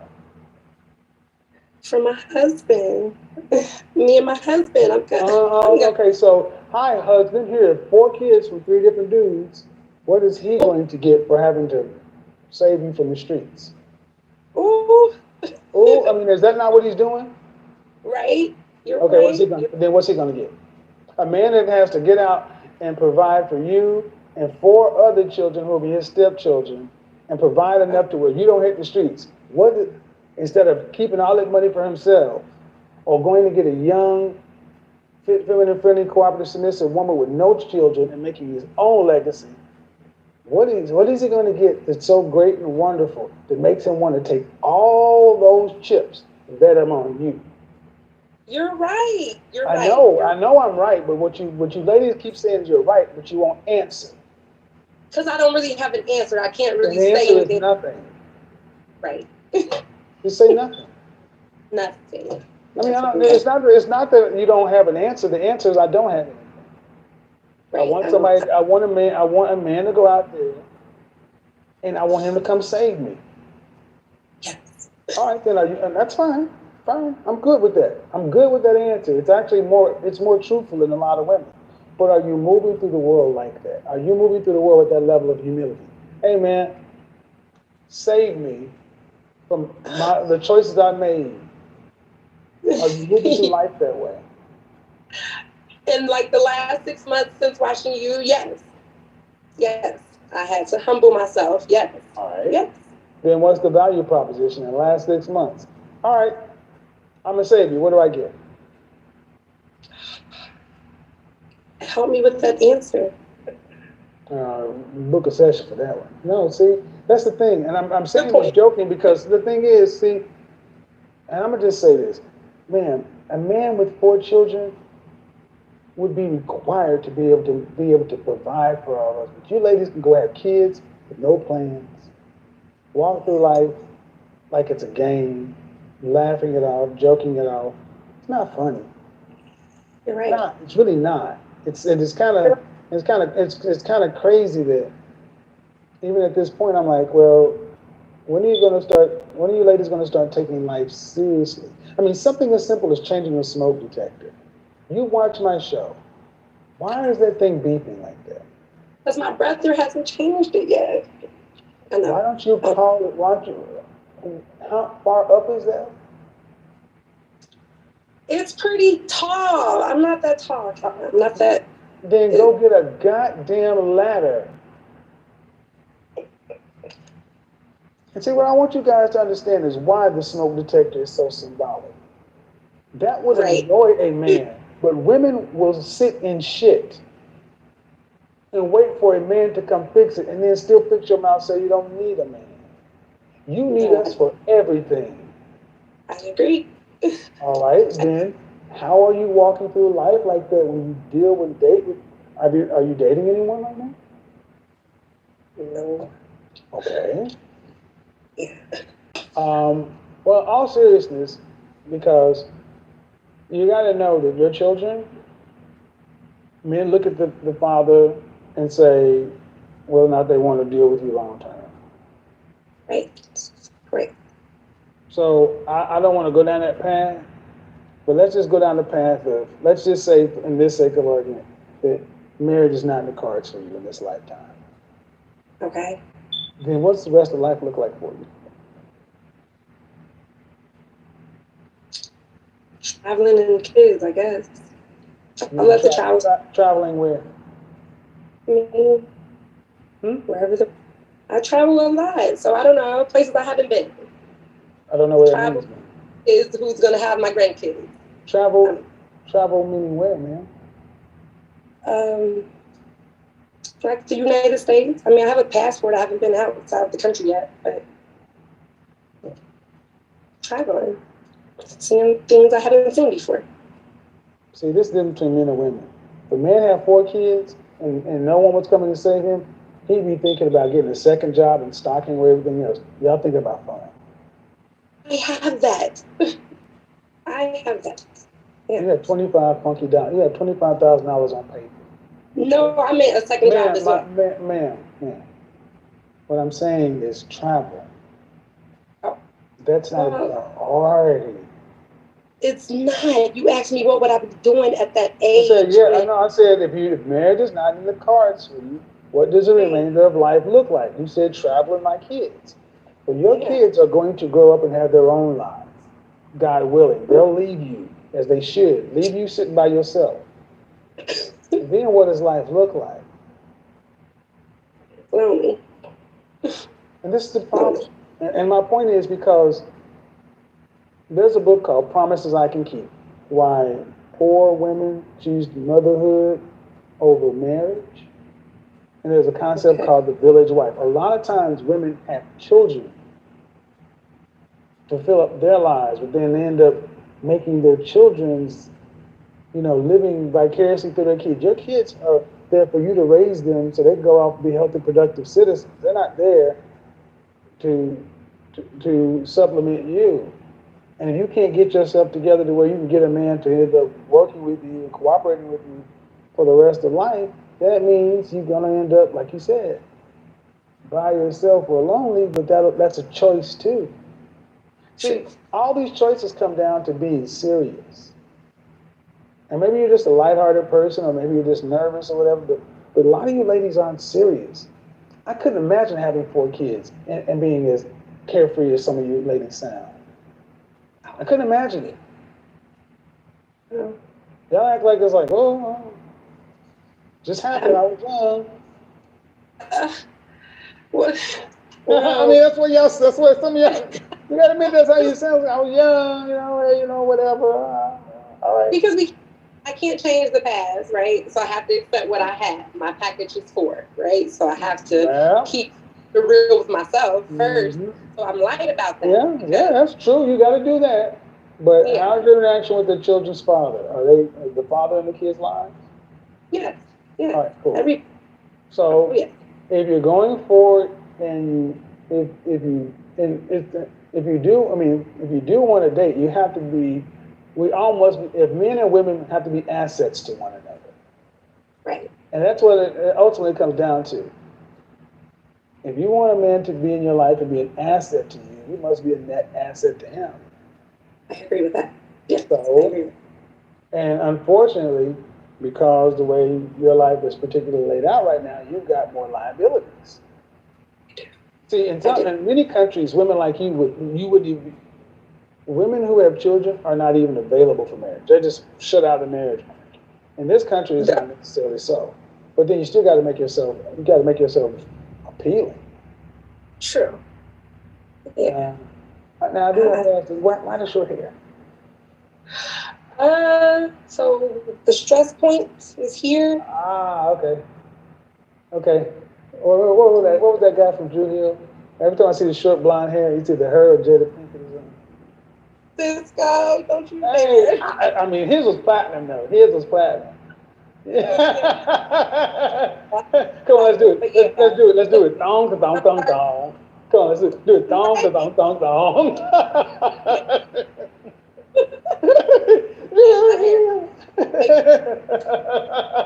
All right, chick, I'm gonna try to hit you. Bye. Thong, thong, thong, thong. She was a good sport. She was good. She was a good sport. Dong, dong, dong, dong. See, I think a lot of things in life, it comes down to, with women, if you're willing to be honest about what's going on and you're serious, then there's other. All right, ma'am, you're just peeking out of the corner. What are you doing? Oh, hello? Sorry. Hello. Hi, how are you? Good, and you? Yeah, how old are you? 26. Okay, you need to get all the way on camera because you're kind of off. Okay. All right, so what are we discussing here?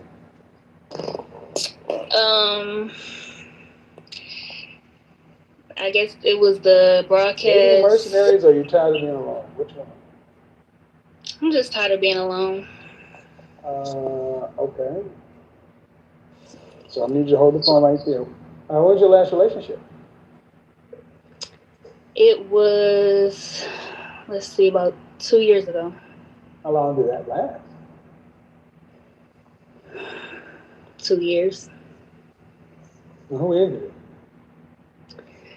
I did. Why? Okay, you're gonna give a quick way to answer because I got to get on through this. It was better for both of us. Mm-hmm. All right. Well, you tired of being alone? What you doing about it? Yeah, I just figured it was best for both of us. What are you doing about it? Just working on being a better me. Okay. Well, you've been doing the single work. for 2 years. Okay. When's that work gonna be done? I mean, I tried dating, but he just wanted to have fun, and I kind of more of a relationship. You like dogs or cats? I'm a dog person. Better get a lifetime supply of Alpo. Why did I say that? Because, young lady, you ladies act like life is supposed to come to you. I'm working on being a better me. You're 26. 26. That's why I call it the danger zone. You need to focus. But many young ladies are lazy when it comes to dating. You got all these lists and things you want, but then what are you doing to actually put yourself out there? Well, I was listening on how you was talking about going out and just, going out solo, no friends, and just kind of. Yeah, but do you do that? That's a yes or no question. I've done it once. Okay, so in other words, you're doing nothing. Okay, well, I can't help people. Two things I can't fix is coward and lazy. So if you're not going to do anything, that's why I said lifetime supply of Alpo. I can't fix coward or lazy. Can't fix coward, can't fix lazy. I'm going to get you back on the soul. Hello, how are you? So, Kima? Oh yeah, I'm good. How are you? Hey, how are you? I'm doing well, thank you. And yourself? I'm good. How old are you? I'm 26. Good. So, what are we talking about? Talking about tired of being alone? Or are we talking about modern mercenary? Actually, so there was a lady who joined the call earlier today, and I kind of agree with her as far as what y'all's conversation, and how y'all were speaking about the older generation kind of failed us as far as like teaching us how to, properly prepare for marriage. So I'm kind of here to like say like, I'm learning as well and kind of trying to navigate as well. Well, I don't think she really agreed much with me. I said that. I mean, she came in saying, well, younger women need to be married. Then I was like, well, okay, cool, I hear you. But then I asked her about having any daughters. She said she had 4 stepdaughters, 25 to 29, who are always single. I'm like, well, all right. So, what do you want to be married one day? Absolutely. So definitely, for sure. Was your mother married? My mother was married. She's divorced now. Was she married to your father? Yes, she was. How long were they married? For about 10 years or so. About 10 years. So when you speak to your mother about dating, relationships, and men, is she happy, upbeat, optimistic, and joyful? Yes, but I also do come from a very strict traditional background. So earlier you were talking about how, like back in the day, men or women don't really have to prepare for marriage. They're kind of just already ready. I completely agree with that. When I was growing up, I always knew that, I kind of knew that my parents would like find someone for me. However, since like living in America and everything like that, they're kind of letting me like, look for love. And yeah. Okay, so is your mother, she's been divorced from your father for how long? Ooh, it's been about, yeah, like 20 something years now. Has she had a boyfriend or a significant relationship since? Yes, however, it's been a few years. How long was that relationship? Not that long at all. Okay. So in the last 20 years, she hasn't had any real relationships. Yeah, that's true. I think she focused more on me and my siblings. So when I ask if your mom is happy, upbeat, joyful, and optimistic when she talks to you about relationships, if she divorced your father Mm-hmm. and she hasn't had a man, Correct. she can say one thing, but what are you seeing? I think she's focused on herself, honestly. It's a mercenary. Sure. It's a mercenary. Because you say you were raised in a traditional kind of place, but your mother divorced your father or your father divorced your mother? Situation was pretty bad, so it was definitely my mother who left. Okay. I don't want to pry too much. Are you saying the situation was bad because you witnessed it? Yeah. Okay. But okay. All right. Women often, I often hear young ladies idealize their mothers. Mm-hmm. What did your mother teach you about relationships if she's not in one? Can't keep one. So that's actually a good point that you make. I know.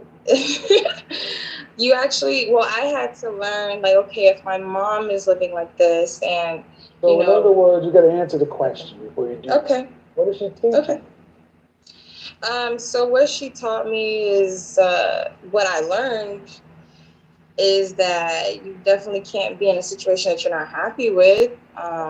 Especially if it's not healthy. No. Okay. No. Move on past your mother, and because see, I don't want to go down that path. I don't want to ask what the issues were. Were the police involved?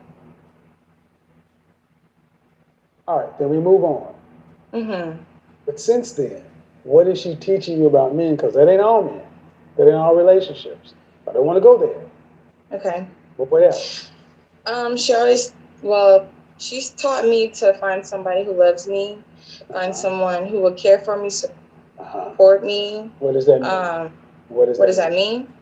I need to make sure that I find a man that I'm basically not doing all of the work. So she taught you. Thank you. Somebody who will love me and support me. When it gets right down to it, here comes the fears. Somebody that's going to bring, I'm not going to do it. So come on. I know where we're going with this. You're saying one thing, but you were taught another. Okay. You said she was joyful, optimistic, upbeat, but she told me to find somebody who loves me, somebody who's going to support me, but you're supposed to be the support system, not me. You are my support system. I'm not your support system. You're supposed to love me. I'm not supposed to love you. I'm supposed to protect you. You're supposed to love me. You are my support. I'm not your support. And then somebody where I'm not going to have to do all the work. You're supposed to work for me. Agreed. You said you were raised in a traditional kind of way. I'm not hearing any traditional anything that your mother's teaching you. She ain't living it because she don't have a man. And I was just about to say that. So she can't live it, but I mean, yes, she can. Based off of yes, she can. She could have. Yes, she can. She could have found a man by finding a man. Thank you. Because children don't learn from what you tell them; they learn from what you see. At 26 years old, you're no closer to being married than you were at 23, because you don't even know what you're looking for. I believe I know what I'm looking for. Okay, what are you looking for? So I'm definitely looking for a man who has more than what I have for myself. What does that mean? Say again. What does that mean? So I have this, I guess, vision for myself as far as how successful I need to be. And I feel like the man that I find either needs to meet that or exceed that by at least times. What do you have? What do I currently have? So currently I have like a job. Like you mean like physically? Like I have a job? You or- said you didn't meet a man that has more than you. What do you have? So I live in my own place. I have my own cars. Okay, hold on. You own a home or an apartment? I'm in an apartment. Okay, you own cars or car? A car. Okay, you have an apartment or car. Did you go to college? Yes, I did. Did you graduate? I'm currently, yes, I did with the What's your degree? bachelor's, In working what? on a master's, Bachelor's in business what? administration. A master's in what? I'm either going to do a master. Well, I'm working on a master's in finance. Sorry. So you got a car, an apartment, and did you get scholarships or do you have student loans? I do have student loans. I did get scholarships as well. So. But I'm in debt. Yes, I get your point. How much are we talking? 10, 20, 30, 40, what? Oh, I'm up there. What's that? Oh, I'm like 60K. All right. So, in other words, you're a 26-year-old woman. How tall are you? I am 5'5". Dress size? You say again? Dress size? Oh, dress size? I don't know, like 12. I don't know. 12? How much did you weigh the last time you weighed yourself? Like 190. How many children would you like to have? 2. Mm-hmm. And after you're pregnant and married with your first child, do you want to have to work to pay significant bills? Absolutely not. Okay. What percentage of the overall financial load do you want to have to be responsible for an entire Less than 30. Less than 30 could mean what? Which percentage? 30 or less. Well, ma'am, you cannot work after you're pregnant and then be responsible for 30% of the family financial load. Those two numbers don't match. How not? Well, if you're not working, at what age do you plan on going back to work? So I see what you're saying. Yeah. So what percentage of the overall family financial load do you want to have to be responsible for a lifetime? And 30% means if your income goes away, the family takes a substantial hit. 30%, you cannot, a ship can't even stay with 3 compartments. 30% compromises it. Mm-hmm. So what percentage of the overall family financial load do you want to have to be responsible for? Meaning if you don't make it, it doesn't compromise meaning you don't make it. Okay, quick question. I'm so sorry. Huh? So if I'm responsible for 30%, leaving us with 70%, that we can't live off of that. It's going to substantially change what happens. 30% is beyond the tipping point. So what would be a good percentage for? I don't know, ma'am. I'm asking you. You said you don't want to, after married, pregnant, you don't want to have to work. So, okay. Let me change that statement. I don't want to have to work like a job to where it's like. Ma'am, I just need to know what percentage of the overall 30%. So you want to be responsible for 30% of the family stress. So that means your daughter and your son has a car. You want to be responsible for 30% of that. They go to college. You want to be responsible to pay 30% of that. You're responsible for 30% for the rest of your life. So that means you're going to have to work through 65. All right. What state do you live in? Texas. How much does it cost to have a middle-class family of 4 in Texas to live a middle-class life? 50 to 60K.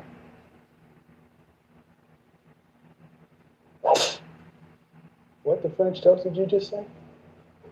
To have a family of 4. A family of 4. 120K. A family of 2 children and 2 adults, to where the kids can have cars and go to college. $120,000. $120,000 in Texas. I lived in Texas for 12 years. That ain't gonna cut it. That's not gonna cut it. But let's just say, how much do you think you'll make at the top of your career? About 120, 30K. So 120 or 30K. So that's 30%. So your man needs to make 70. So let's just use your math then, shall we? So 130,000 times 0.17. So your man needs to make 221,000. If you're responsible for 30%. My goal was actually 360,000 for my husband. What percentage of men earn that amount of money? Top 5 to 1%. Top 1%. Ma'am, Mm-hmm. you care if he's black, white, Asian? An astronaut. Yes. What do you want him to be? African American. And your dress size 12. Yes, very curvaceous woman. Yeah, how curvy you are, you're almost 200 pounds, and you want a man who's making $360,000. So I got a question. Mm-hmm. What does a man who's making $360,000 or more want from a woman? Nothing. They don't need anything from us. Modern mercenaries, everybody. You can't make this shit up. They don't need anything for us. You can't make this shit up. You can't make this shit. You cannot make this shit up. What does a man who's making that kind of money or more want from a woman? I mean, I guess at that point it would just be, what does he want from a woman? He would just want a family at that point. A woman that's going to be there. Hold on, ma'am. Hold on. See how clear you had for the man and how much money he needs to make and all this other shit? When I ask you one simple thing, what is the kind of man that you want from a woman? You can't answer that simple question. Just kids, huh? Ma'am, all he needs is a working womb to do that. Mm-hmm. So what does he want? It would be basically somebody he could come back to for his support. Somebody who's going to basically care after the kids while he's out there working. What's your longest relationship? My longest relationship is the one I'm in now. And I guess you could say that that's it, a little over a year. And how old is he? Mm-hmm. He's 25. All right. So he's a year younger than you. What's the maximum age difference you want between you and your husband? Maximum. So for me to be stable, I would have to be looking at a guy that's like over 10 to 15 years older than me. Right. So you can't make this shit up. And you say that confidently too. I want to make it $360,000. First off, you do realize that these men don't want women way more than they do. Okay. Point blank, end of sentence. Number one, number two, they don't want women that are not traditional. Okay. You're not traditional. I'm not traditional? Oh no, you're very modern. How so? Please tell me. No, the fact of the matter, you're single at this point. And we went through how you were raised. You're not traditional. You're dating a guy who's a year younger than you. You're not traditional. See, traditional women by your age would have been married because marriage is a requirement for traditional women. Men are not optional. You have a dream. You have, no, don't so. You have a fantasy, which is fine. But you're trying to find a man in the top 1% of women. And this man has the option of the world. So first thing he wants from a woman is like most men want from women who are cooperative. Cooperative, traditional. Then fit feminine friendly. You failed the fitness part. Okay. So automatically, you have to compete with the women that are around that man. So why would a black man who's making that kind of money, skip over all the plethora of women who were raised to be there with him, who don't have the kind of family thing you're talking about, whose mother actually has modeled this kind of stuff, who actually knows what a man wants, other than just who can answer the questions I'm talking about? Why should he skip all these women to choose you? So most of your questions have been like, I guess, about my current situation and how I grew up. But I mean, if we're talking about traditionalism, right? I was raised to cater to I asked you, men. why should he skip over all these women and pick Mhm. you? I asked you all these Because of questions. how I was raised and how I was You weren't brought raised. up. You were raised by a divorcee who has had a relationship for 20 years. Okay. I have a strong family of women who are married around me, who have taught me. You got a cookbook? I don't need a cookbook. Oh yeah, you do need a cookbook. See, right there, folks, right there, right there, right there. You heard the voice. You heard it. Like I said, all you have to do is trigger these modern women, and it'll come out. You heard the tone. Thank you.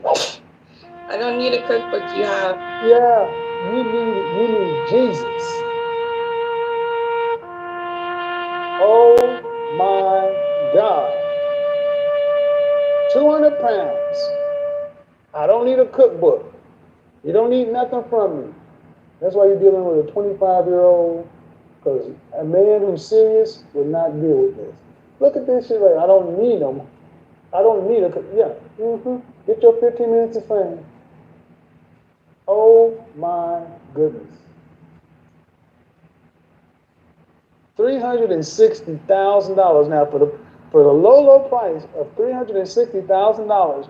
You get a woman who's not 30, 40, 50. She's $60,000+ in debt, guys.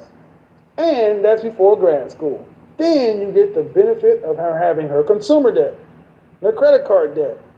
Then the fact that she's a whopping size 12. It's curvaceous, but it's 12. And she doesn't even have a cookbook. She doesn't need a cookbook because you're making all the money. All she has to do is sit there and give you starfish sex and a size 12 body. And you should be happy to get that. Matter of fact, you should skip over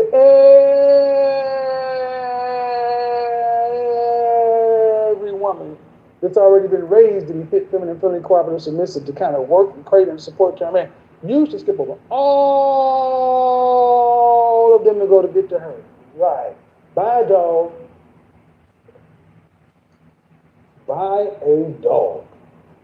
Oh my God. Hello. You muted yourself. Yeah, I did. How are you? I'm great. Just enjoying your show. Yeah. How old are you, by the way? I'm 28. 28. You got any brothers who wants you got any brothers making $300,000? Right now, not that are single. $350,000 or more? Not that are single. Okay. Well, if you know any guys making $300,000 to $400,000, I got a winner down here in Texas for you. I'm just kidding. Yeah, I don't think so. I don't think so. All right. That's funny.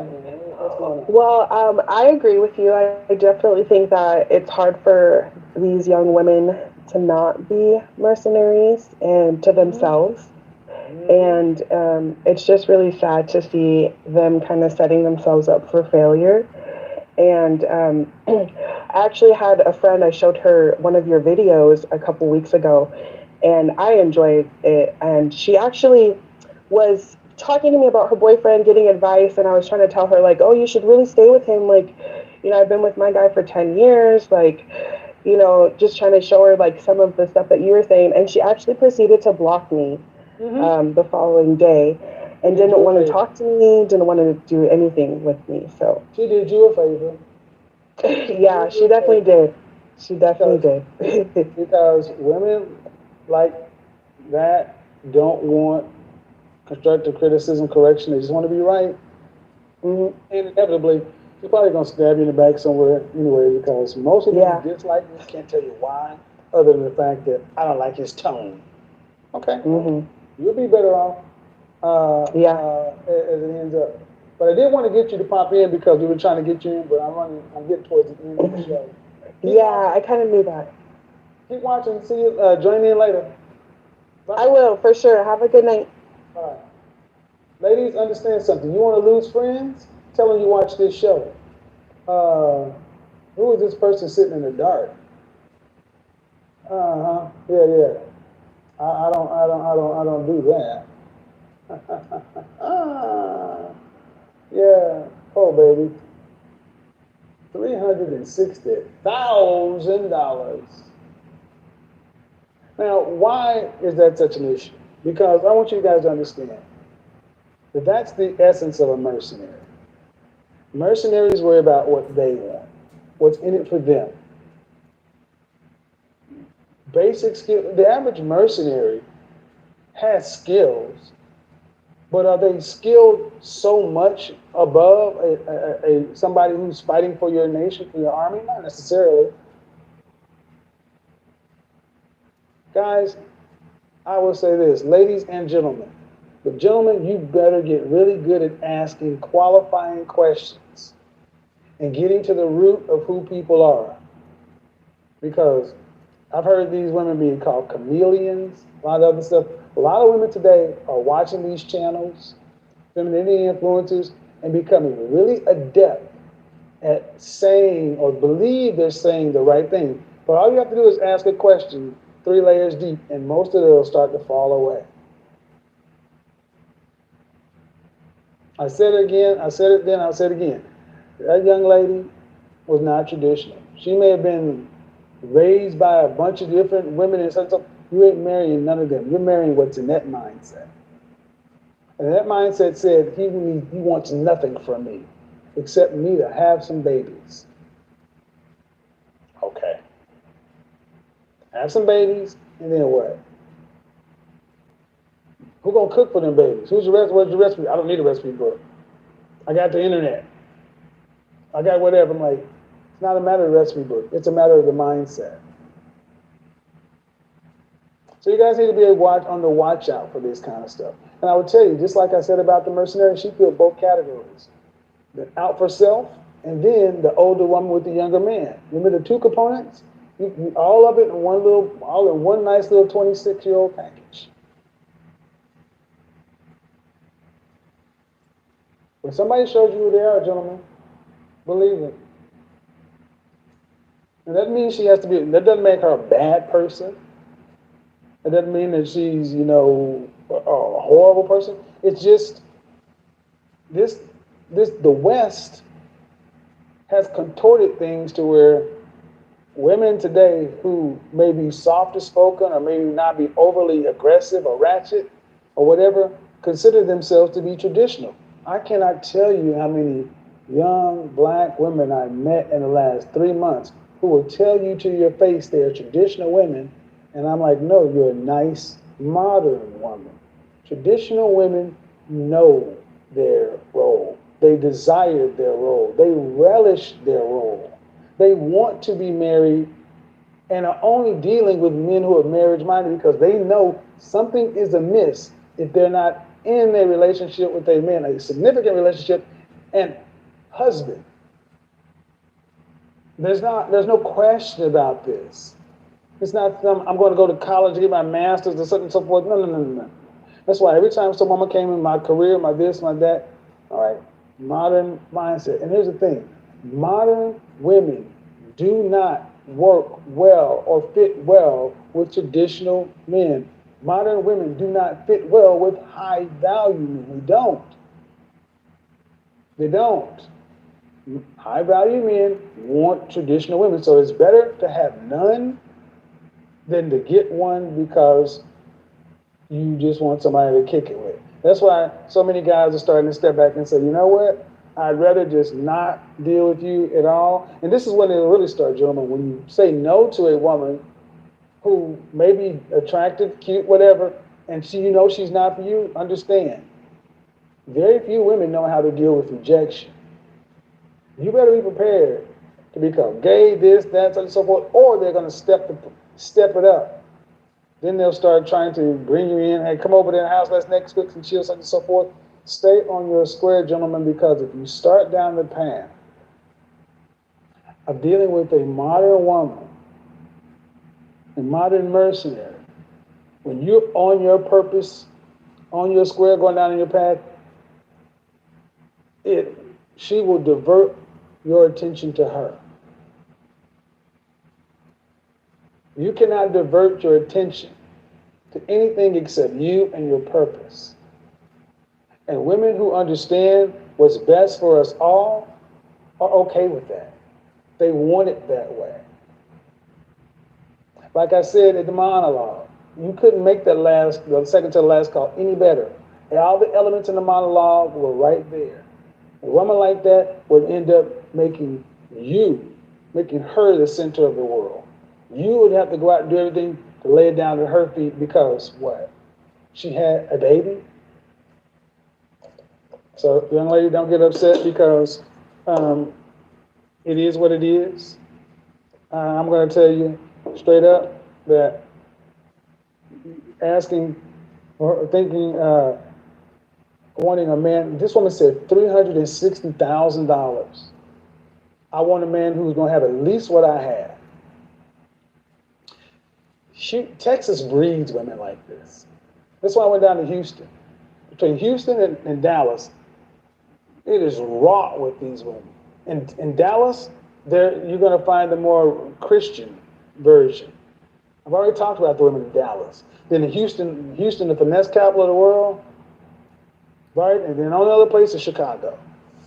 You can just take I-35 from Chicago to Dallas and go 45 to Houston. Mm-hmm. Yeah. So, gentlemen, hey, good show. Stay on your square, get what's good for you. And for you ladies, you understand something. Moderate, there's not really much to be said. Wait a minute, There's not really much you can say for somebody saying they want $300,000 from a man.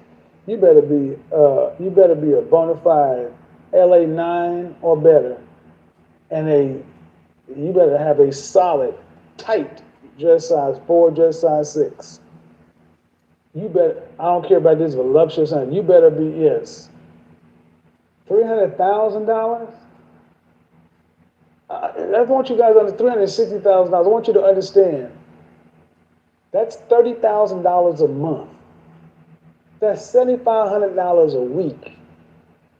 She wants a dude that's making $180 an hour, and you a dress size 12? Before children?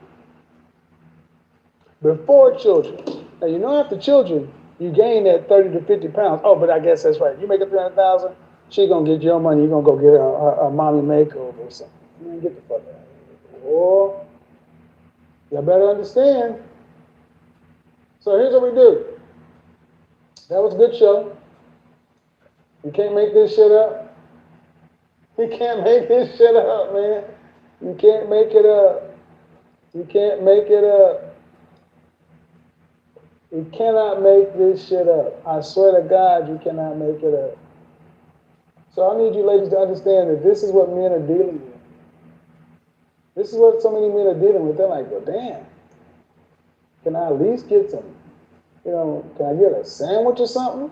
I don't need no cookbook. Do what for you? This is why I love the women that come over here who are really trying to get a better outcome. Understand one thing. Women who actually prioritize trying to please a man, you need to have the pick-me spirit. The women who prioritize pleasing a man is top of mind, a man is an actual priority. Those are the women that win effortlessly. The women who try to manipulate or rejigger the situation to where they are in the beneficiary position in a relationship are women who spend the majority of their time trying to play games. And there's always a winner and loser in these situations. This is why I say it's better to not deal with mercenaries. Better to not deal with mercenaries.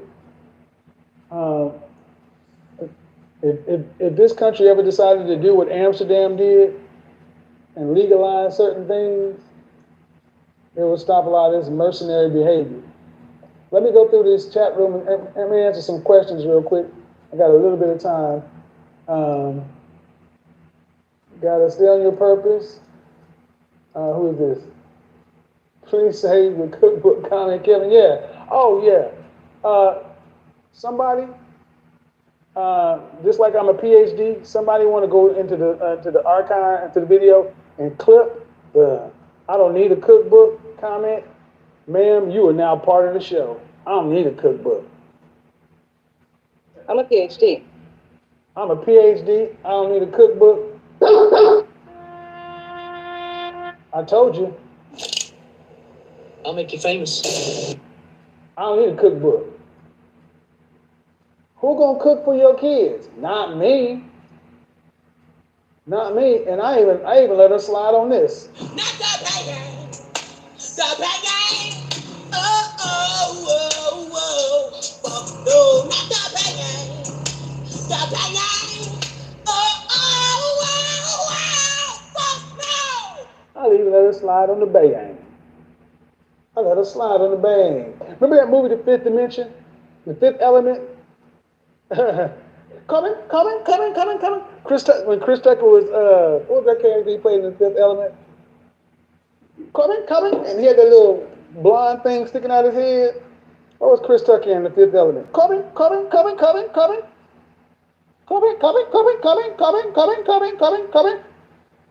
Blossom Paradise. You're gonna call her Blossom Paradise. You're gonna call her the Blossom Paradise girl.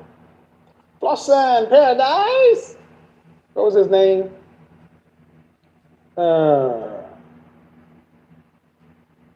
What was that dude's name? Rowdy Ricky or something?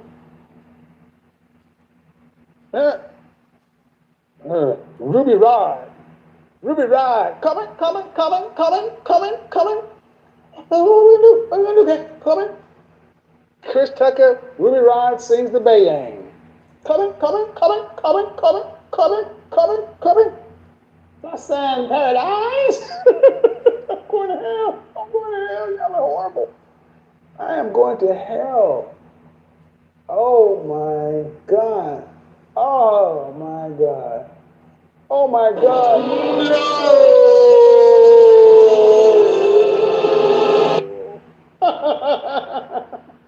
Coming.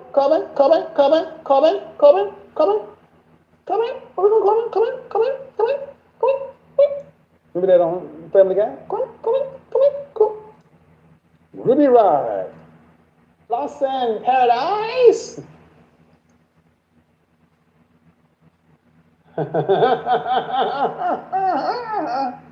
What's going on, my man? What's going on, my man? What's going on, my man? What? Don't move. What?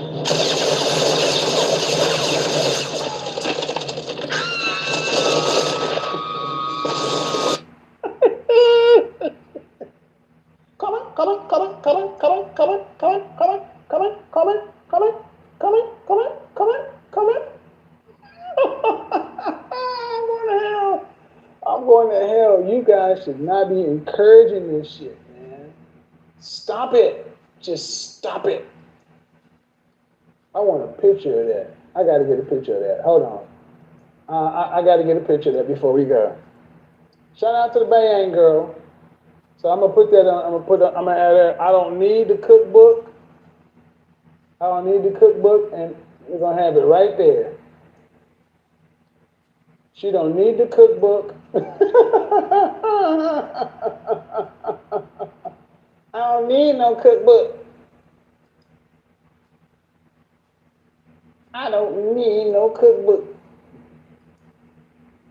That's crazy. That's crazy. I don't need no cookbook. I got Googles. Y'all want to know what I'm looking for? I'm gonna show you what I'm looking for. Here's what I'm looking for. Blossom Paradise. That thing on the forehead, a little knot. Let's do it. Let's do it. Not the banging. The banging. Oh, oh, oh, oh. Fuck no. Not the banging. The banging. Oh, oh, oh, oh. Fuck no. Coming. Where you coming? Coming.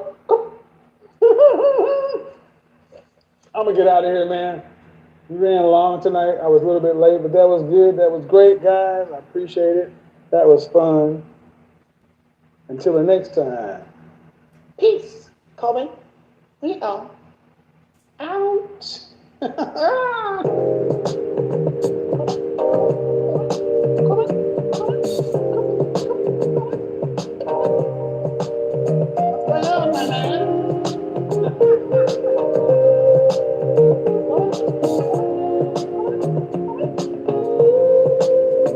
In this moment, yes, I cannot say what's wrong or right. It's not hard to fool me.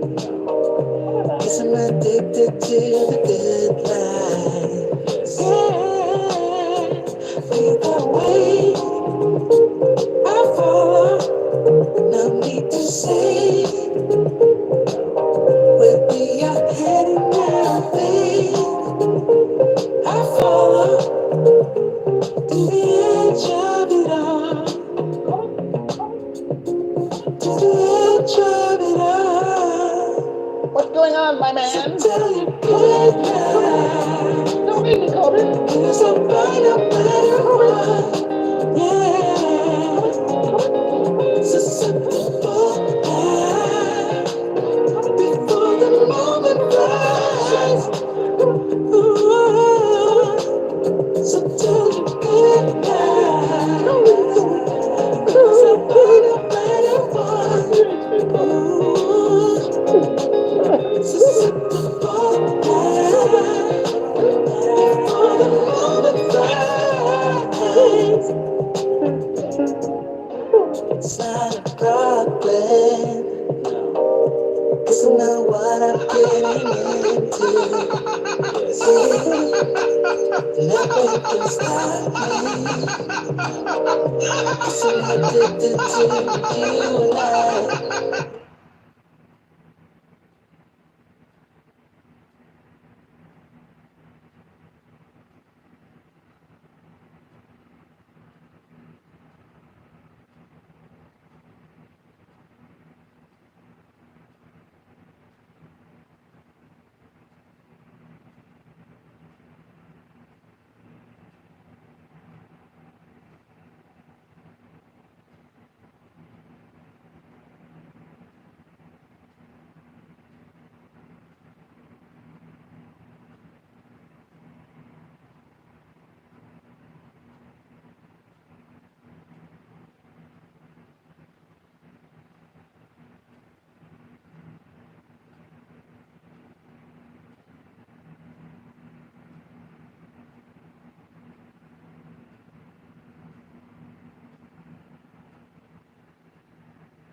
turned this nigga out. Terrible.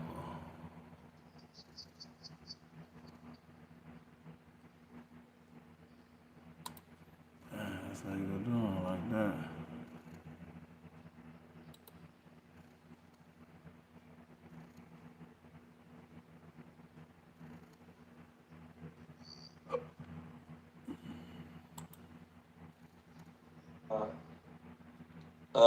Testifying that I got more.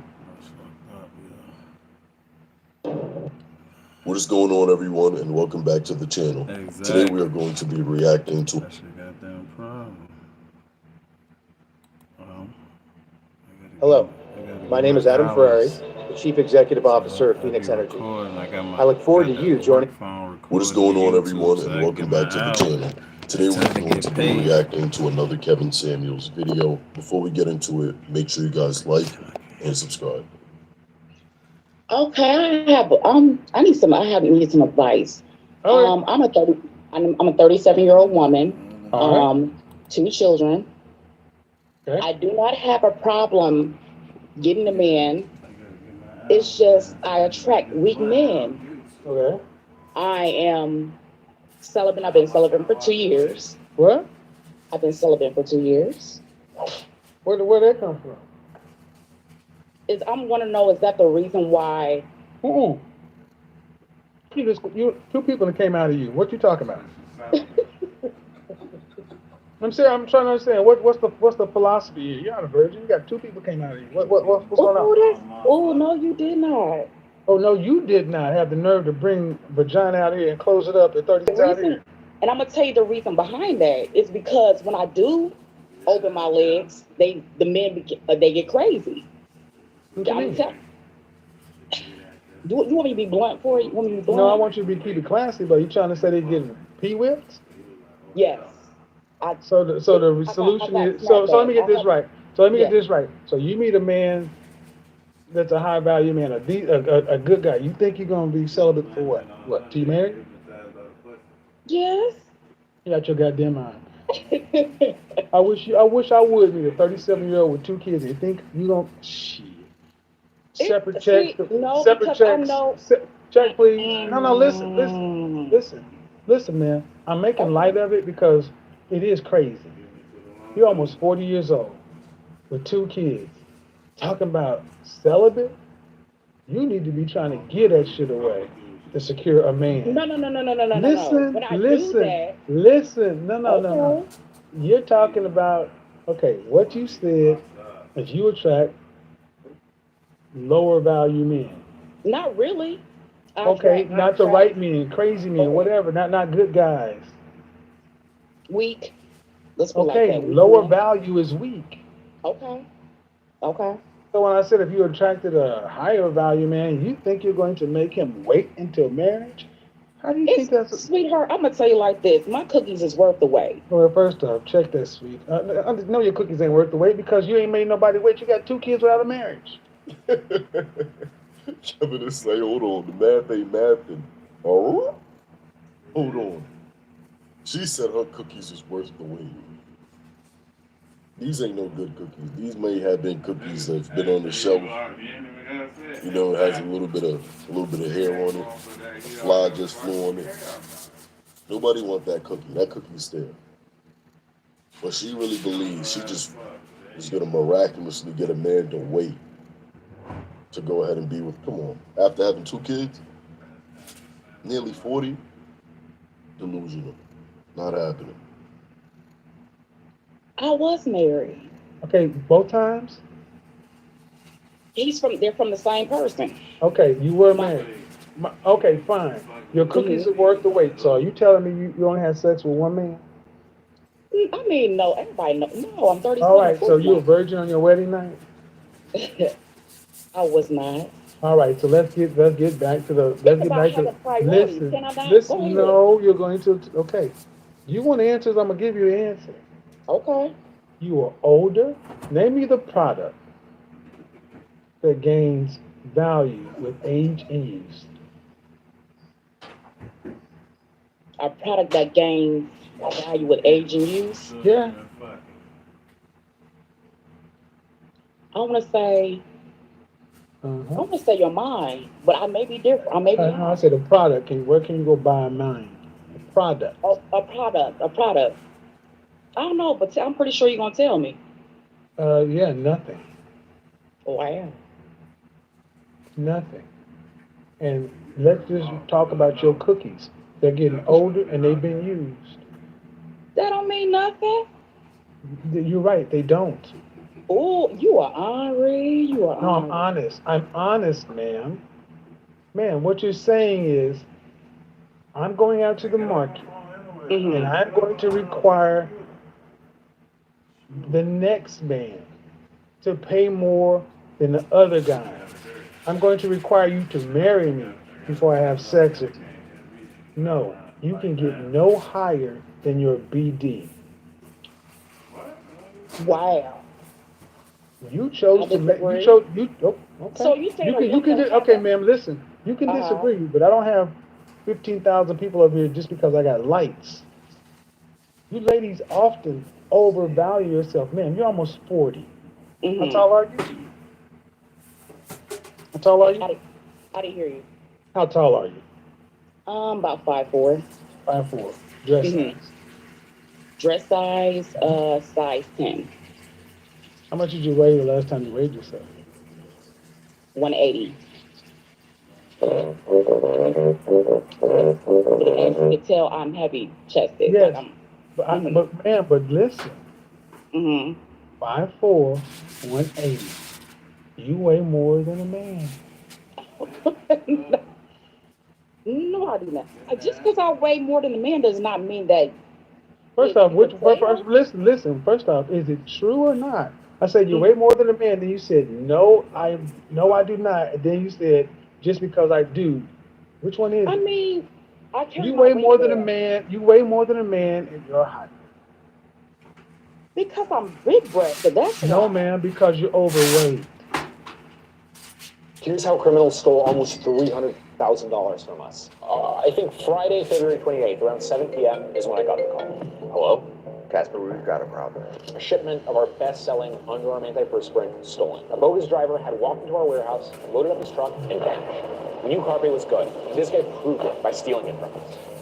Honestly, it makes sense, right? I mean, most deodorants don't even stop sweat. I'm Casper, this is David. We teamed up years ago because we were both drenched in sweat. Hands, pits, you name it. We tried everything, and nothing worked. That's the problem with regular deodorants. They just mask the odor. It's like spraying perfume on your armpits and expecting that it's actually going to stop the sweat.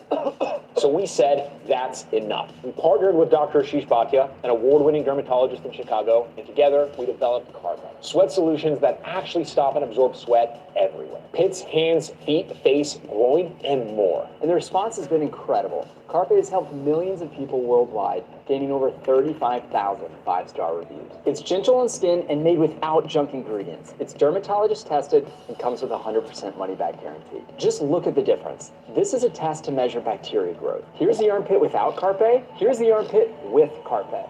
So it makes sense why our shipment got snatched, but you don't have to go to the same lengths to get Carpe. Click below to get it for up to 56% off with 4 free gifts. I want women who have far bigger. Man, listen. I'm not trying to. No one can see your picture. But see, what I need you to do is turn down the diva energy because it's not helping you. Now you're trying to say I have diva energy? Yes. Oh, because wow. you got this energy like, well, you're mean and you're this and that. I'm like, well, you're the one that called in and said, hey, I'm having problems attracting non-weak men. Correct. And I'm listening to what you're saying, and I'm like, well, you attract what you are. So do I. We all attract what we are. So, ma'am, listen and turn down the diva energy. At 5'4", 180 pounds, you weigh more than a man at your height. The average American male is 5'10" and 168 pounds. 5'4", 180 pounds. Seriously, man, if we height weight adjusted you, you will be the size of an offensive or defensive lineman.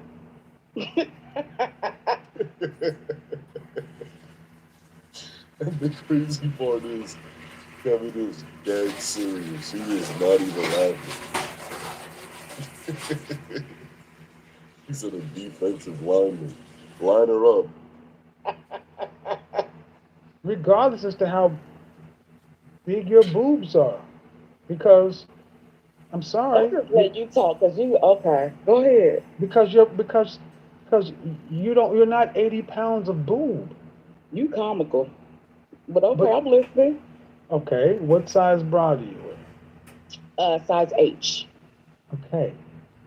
And even if I gave you 25 pounds, which would be incredible, still overweight for your height. So let's keep on moving down the path. Wow. All right. Okay. Man, I didn't make the rules, but I'm just saying a woman who's 5'4", dress size 4, dress size 6, 120 pounds. Mm-hmm. You're about the height of the women I traditionally date, and they're about 120 pounds, so that's 60 pounds more. You're fully 50%. You said there are 100. The women that you date are 120 pounds. That's about the size you should. That's the healthy weight. No, now see, now you're about to go somewhere where I'm about to say. All right. Well, no, white women. I'm talking. I date healthy women. Okay. See, I'm not sensitive. I have tough skin, so But why do you associate? Why do you associate healthy weight with white?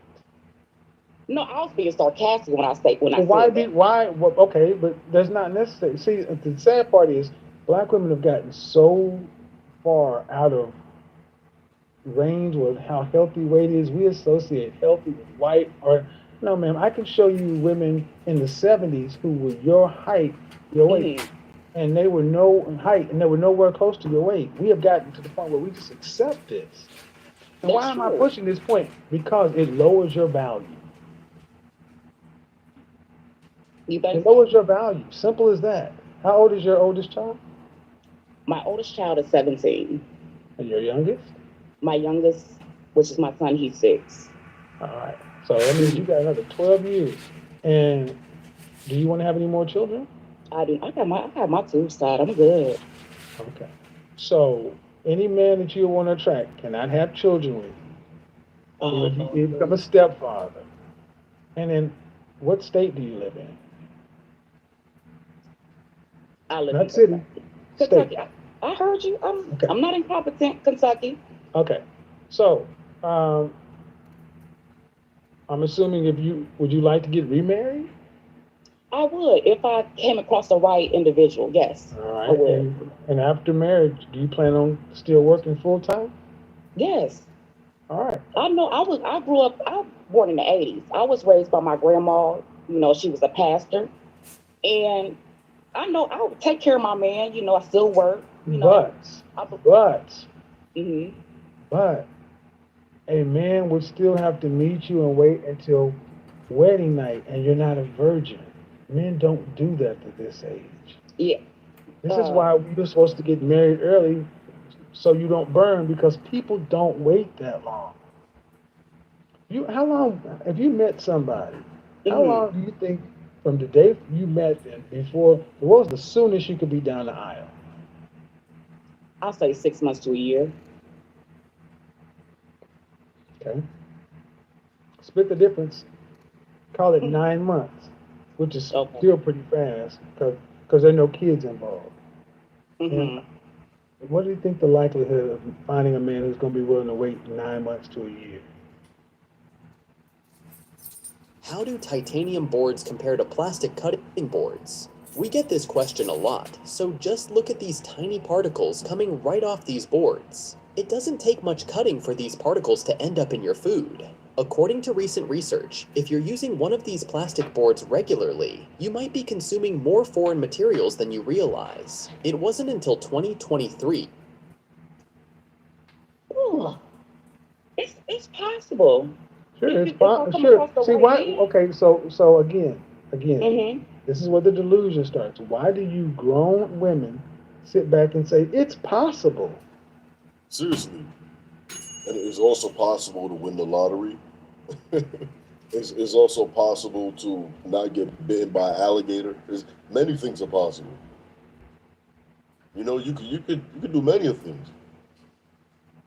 But what's probable, and this is just the delusion state that they continue to live in, knowing that you have children, knowing that you're growing, your life is changing.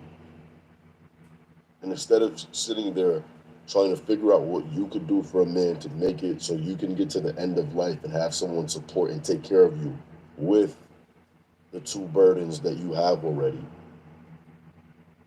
But no, you don't want to make it easier for this man. Everything has to be about you. This woman is selfish and delusional. So if your kid came home and he had a 49 in the class, and you're like, you need to make an A, and he said, well, you know what? It's possible. It's only a week or two left, but it's possible. You'd accept it? Stop. Because Okay, because y'all always make these, because you guys always give yourselves the most extreme benefit of the doubt. Because you're all special. Because you're never we're not allowed to feel special about, You're not. No, you're not allowed. You're not allowed to put yourself on a pedestal. You're special to your family. You're special to your children. To us, to men out here, you're just another woman. You're not special. Okay. And the humility that is gone from so many modern women is what's so troubling. The fact that you think you can be almost 40 years old, talking about I'm gonna be a virgin and you're gonna marry me to get my cookies because my cookies are good, and thinking that makes sense. Did I say this? I'm gonna tell you, it does make sense to me, because if I tried the other way, why not try something different? You see what I'm saying? If I tried it one way, it did not work. Why not try something different? Well, it's not the sex that was the problem. It's not the sex that was the problem. It's not the sex that was the problem. You trying to say it was me? Yeah. No. Okay. No. Okay. Because my ex-husband still wants to come back to this day. Okay. So I was doing something right. Okay. It was him. Once they opened my legs, he started acting Okay. See, all right. Okay. And again, your ex-husband. And all and the guys you dated since then, these weak guys. When's the last time you had a relationship? It's been like 4 years. 4 years. How long did that last? 4 years. It was a guy. He was a manager. And he's a retired manager veteran. where? At GE. GE. Was he hourly? Salary. And he was weak.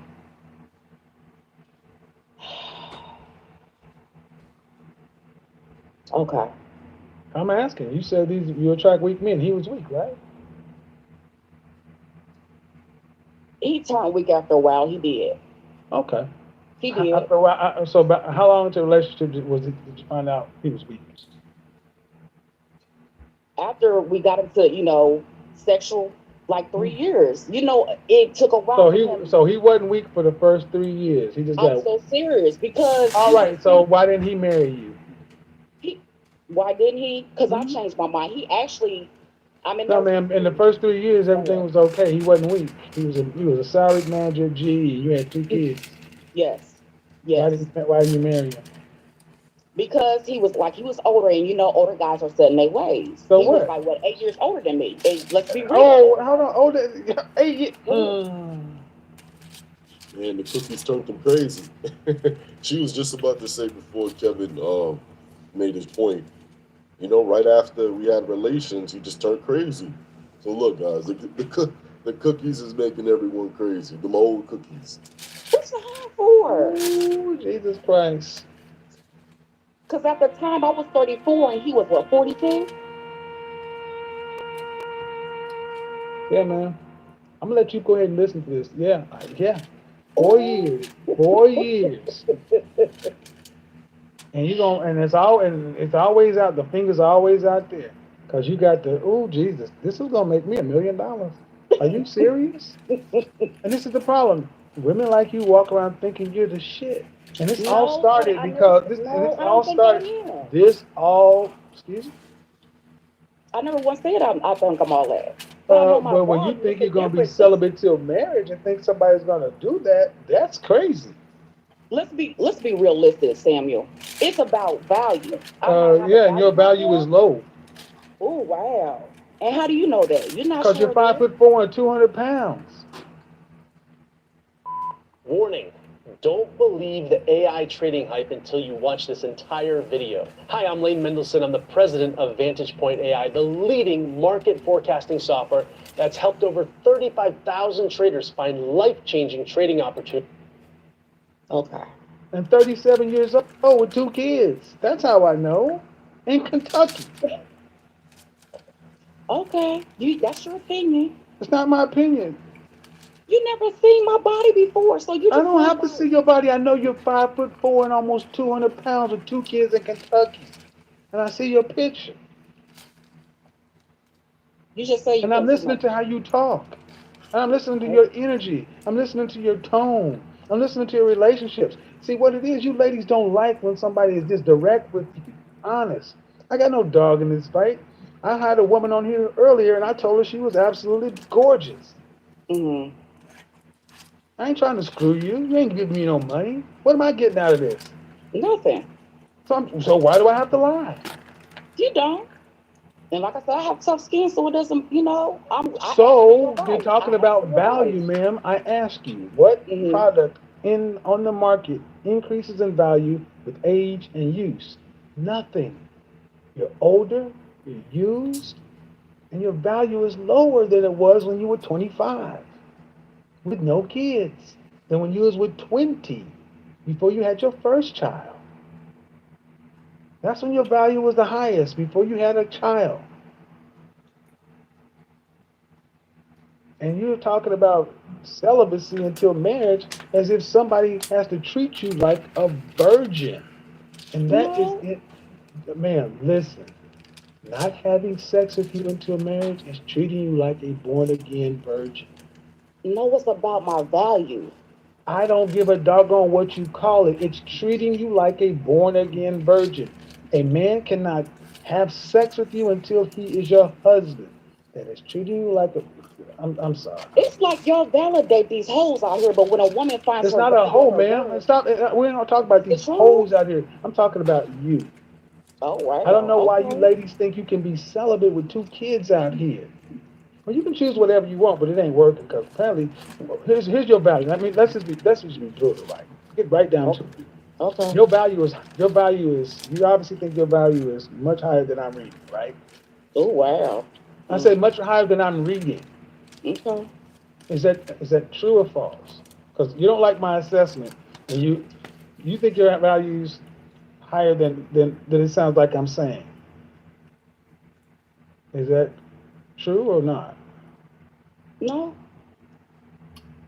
So you think your value is what I'm saying?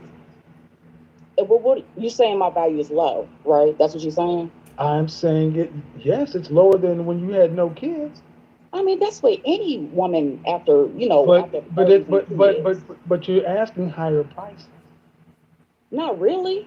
Yes, you are, man. You're asking somebody to accept you not have equal. That's it. No, you're asking for somebody. Oh, listen, this is not working. You're asking for somebody not to have sex with you until you're married. That's a high price. That's a virgin's price. What's a virgin's price? That's your opinion. Okay, what would you call it, man? So I just supposed to be out here just laying No, on my man. back. I don't know. No. You just answer my question. You say, since my opinion, what would you call it? A man cannot have sex with a woman until he's married to her. That's a virgin price. What would you call it? That's a virgin's price. Wow. What would you call it? What I would call it is having somebody that knows their worth. That's what I would call it. That's what I would call it. Be honest with you. It's like, okay, when you get No, ma'am. Listen, you're not. I think you're. See, this is when your ego's too into this. No, Man, it's not. you're not even listening.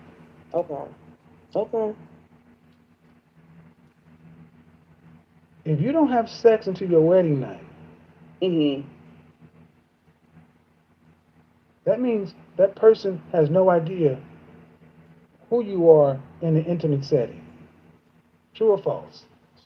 That's true. So you. That's like being a virgin. So test drive. That is like being. No, ma'am. Listen. Stop trying to listen to answer and listen to comprehend. I said you have a virgin's price, meaning he cannot have sex with you until after the marriage vows. That is a virgin's price. I ask you, what would you call it? You would say it's knowing my value. No, it's a virgin's price. Wait, is this woman not understanding that? Can she not comprehend that? Guys, please, in the comments down below, is she not asking for a virgin's price? These are only things that virgins require, or that a virgin can even ask for. But the fact that you've even had 2 children came out of you, and you're thinking you're gonna get that type of terms, it's insane. Man, is your value higher today than it was when you got married? Helen Hansel was able to win any competition she took part in. She was known as the contest queen because she had won 7 trips to Paris, boats, houses. Well, no. Were you a virgin when you got married? Oh yeah. No, I was not. It was higher. You're right. No, I was not a virgin when I got married. No. So your value was higher when you got married? No, it was not. It's not. I don't understand. You Let's said ask it's not. again. When you got married, Mm-hmm. was your virgin higher then, or is it higher now? It's higher now. Please explain.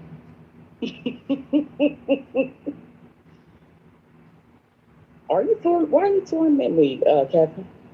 No, ma'am, I'm asking you a simple question. You call me. I'm asking you to explain what you just said. You said is my value higher now than it was when I was married? I said, was your virgin higher then or now? You said now. I said, please explain. The reason why I think it's higher now, you said my virgin, correct?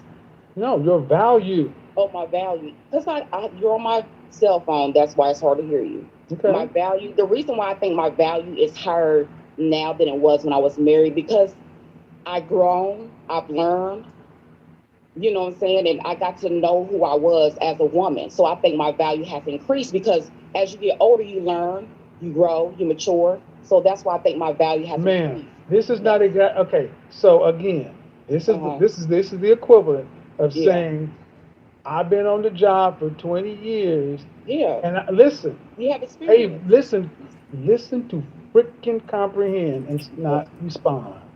Okay. I let you speak, but you've been on the job for 20 years. And how often, but then you go out into the market and you find out that what they were paying you at that job ain't what the going market rate is. Happens all the time. Women do not gain value in men's eyes with wisdom, age, and experience. They gain value possibly in your husband's eyes, but not to just men on the market. You're older and used. No product gains value. And you ladies will sit there and fight logic. And let's just get right to the absolute core of it. Mm-hmm. Are you attracting higher value men? Am I attracting higher value men? Yes. Is that not his eyes? What? I love when women either say, huh? Or they just repeat the question. That's exactly what he said. Yes, I am. For marriage. Okay, repeat that one more time. Are you attracting them for marriage? No. Be honest with you, no. Because you're not. That don't hurt my feelings. I fall for I'm not saying it's gonna hurt your feelings. It's the truth. I know. I'm saying because some women they'll take it personal. It don't bother me. But But the thing is, ma'am, the thing is, walking around with this energy, like I know my value. I know it doesn't help you get the outcomes you want. Mm-hmm. It works opposite. You'll see when this video posts. You'll see. I can tell you. You'll see when this video posts. Because I can guarantee you, people are going to have a field day with some of your responses because it's ego and prideful, and completely just completely outside of reality. And here's the thing, man. And do you have a sons or daughters? I have a son and a daughter. Okay. And imagine if your son just thought he was the best basketball player ever. He was just the shit. Best basketball player. He's colder than Michael Jordan. But there comes a point in time where he's going to have to show those skills. And does it matter how good a game he can talk? Does it matter how high a value? No. His actual value will be determined when the coach puts him on the court and he has to compete against other people. And if he becomes a water boy, he cannot sit around saying, I'm better than the starters. I understand what you're saying. I don't feel like I don't feel like I think I'm better than, I'm Ma'am, up there. you said your value. You said your value is higher as an older woman because you have age, wisdom, and experience. Yes. And listen to what I'm about to say. Okay. Listen. I'm listening. When men pick women, what are some of the top reasons men choose a woman? It could be different. Everybody's answer. Oh, see what just happened? See, that's that bullshit. Okay. I'm gonna say stability. Some men do choose women for stability. Stability. Yes. You're Yes. insane. You're insane. You're fucking. This is insane. See what happens is they don't want to answer the question, ma'am. I'm going to ask you the question again. In general, why do men pick women for girlfriends, relationships in general? Not nuance, not possibility. What do men generally choose or pick women based upon? Would they pick them based upon? Yes. See, I talked to where I'm from. What do men generally pick women based upon? They look. Exactly. Not their freaking experience and wisdom. Do your looks improve and that's not over time? And that's not true. Do your looks improve over time and with gravity? You saying looks all the time? That's do your looks improve over time? Do you look? Okay, Captain. Yep. I look forward to you joining us at our next investor webinar, where you can drill deeper into our 9 to 13% annual interest.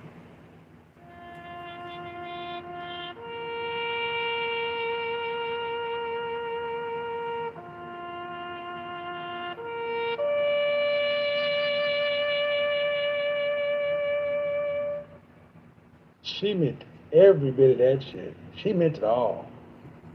That woman believes everything that was coming out of her mouth. Don't you for 1 second think she was joking, she was kidding. No, that's who she really believed that shit. She really believes it. I'm more valuable, and I'm this, I'm that. And this is why dying alone. And you wonder why, and again, go back to the beginning. Why I keep attracting these scrubs, these low-level dudes? Relationships are reflective. 5'4", 180 pounds. So she says. I think it's more. 2 kids. Talk about being celibate. Think she gonna make somebody wait until marriage before she have sex?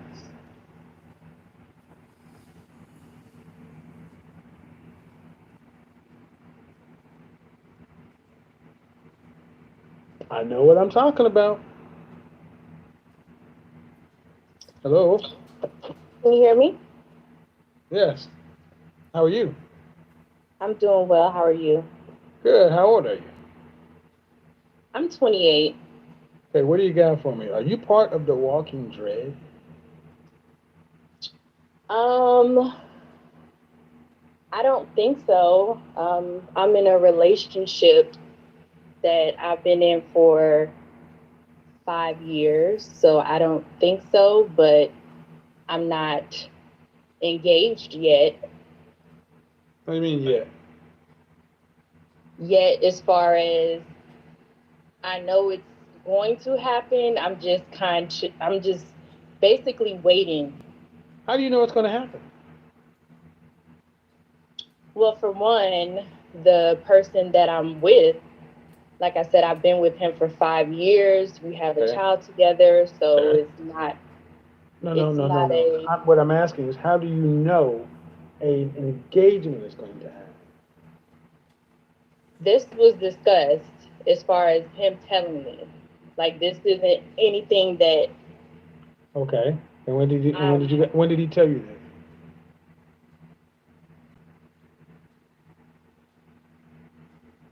year one. Year one. What? It's been 5 years and you had this baby. Again. And then women come to men with this foolishness and believe that men are just supposed to believe this. It's just supposed to accept this.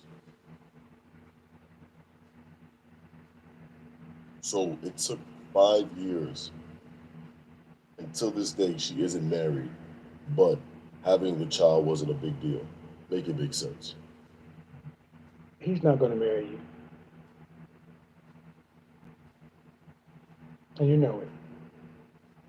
I don't agree. Okay.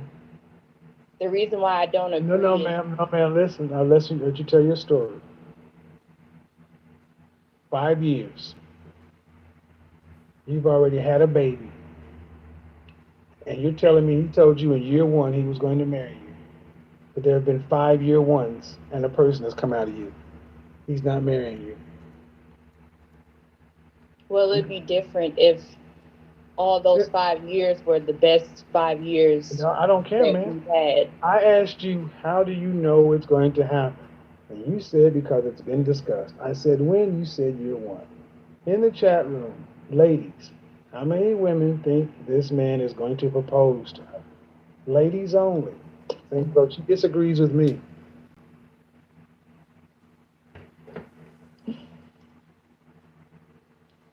I'm sorry, man.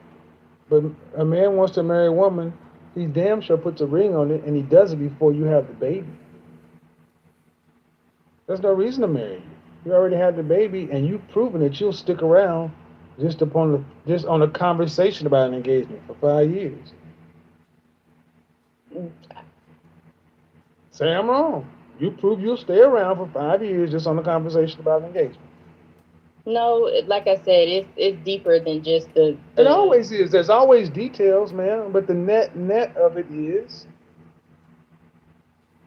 why do you believe he's going to marry you now and he ain't married you yet?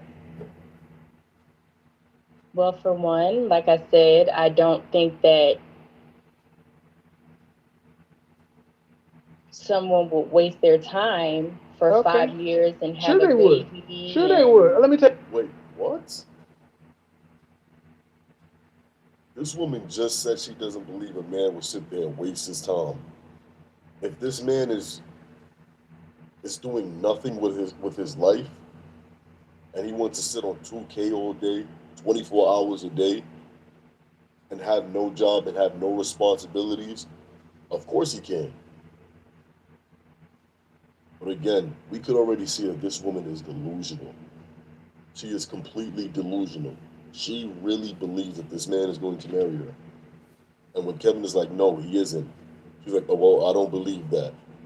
Because he told me in year one and it's been year 5 and it still hasn't happened yet. It's delusional. Tell you why they would. Let me tell you why they would. Let me tell you why they would. Since you want to ride this log ride, let's tell you why they would. As long as he can string you along, he's not paying child support. This is Refusion, music powered by AI. Type your idea, add custom lyrics, even remix your own audio. Generate studio quality songs instantly. It's completely free with unlimited generations. Try it free at refusion.com.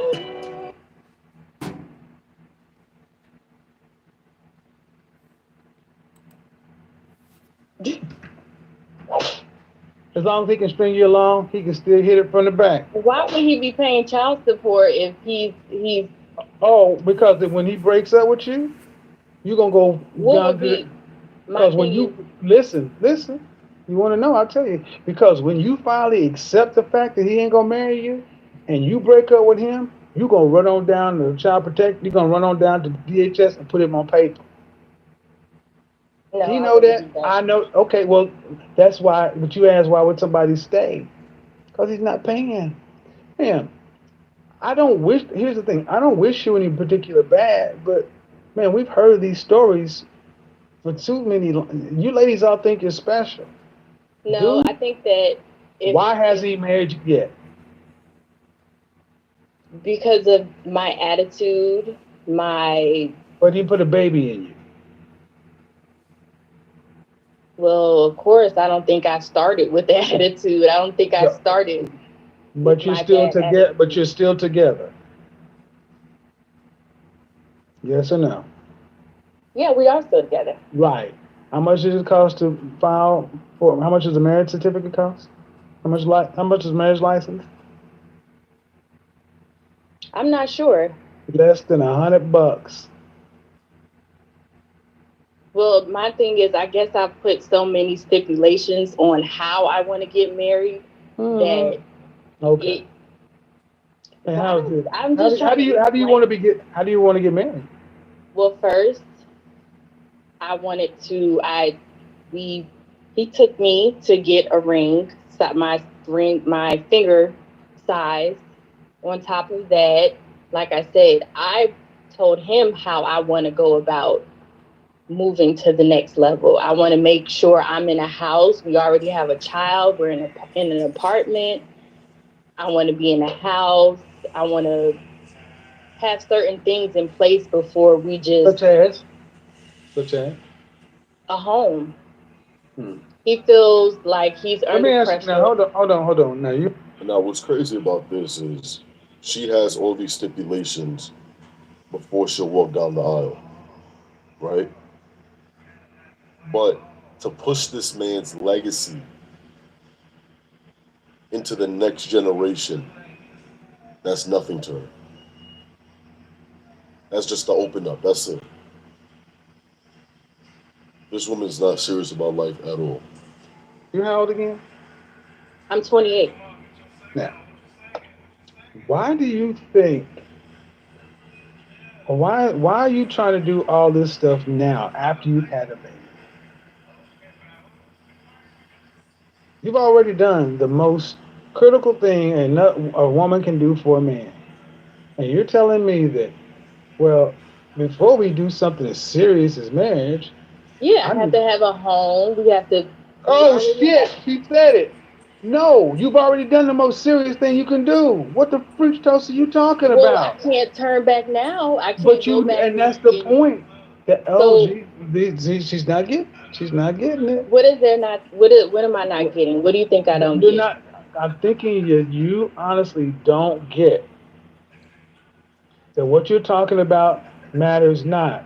You already have the baby. You already are a family. You just need to go formalize it and move on down the path. If he was going to marry you, he would have married you. All this stuff you're putting on top of it is just another one of these illusions to make you feel better. It's how about this? It's feeling some sort of emotional need, but I think you know and he knows that y'all aren't gonna go the distance.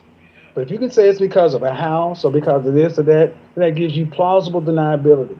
Ma'am, if he was gonna marry you, he'd have married you 5 years ago. It took you to get your ring size. How much do you need? It doesn't cost anything to go get married. All this home and everything else, you already got the kid. Well, like I said, I think of course, you are going to side from the man's point of view. So I'm aside from what makes sense. Me being honest with myself, I know that I've made it difficult for it to be taken to the next level. I can honestly say that. I didn't say you didn't, ma'am, but I would say if a man wants to marry you, he's gonna marry you. But see, I'm using this as a kind of a teaching lesson because so many women really truly believe they control when marriage happens. This woman truly believes she's in charge of this process, and nothing I say is going to change her mind. She truly believes this. The only thing she controls is access to her body and who makes a baby. She doesn't control whether or not a marriage happens. Who thinks that if this man actually came up and dropped to a ring, who proposed to her and said, "Let's go get married at the Justice of the Peace next weekend," if she would say no. If you want to be with him, you marry him. They already got a baby. I don't think you're understanding what I'm saying. I'm Yeah, basically I telling understand that you are. I understand that you are deluded. I get what I'm you're saying, man. deluded, Yeah, you are. Yep, yep, you really are. Because but it, you honestly think that first off, you think a home and all this other stuff is going to make you any more secure. It's just a what I'm thing, man. saying is It's just a thing, ma'am. It's just I a thing. understand that. So with me putting so many stipulations on how I want to go about the next Uh-huh. step Right. has made the situation Right. uncomfortable, made him feel like he's Uh-huh. pressured to Right, work right, harder, do right, right, things right. But differently. here's the thing, ma'am. Those stipulations are there for what? To make it easier to marry you? No, it makes it easier for us to continue to have a family. I have a No, child. ma'am. See, listen to what I just said. Listen to what I just said, audience. She puts stipulations in place that she knows that she says it's making it harder for her to get married. Why would a woman that wants to marry a man make it harder for him to marry her, especially after they have a child?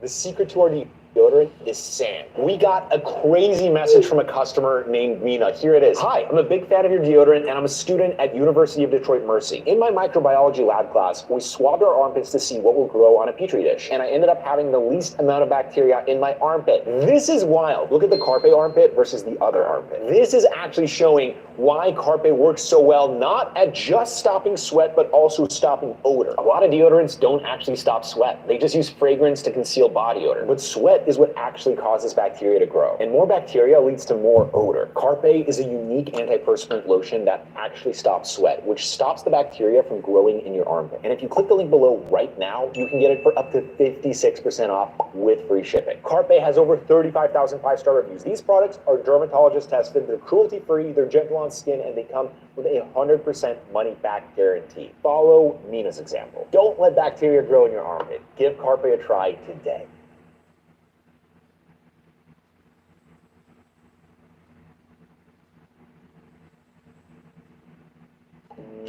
The bespoke AI Family Hub Plus refrigerator with AI vision inside.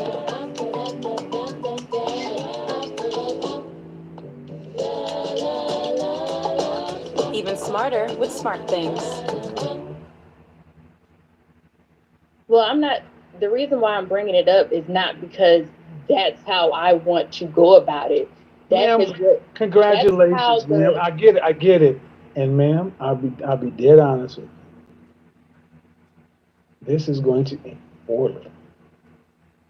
Can I? Okay. Because you have a child.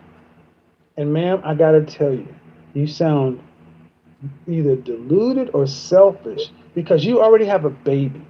You already have a kid. And if you're going to do something, you and the father need to formalize your situation to keep it moving. But you're so worried about what a house means to you. Yeah, Man, and that's why I brought but what it it up. means to you is it means shit. It's just a house. It's a mortgage note. It's not like he's going to buy you a house. You're still going to have to pay for it. Well, So, the point is all right. Well, get on down to the next. This is a waste of time. Waste of time. Woo!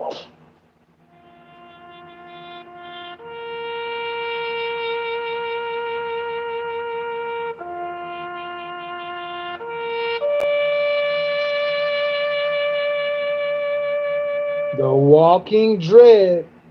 That I am so sorry for you, my friend. I am sorry. I'm sorry that that's your child's mother because you are not going to be able to make this woman happy. And when she finally wraps her mind around the fact that she's not in control of any of this and that she chose a man who is what he is, you are going to be up under courts, up under paperwork. She is going to make your life hell. Absolute hell. For stupid reasons. I need a house. We need to buy a house. That's a mortgage. You don't own the house. You won't own the house for 30 more years. It's symbolism over substance. But when you're talking to a woman like that, who really thinks she knows what she's talking about, shame, insults, guilt, and the need to be right, she is going to make it make sense. But that's for those at home who keeping score. Been together 5 years. She's already crapped out a kid, and in year one, they talked about marriage. There's no marriage happening here. Ay, Dios mío, my God. Hello. Unmute you. How are you? Hi, Godfather. I'm fine. How are you? I am well. How old are you? I'm 24. 24. All right, what do you got for me? What are we talking about today? Okay, so I'm dating somebody that's like 8 years older than me, and I know that I want to get married, and I'm kind of like at this point where I want to know, like, at what point am I wasting my time? Because we've been dating for like about 6 months now. Like, at what point would I be just wasting my time? How old are you? 24. And how old? He said he's 8 years older than you? Hmm. All right. What, has your father met him? Yes. What does your father think about it?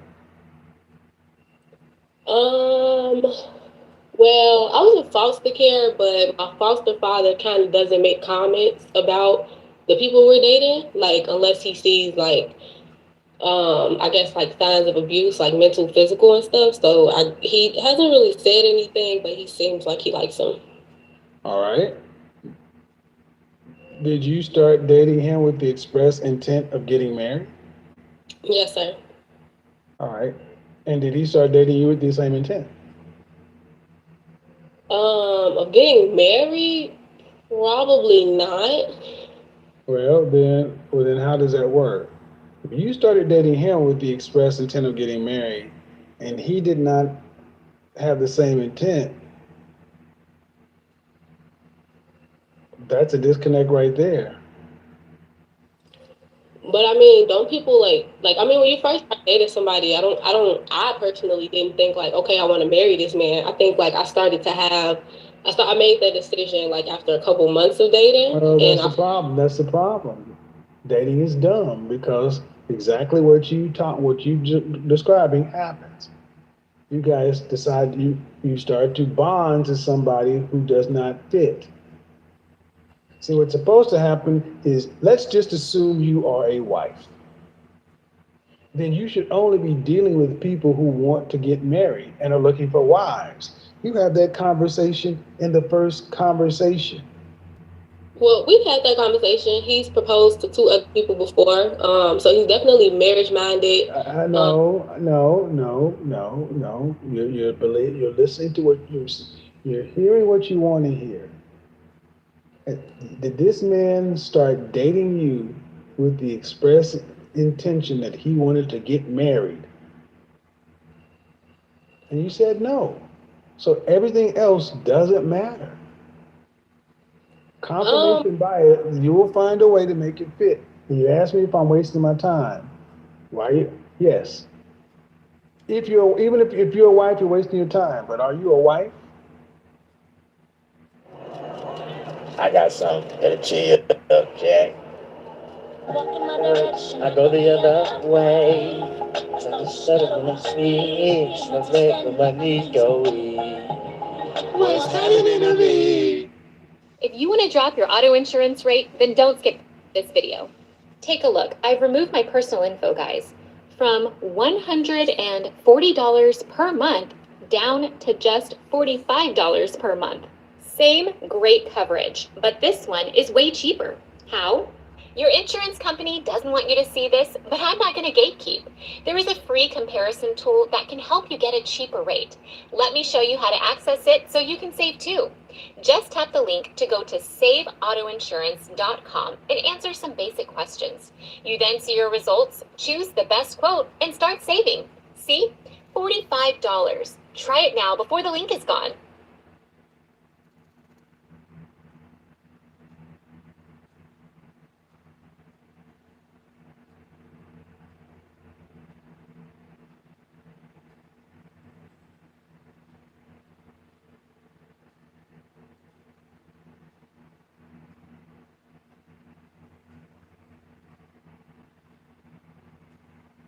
Um, No. mm-mm. That's why you. I'm That's why you're wasting your time. Wives wouldn't waste their time. Just one thing I can't say definitively: wives don't waste their time. Wives don't waste their time with men who aren't looking to get married. It's like the other woman. She wasn't a wife. You're not a wife. That's why y'all are content to waste your time, and that's fine. But just know that. So when it ends, you can't blame the man.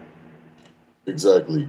And a lot of women will just turn around and blame the man. And what sucks for a lot of men these days is women like this is just going to sit here, go through 20, 30, 40, 50 different men, and then didn't require any one of them to marry her, but then turn around in the latter years of her life, when she starts to calm down and settle down, then wants to let another guy just go ahead and take care of that.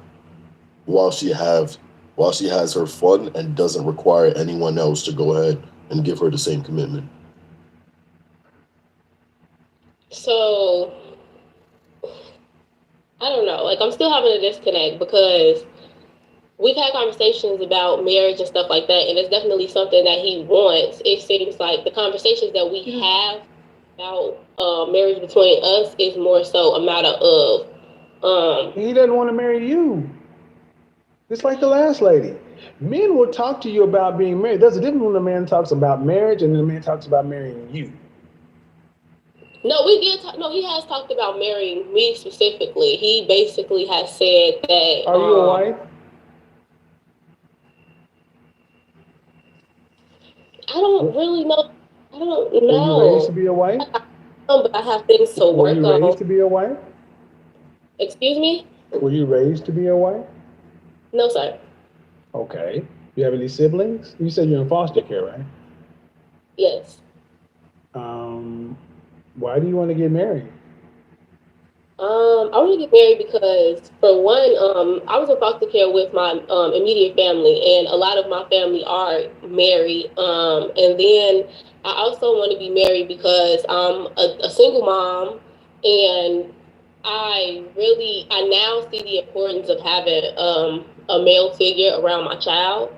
I see the importance of having a man in my Where's life. your child's father? Where is my child's father? Yep. Since I decided not to be with him, he is not communicating with me anymore. How old is your child? She is 3. There's all kind of things wrong with this situation. It is. You need therapy. You need to get your kid ready for some therapy. And you are not a wife and not ready to be a wife because you just described you want somebody to help you raise their kid. No, ma'am, please don't fight me on this one. You don't want to go where this is gonna go. I understand you're a single mother, you're a 3-year-old, but there are red flags all over the place, and I'm telling you, marriage won't fix what's going on here. Well, I mean, I'm not looking for a stepdaddy per se.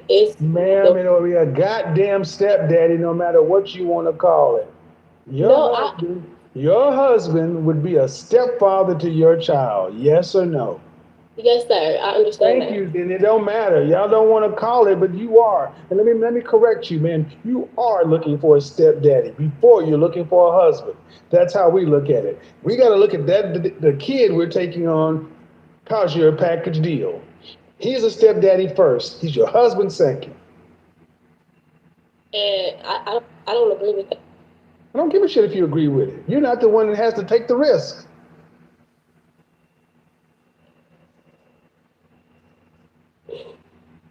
Okay.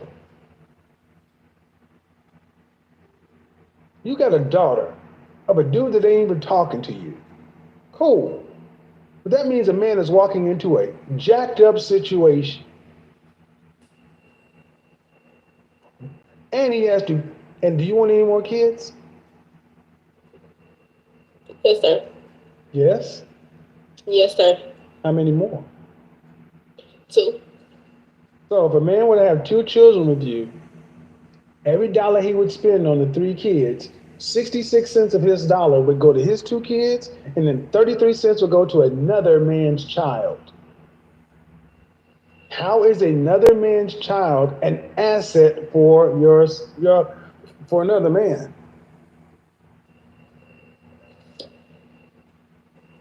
I mean, why couldn't I make that same argument since he has a No, child? ma'am, you can't answer. So you can't see what you can't do is answer a question with the question. The question I asked was, how is another man's child an asset for another man? The child is not an asset to another man. So the only way to make it make sense is you got to make another argument.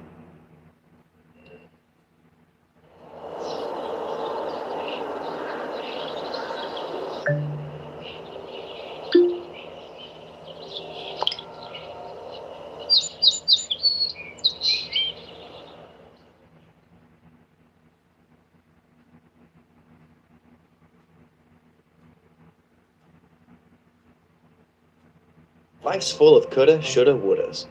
I coulda hired a plumber. Shoulda locked the windows. Woulda bought a better toaster if I knew this one would detonate. For as low as $5 a month, Lemonade Renters Insurance will protect all your stuff from those times you coulda, shoulda, woulda, but didn't. Get a quote at lemonade.com/renters.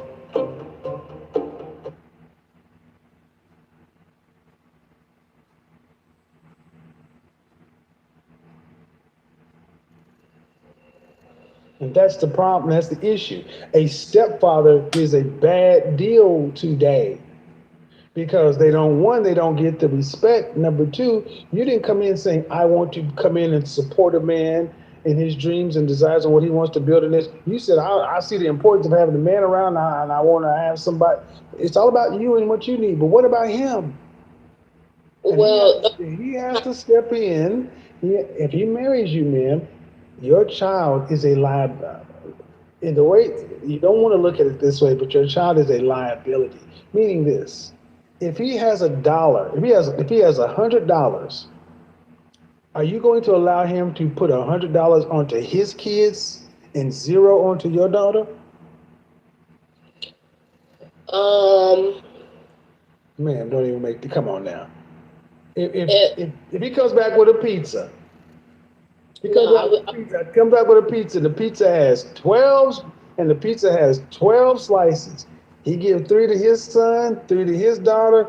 He eat 3, you eat 3, your daughter gets none. That would be a problem. Exactly. So he has to provide for your daughter like it's his biological child. True or false? Yes, sir. That's not a good goddamn deal for any man. It may not sound like a good deal, but I feel like I'm not just looking for a stepfather. Like I've committed a lot to him within these past couple months. Like I currently work for him. I quit my job to work for him. Like I've been trying my best to I'm very submissive to him. I listen to him, and I'm very supportive of everything that he's doing. And when I started to date him, that's when I started to think more realistically about the things I'm saying to you fit any single mother. So it's not about you. It's just the fact that I've been a stepfather, okay? Look. It's not a good deal. Okay. If he chooses to take on a responsibility, just understand that it's not what most men would do. And my thing is, if a man is willing to take on the responsibility of another child today, I don't know. I hope he gets the reverence he deserves. I just feel like that's putting me in a box with other people. Yes. Listen, here's the thing. Again, women really believe that they're so special. Them and their child is so special. That's exactly what she's looking for. Because again, anything that comes in the household, if her daughter doesn't, or her son, or whatever, I believe she has a daughter, if the daughter doesn't get anything, that's going to be a problem. If you guys then had another child and then he took care of that child more and loved that child more and were doing more things for that child and not for yours, that would be a problem for you. But women like to just push it to the side and make it seem like it's not, and that's not what they're looking for. but then also simultaneously also believing that their child is special. You know, you can't make this make sense. Insane. It's called a baby mama. That's where you are. You're a baby mama. That's right. You're in the box. You're in the baby mama box. Yep, you're in the baby mama box. You ain't special. Nope. Y'all all think y'all special. Y'all all think you're special. You pick. Look, man. Like it or not, I'm trying to be as nice as possible, but you ain't gonna run that shit over here. You made a baby with a dude that don't even stick around. You're not an ex-wife. You're not a widow. You're a baby mama. That's a box. That's a box. That's a box. I understand. That's not what I'm talking about, though. What I was referring to was the comments that you, like, well, specifically what I was thinking about was when you said how stepfathers don't get the respect that they deserve, because it's a conversation. They don't get the respect from society like they used to. They don't. They don't. They don't. Stepfathers have no rights. Why should the respect of society matter when I respect him and I make sure my child respects him? The fact that you asked that question just shows how little y'all understand who we are as men.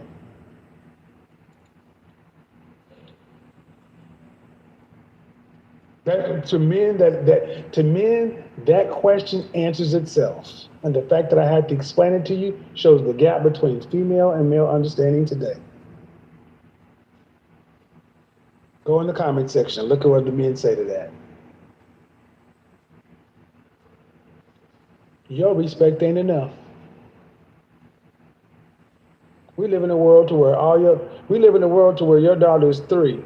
When she becomes 14, and you have 2 more kids, and she sees that her siblings are getting different treatment than she gets.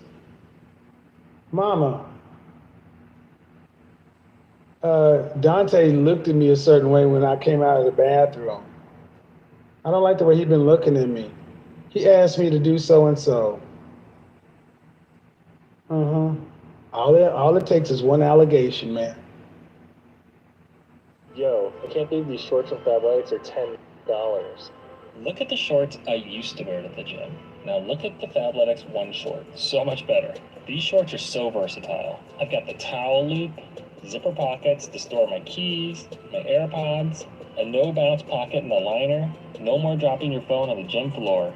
These Fabletics 1 shorts have revolutionized the way I work out at the gym. They come in 5-inch and 7-inch inseams. These are perfect for squats, pull-ups, leg presses, anything you want to do. These are the best shorts. They're anti-stink, moisture-wicking. You will not leave embarrassing sweat stains on the bench at the gym. If you're interested in different colors, you don't have to choose. Get the crazy bright orange and the blue. Get the navy and the royal. Get the black and the green.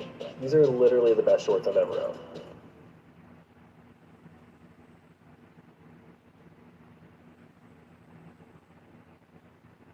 You should switch to 1-800-CONTACTS because It's super easy. so cheap. I save shipping costs. I save doctor office visit fees. It was cheaper on 1-800-CONTACTS than actually going to the eye doctor. 1-800-CONTACTS always has my exact same brand in stock. And then they deliver it right to your door. Or why would you not have your contacts delivered? It's the future. It's amazing. 1-800-CONTACTS gives us really fast shipping, and I don't think it ever takes 5 days. Not even. It's shipped to you super quick and easy. It's like a box with a cape. And it's free. I save at least over $200 per visit through 1-800-CONTACTS. My whole family, it's easily in the hundreds. Gas being what it is now, oh my gosh, I can't even begin to imagine how much we're saving. Hundreds and hundreds of dollars. Oh, I should have done it sooner. 1-800-CONTACTS.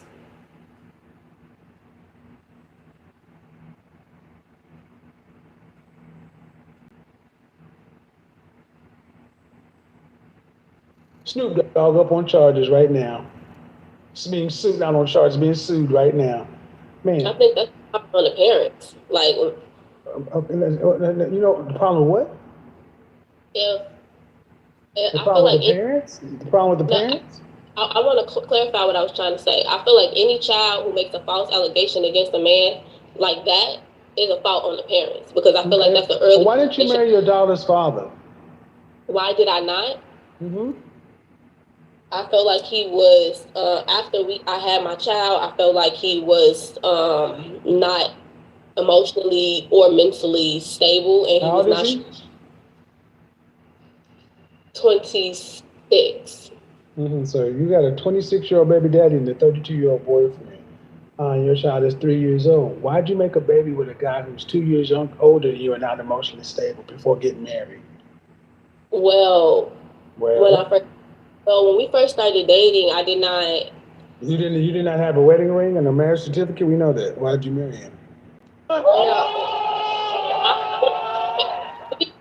Me and my child's father had a conversation about being but you married. didn't have a wedding. The wedding did not happen according. No, it didn't happen. So you weren't married.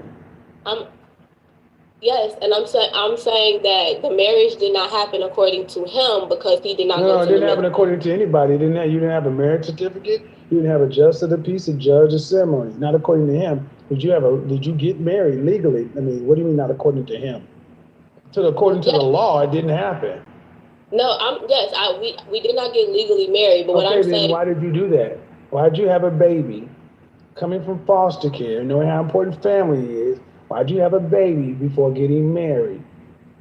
Because I thought that man was gonna marry me, and I thought he was gonna. No. Is that what's supposed to see? You said that if a kid does something, it's to follow the parents. Okay. Well, then this is the parent who decided to have a baby before she got married because she thought he was gonna marry you. You know one way to ensure that? You know one way to ensure that is to get the marriage first, right?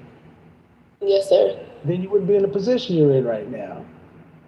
Because you are in a box. You are in a box, ma'am. And here's the thing. You need to understand the box you're in is what the men say it is. Men look at baby mamas different than they do single mothers. Women who are married and had kids. You didn't make a good choice. Because understand something. Any man that marries you has got to look and say, you married a dude that was 2 years older, unstable. Then why does he want to raise inferior DNA? Why would a man want to come in and be a stepfather to inferior DNA? You said he was mentally unstable or whatever, and not in this case life. DNA, that's not fair to me. He has a child as well. It's not fair. So why does he get a pass when he's a single father? But why do I have to? Why does he get more respect and I have more faith in him? But women are more. Women want fairness. Women want fairness when it suits them. This is what it is. Why is it fair, ma'am? You want him to marry you. No, but I'm asking a legit question. No, you're asking a legit question. You ask, and I'm giving you an answer because you want him to marry you. Because we choose, because men decide who gets married. That's why. Listen. Pack it up, calm down, and let me help you. Women choose who gets born and who has sex. Those are your choices. Men determine who gets asked for marriage. We control access to marriage. You control access to sex and who gets born. If you decided you wanted to have an abortion, could your baby daddy have stopped you? No, sir.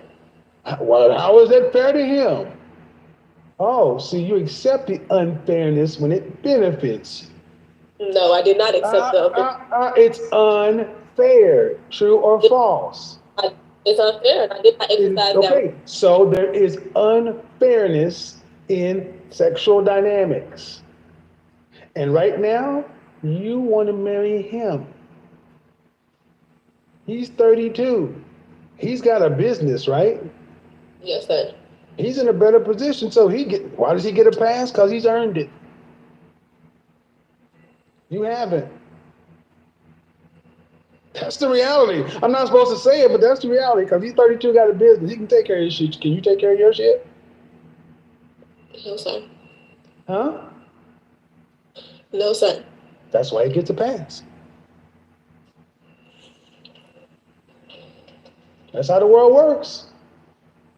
The secret to our deodorant is sand. We got a crazy message from a customer named Mina. Here it is. Hi, I'm a big fan of your deodorant and I'm a student at University of Detroit Mercy. In my microbiology lab class, we swabbed our armpits to see what will grow on a petri dish. And I ended up having the least amount of bacteria in my armpit. This is wild. Look at the Carpe armpit versus the other armpit. This is actually showing why Carpe works so well, not at just stopping sweat, but also stopping odor. A lot of deodorants don't actually stop sweat. They just use fragrance to conceal body odor. But sweat Sweat is what actually causes bacteria to grow, and more bacteria leads to more odor. Carpe is a unique antiperspirant lotion that actually stops sweat, which stops the bacteria from growing in your armpit. And if you click the link below right now, you can get it for up to 56% off with free shipping. Carpe has over 35,000 five-star reviews. These products are dermatologist tested, they're cruelty-free, they're gentle on skin, and they come with a 100% money-back guarantee. Follow Nina's example. Don't let bacteria grow in your armpit. Give Carpe a try today.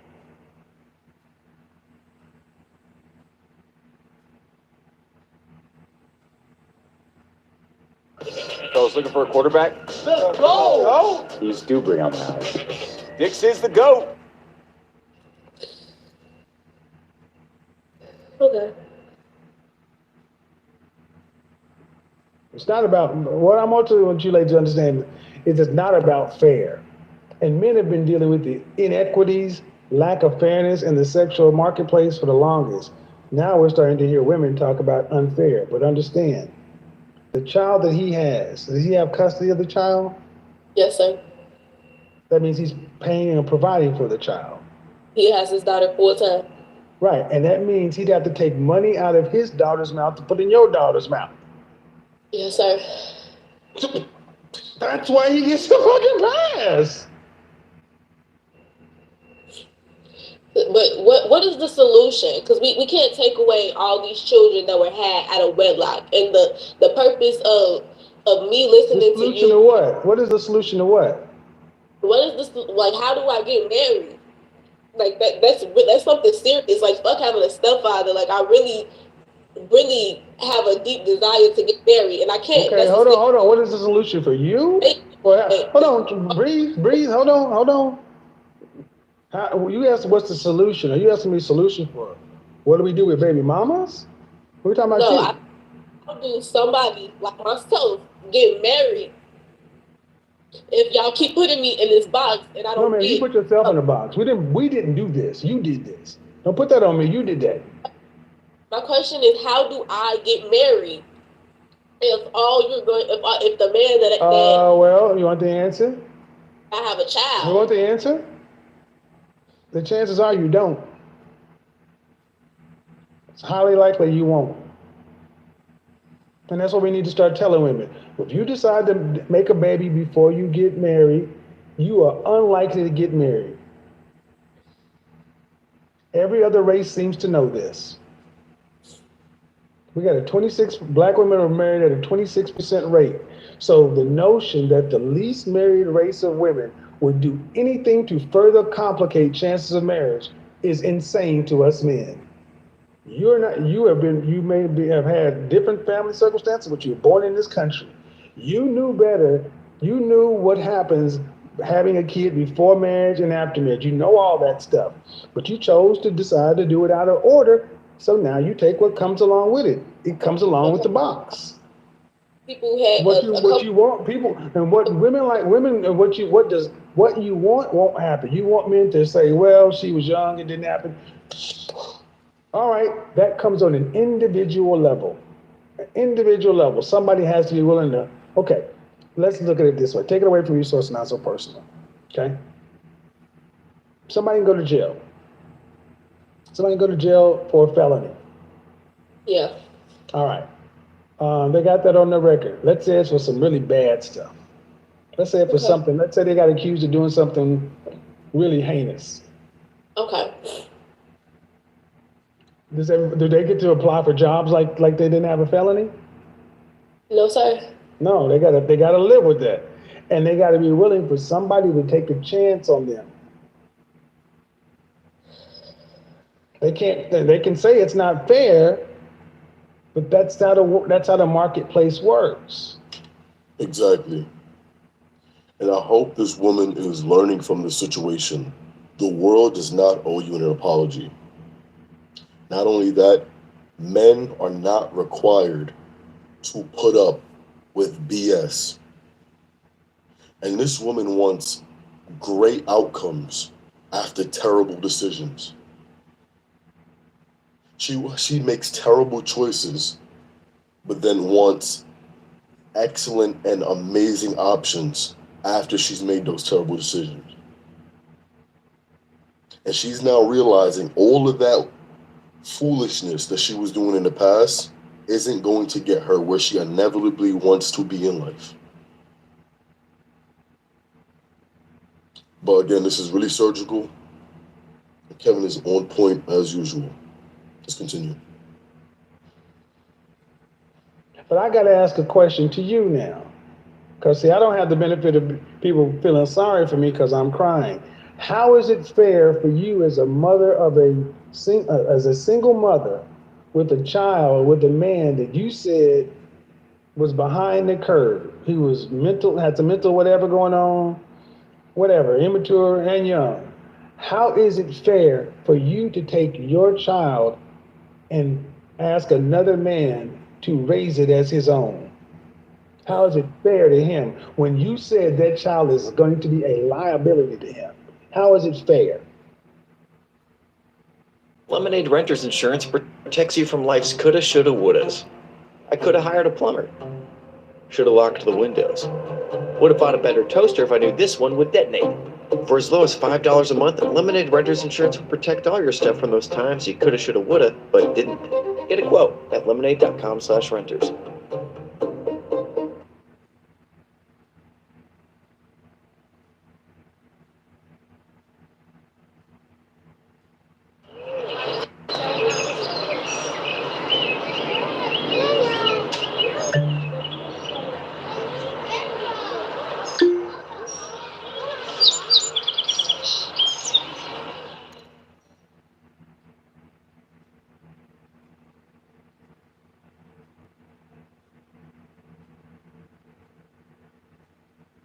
Life ain't fair.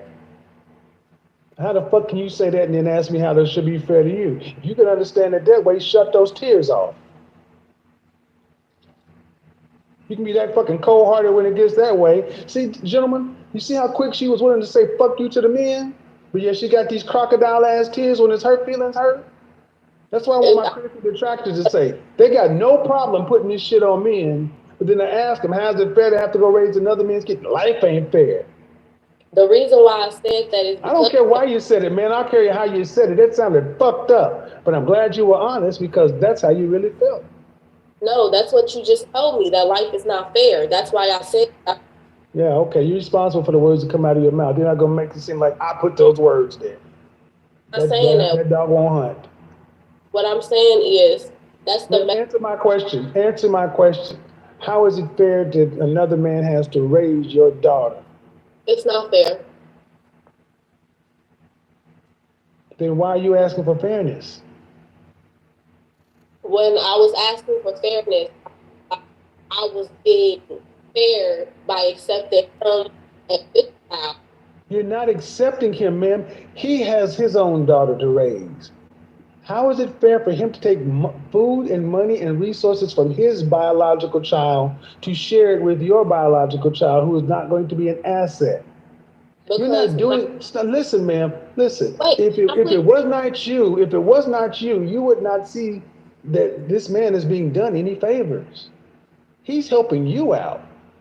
He is helping me out, but the reason why I don't feel like I am such a liability to him is because my role in this business directly affects the financial. I do help him. How long has he been in business? Excuse me? How long has he been in business? I know at least one of his businesses has been around for 8 years. I'm sorry, your little 6 months of doing something ain't that important. I'm the first and only woman that's working. Your little 6 months of doing something ain't that important. This man had his custody of his daughter and was running a successful business before he met you. Don't diminish that man like that. I'm not trying to diminish him. I just felt no. Well, what you did, his business around 8 years. I was not trying to diminish him. The issue is, ma'am, you're in a situation that you don't like, and you're trying to balance it out, and it won't balance. That's not true. It won't balance. It's like a square wheel. It will not roll. It will not roll.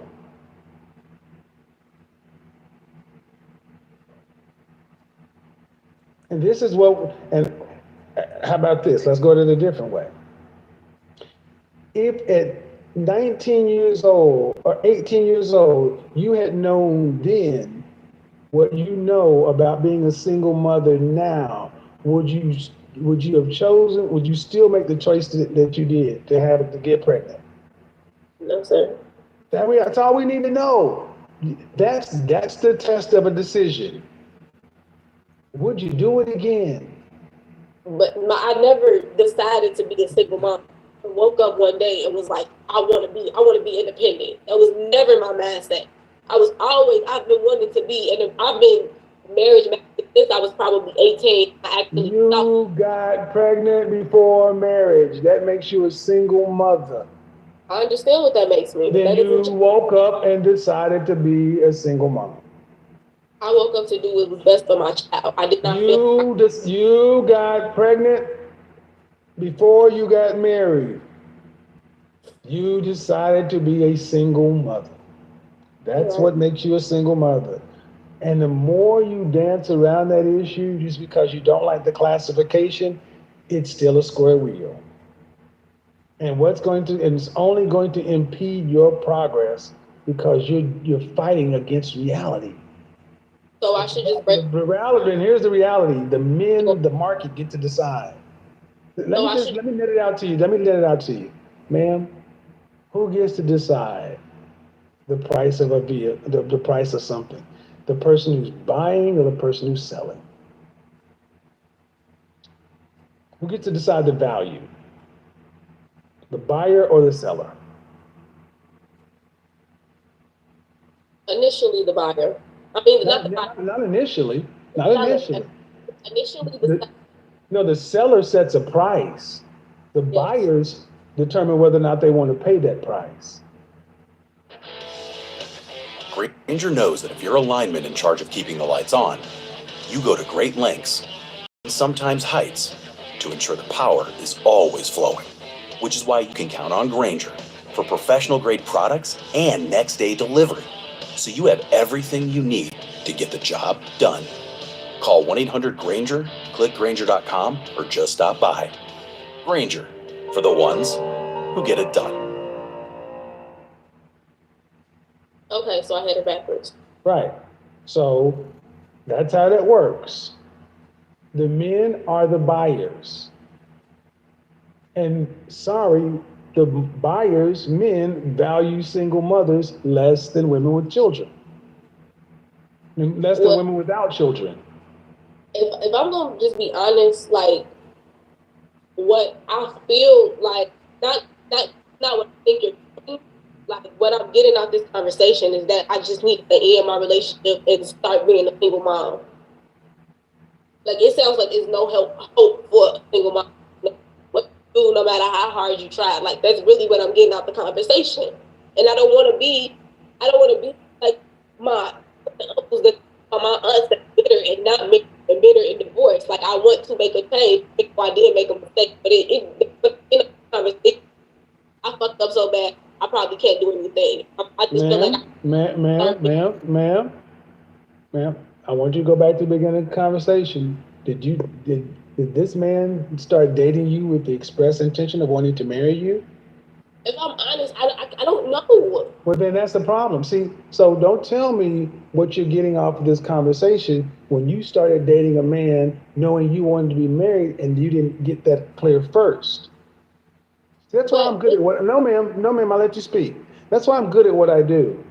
Because you try to put yourself into what you're getting is you're not dating on purpose. You're not choosing a man based upon the outcome you want and the situation you're in. You're not getting buy-in from that initially. So if you find yourself 6 months down the line, quitting your job, working for a man, you're trying to put a square peg in a round hole to reverse engineer a relationship to be marriage. Did that man start off dating you with the intention of wanting to get married? If the answer is no, then you shouldn't have dated him. That doesn't. I can't understand this because I don't think. What do you mean you don't understand it? What do you mean you don't understand it? Hi, John. My name is. What's your first name? Maya. Maya. Hey, John. My name is Maya. How you doing? Yeah, I think you're cute. You think I'm cute?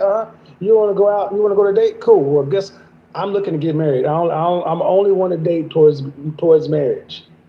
That conversation has Do happened. you want to get married? Do you want to get married? Okay, so you only want to date towards marriage too? Okay, great. And what kind of time frame do you want to get married? Oh, in 2-3 years? Oh, that's too long. Hope you find what you're looking for. Click close next. Very hard to understand. Pretty straightforward. But that Pretty conversation, straightforward, is it not? yes, Was that straightforward? yes, and that conversation happened. That's what I'm trying to tell you. We had the conversation of I want to be married. I want to have a wife. I want to make sure I'm with somebody. What kind of time frame did he say he wanted to be married in? That's the one question I did not ask. Well, then that's not the see what you just said is that's the conversation that happened, folks. And I've asked one question, and that just shows that's not what happened. That ain't what happened. So I don't trust, man. That ain't what happened. So I don't trust your recollection because you said that's what happened. No, when I said that's what happened, I was referring to the conversation of, do you want to get married? Yeah, he wants to get married. He wants to get married, ma'am. Does he want to get married? Yes. In what time frame? You didn't ask that question, but you knew that you wanted to get married in a short time frame. That's on you. But here's the other question. Just because he wants to get married doesn't mean he's going to marry you. He may have dated you, Josh. He may have dated you and said, you know what? I don't like it. I don't like this. But see, that's the thing. If you're serious, you should check in. You said you quit your job and all this other stuff. Did you quit your job based upon what? Him putting a ring on your finger? An engagement? No. A conversation about we're getting married, right? Because you already had a baby, thinking a man was gonna marry you, right? Right. Shouldn't you have learned from that? I mean, yeah, I'm not having. Learn from that. I did. I'm not having a baby with somebody. No, but you're still making life altering decisions for you and your daughter, and you're not getting shit clarified.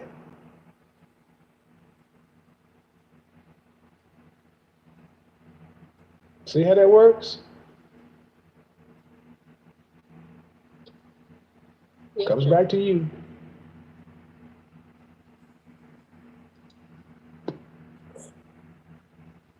What? I mean, did I miss something? I mean, that comes back to you, man. It's not on him. It comes back to you. It's hold on. It's just what? It just sounds like I need to end my relationship and focus on being a single mom. Okay, well, I mean, man, here's the thing. There is a scenario where all choices aren't good. You ever see the movie Saw? No, sir. There's a movie called Saw, where in order to save your life, people have had to saw off their hand, do crazy shit. I know what you're talking about. Well then, ma'am, that's the box you're in. And see, that's what we need to tell women. When you decide to have babies outside of wedlock, especially with men you don't know, who are not of the kind of caliber that you want to be with, you put yourself in a box, and you can't get mad when you get the people judge the box. It's not even okay, ma'am, all your options might not be good options. That's just what it is. I can't change it. I can't change it. I can't change it. You don't need to go round, round, and round.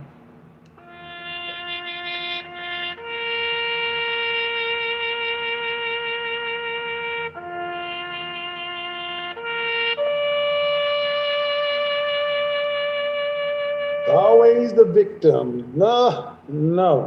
Didn't you learn? Man, what a surgical video by Kevin. This one was insane and one of the best ones that I've watched so far. This woman got a dose of reality. The mirror was held up at her so she could reflect and see her own problems.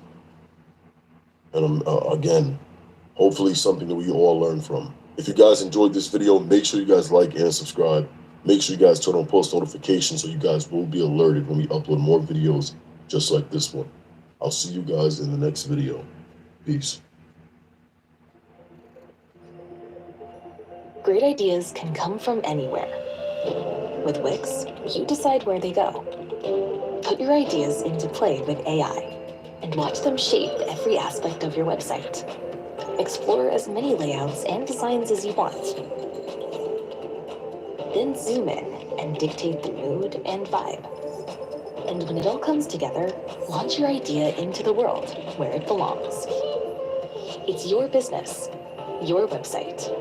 You do it yourself on Wix. At Firestone Complete Auto Care, we hold our service to the highest standard. That's why we have thousands of expert ASE certified technicians nationally. We're here to change your oil, but also check on everything else on your vehicle, bumper to bumper. Call and book today.